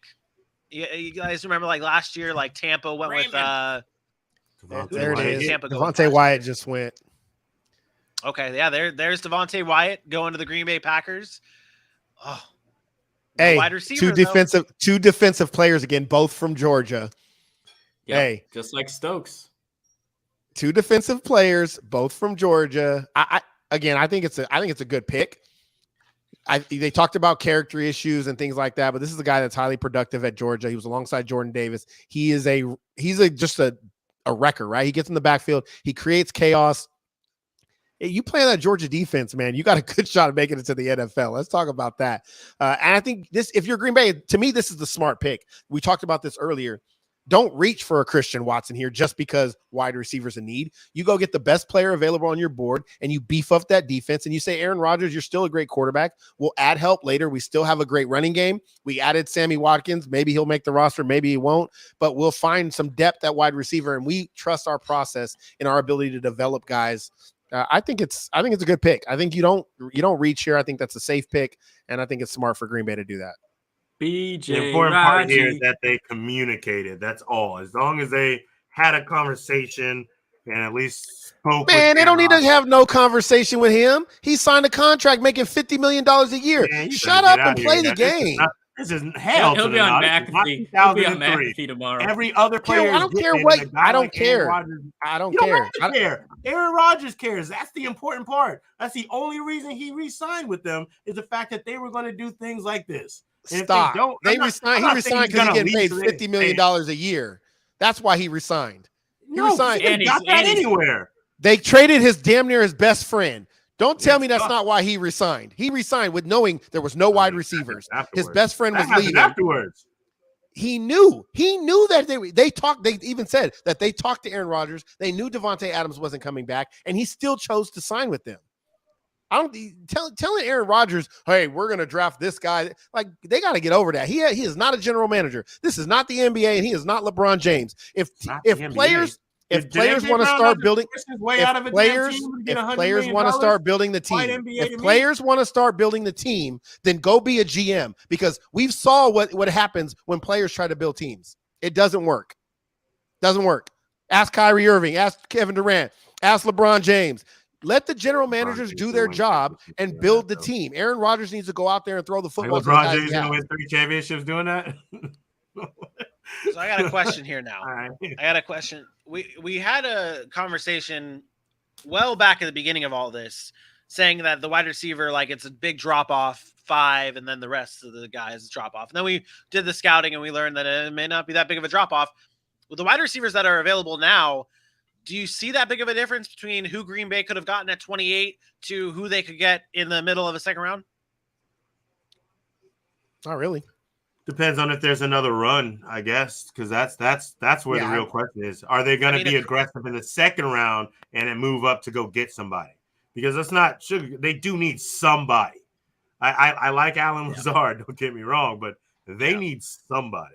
So maybe if there's another run, they have to find a way to But remember, they do have 2 second-round picks, right? They have 2 second-round picks, a third-round pick, 2 fourth-round picks. So they have plenty of draft capital.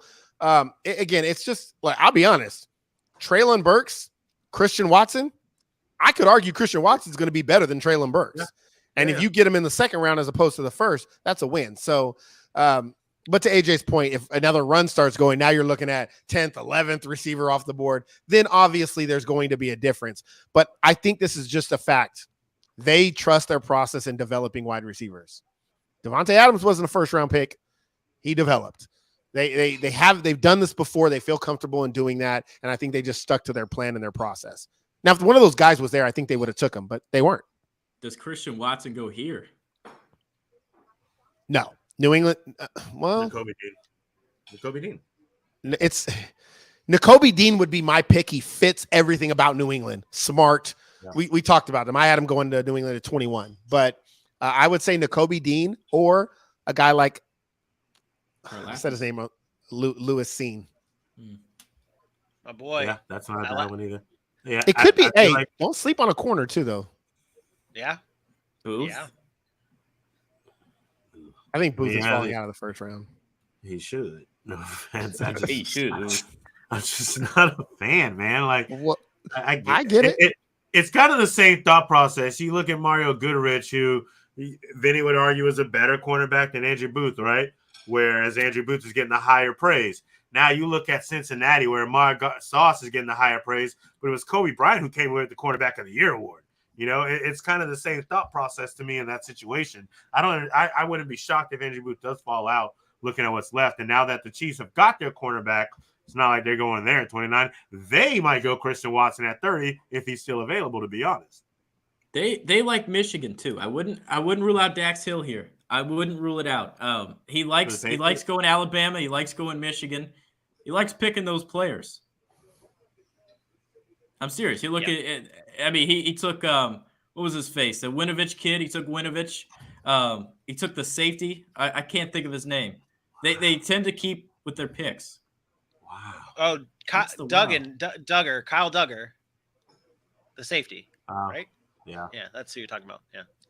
Kyle Duggar. Yeah, Kyle Duggar. I'm sorry. What? Nothing. Oh, okay. All right. Yeah. What's this look you guys are giving? We're about to find out. No one's giving a look. No one's giving a look. About to find out. No one's giving a look. You're looking like Doctor Strange. No. Like there's news. I keep saying wow. Do I need to watch Doctor the draft? Strange. This is oh my God.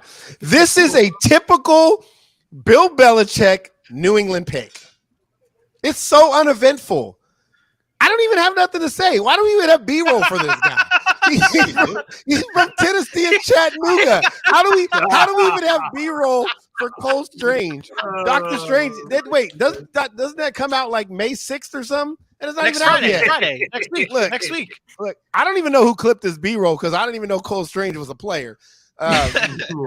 This is a typical New England Patriots pick.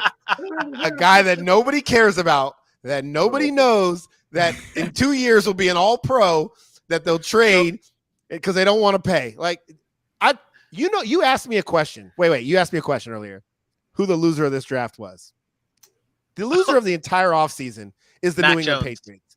The reason it's the New England Patriots is they did nothing in free agency.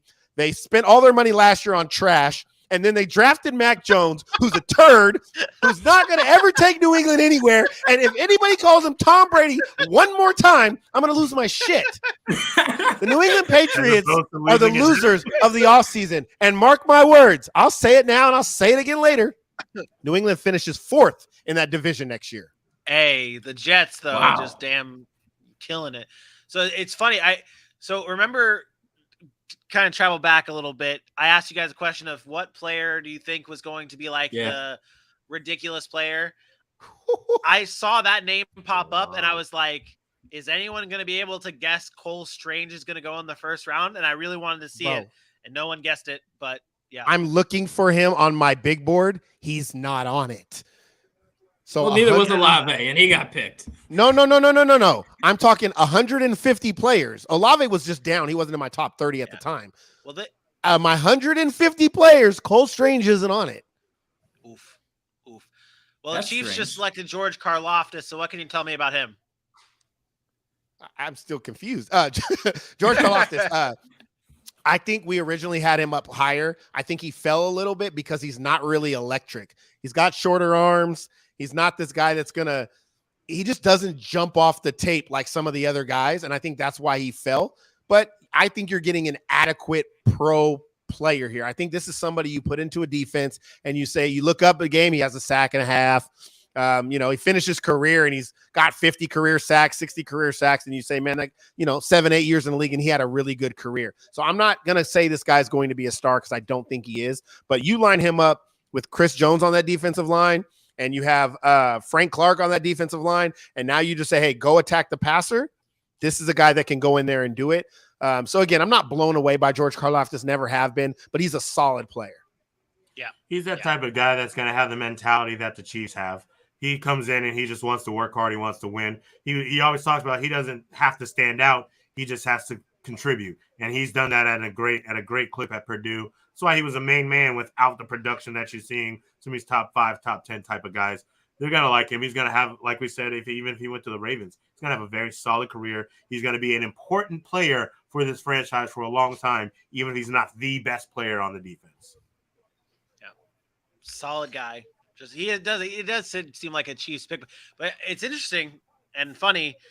Before it was like we have the Packers trading Devontae Adams. Now they have 2 first-round picks. One of those people wanted to see a receiver. The Chiefs, 2 first-round picks. Wanted to see a receiver. No receivers taken. We talked about this on our show too. That none of these 2 teams did not have to go out and shoot their shot on a receiver that they didn't really need to get. Because at the end of the day, if you look at it, I mean, you still have Aaron Rodgers and you still have Patrick Mahomes. Those guys automatically make your wide receivers better. So no need to just reach on one, continue rounding out your team. And that's what George Karlaftis does for the Chiefs. Big water polo guy, eh? Huh? Big water polo guy? Hey. Where'd you find that He one? was a stud. This man said his training used to it would consist of having to hold a chair in the deep end of the pool with his chest and his shoulders out of the water while holding the chair and treading water for 10 minutes at a time. Like he's like, this is why my legs are so strong and I got the get off that I have. I've been training for this since I was damn near 10. So he's a big sports guy. His dad played for Miami back in the day in football. And then he got him into water polo and all the other sports. He's like, I grew up playing everything but football. And then he moved to the States, left Greece, and, football became king. And here he is being drafted in the first round. Oh, good job. Good job, Karlaftis. Karlaftis. 2 picks So left the in the Bengals- first round. And neither of these teams need a quarterback. So Oh, they need a cornerback. They need a Both these teams corner. need corners. Yes, correct. Corner. But what I'm saying, Hey, Bengals fans, you need a cornerback because you have Eli Apple on your roster. That's why you need a cornerback. Hold it up. Andrew Booth. You must get a cornerback because no matter who you draft, if it's not a cornerback, you guys failed.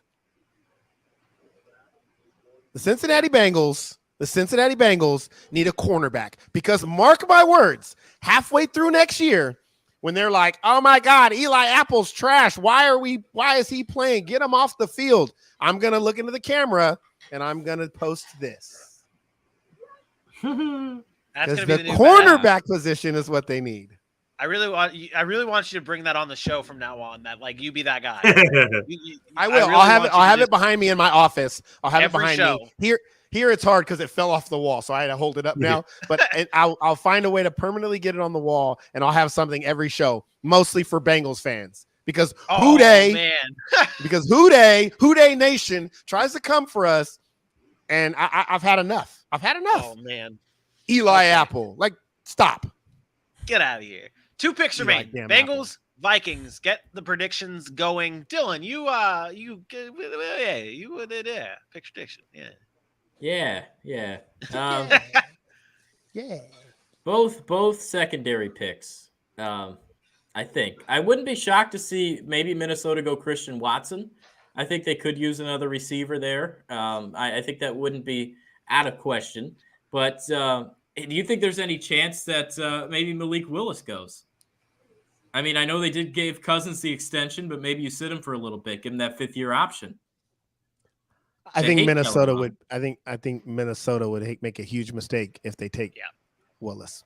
The NFC is kind of open, and the Vikings do potential. I'm not going to go on that NFC Championship show. They just have like you have that many weapons on their offense. Like their offense is pretty legit. Like with Justin Jefferson, Thielen, Dalvin Cook, like they're legit. They need to address the defense. I got it. They'll go tight end. How long has Kellen Mond been there? 1 year. Kellen Mond's been there 1 year, and they don't like him. They didn't have the balls to start him. Yeah, Kellen Mond. They said, Sean Mannion, go win us a game. I like him personally, but Kellen Mond didn't look good in preseason. He looked like he was lost, like he didn't know how to play football. So, again, he could grow. He could get better. I don't think they trust him. A really good dude. But I don't think they're going quarterback here. Like, I think that would be a shock. They'll go. I wouldn't be shocked if it's tight end. I like that. Stop, man. I'm serious. They need a tight end. I'm serious. I'm serious, Johnny. I'm serious, Johnny. I'm super serious. Guys, I'm serious. I got my wisdoms out, guys. I'm serious. They took out your wisdom when they took out them teeth, and there wasn't much in there to begin with. Yeah, right. Good one. I didn't think I had any to begin with. You have them both. Okay. Still waiting. You're bailing here trying to chirp. You know what? I can't believe me. Whoa! 358. I can't. You know what's fun about the draft is as much fun as round 1 is. Rounds 2 and 3 to me are even so much better because you're just all over the place, right? You're all over the place. We're trying to guess where you're going to go, and you think you know teams. And first round, you kind of know where teams want to go, even if you're wrong. Second, third round, you're just like throwing darts, right? And if you're not very good at darts, you're going to miss. So that's how we got. That's how we had so much fun yesterday with the fact that we wanted to go with the names that we got attached to because we just wanted to see them get drafted. But did the pick come through already? Hey guys, they don't need any help in the secondary. They got Eli Apple, Daxton Hill. Look, I already told you I'm not a fan. Too small for me. This one. Oh, go ahead, AJ. You're a fan. No, I was kidding. I was kidding. Oh, or again, not. I was just saying I'm not a fan. But I'm not. It's not because I don't think he can't play. I just think he's too small to be a safety. There's already been talk about moving him to nickel corner, which the Bengals have Mike Hilton. So I'm not sure what that looks like or what they want to do there, but I do know they needed some help in the secondary, and they went out and addressed it. So I applaud the Bengals for doing that. But I'm still laughing at Bengals fans who told me that they didn't need any secondary help because Eli Apple was, good. Yeah. I mean, so I think they did the right thing. They addressed the need, and I like Dax Hill, and he can play all over the place. I imagine them lining him up in multiple different spots, using him in multiple different ways. To help that defense keep making big, opportunistic, and timely plays. Go ahead, host. Vikings are on the clock now. Pick is in, and I just want to kind of roll through this last fan submission here. I really hope we get a Lions pick tomorrow so we can hear from our boy Kurt Steele. But as of right now, the Minnesota Vikings are on the clock, and here is, I believe, Dylan's boy Nate. We've seen over the last few years the Vikings be very inclined to take first-round cornerbacks, first-round defensive guys, and hasn't worked out real well for them in the past, especially with the drafts of Mike Hughes, Jeff Gladney, neither of whom are on the team or even really relevant in the NFL at this point. So with this year's first-round pick, I think that's certainly going to change. The new regime, new coaching staff, new general manager, I think Kwesi and Kevin O'Connell are both very offensive-minded guys. And so that's why I think with the 12th pick in the draft, the Vikings will select wide receiver Jameson Williams out of Alabama. I think he's got a lot of upside. I know he's coming off the injury, but I think even in that first year he can contribute, and long-term probably is a good replacement for Adam Thielen. So I hope, at least with the 12th pick, that Jameson Williams is coming to Minnesota and he can have himself a good long career with the Vikings. Skol, baby. I never understood why people say the Vikings need a wide receiver in the first round. Yeah, I don't get that either. They have one of the best in football. Adam Thielen's still good, and they just drafted KJ Osborne, who actually showed up really well last year. To me, this is like one of the easiest positions of need that I thought it was either edge rusher or it was DB. I think they need help in the secondary. I would probably go either a Lewis Cine here or a Kyler Gordon. That's where I'm at. I'm not said his name a lot. Andrew Booth, I just have a feeling he's dropping out. All the talk about him has been negative. I still think he'll be okay in the league, but he's one of those players that can go in the second round. You're raising your eyebrows, and you're the guy that loved Jock, who went in the second round last year. So stop raising your eyebrows, Vinny. No, I'm saying Mario Goodrich is going to be better than Andrew Booth. Book it. Oh my God, Mario Goodrich would be lucky if he's even drafted. Stop. Hey, Mario Goodrich. Hey, I don't know what it is. Maybe just Clemson guys that I like a lot then, because last year was Amari Rodgers. And this year it's Andrew.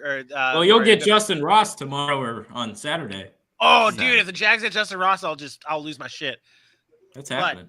But I digress. Vikings on the clock. Last pick of the evening. I just want to remind everyone we'll be back again live tomorrow at. Are we going to go 7:30 or 8 tomorrow? What time's the draft? I think we just start at 7. Doesn't round 2 always start at 7? It's always like 7 to midnight. I believe that's what they usually run. I don't know if Vegas. Whatever time the draft starts, that's when we'll be on. So no pregame for the draft tomorrow. Just draft. No. Okay, good. Time. So draft starts at 7 p.m. tomorrow. Is it 7? So I thought we'll be live at 7 p.m. Eastern time right here on Facebook, YouTube, and Twitter, just so you guys can be able to watch us and be a part of the draft special. What?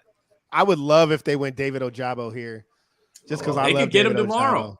They could get him tomorrow. Wait a minute. That could who be the picks Bucks 33? First, that could be the Bucks' first pick at 33. Oh, the Bucks. I love David Ojabo. Yeah. Skull. Here we go, Vikings. Here we go. Clap, clap. Who is it? Toby Gerhardt? Hey. In honor of 2021. The Vikings are picking the NFC champion Vikings.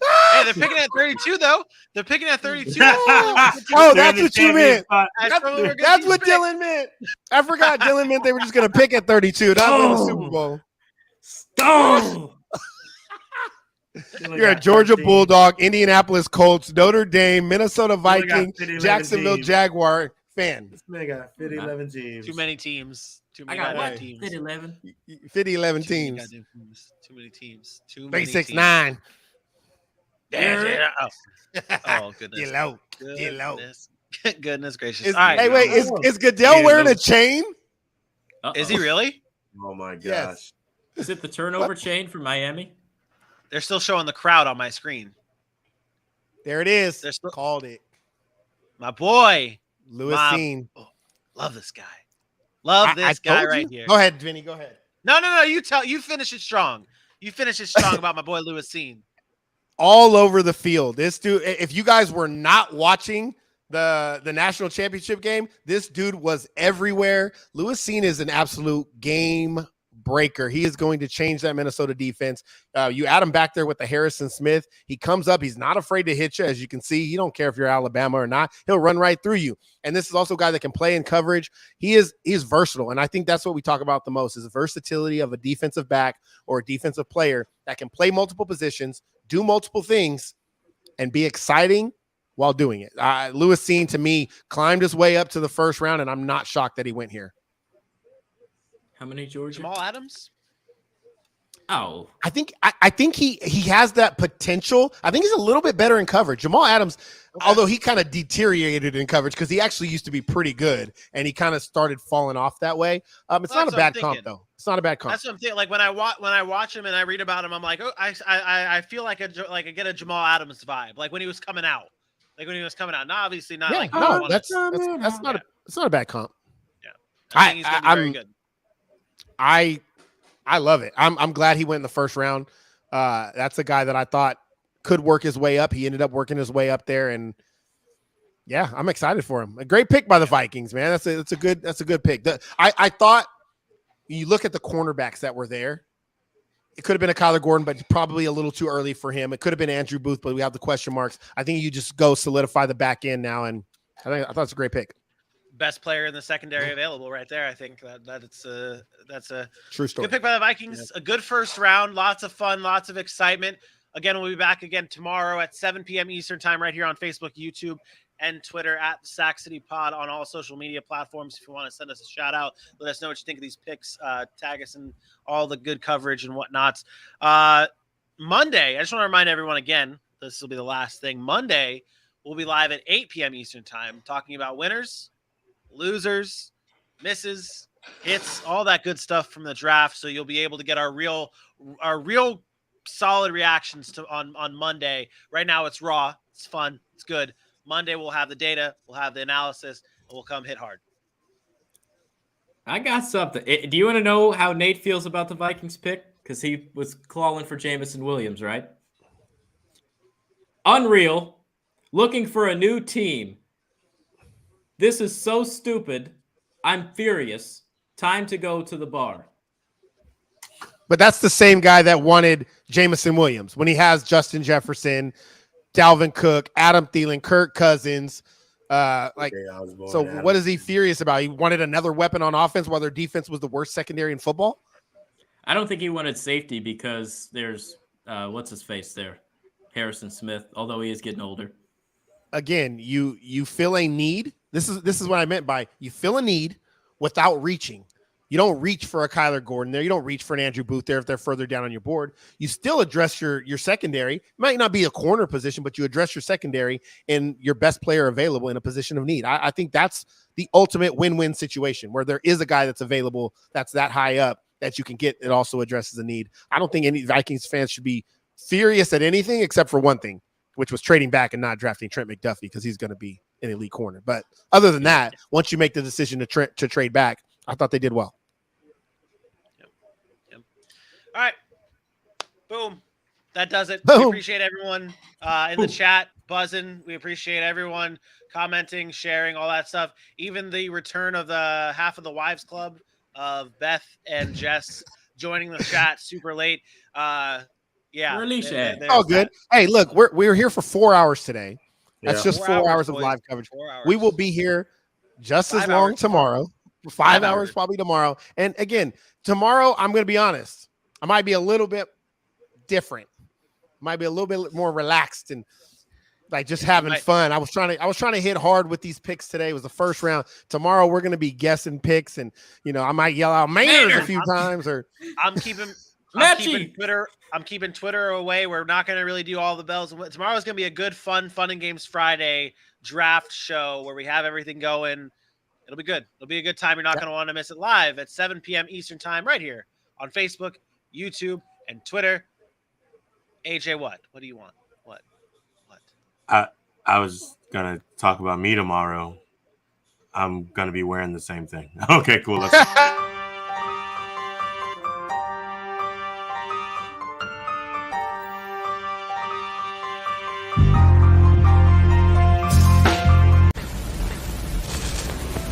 That, of course, is Las Vegas, Nevada, where the draft was supposed to be held. But things have changed dramatically, and we have changed with it.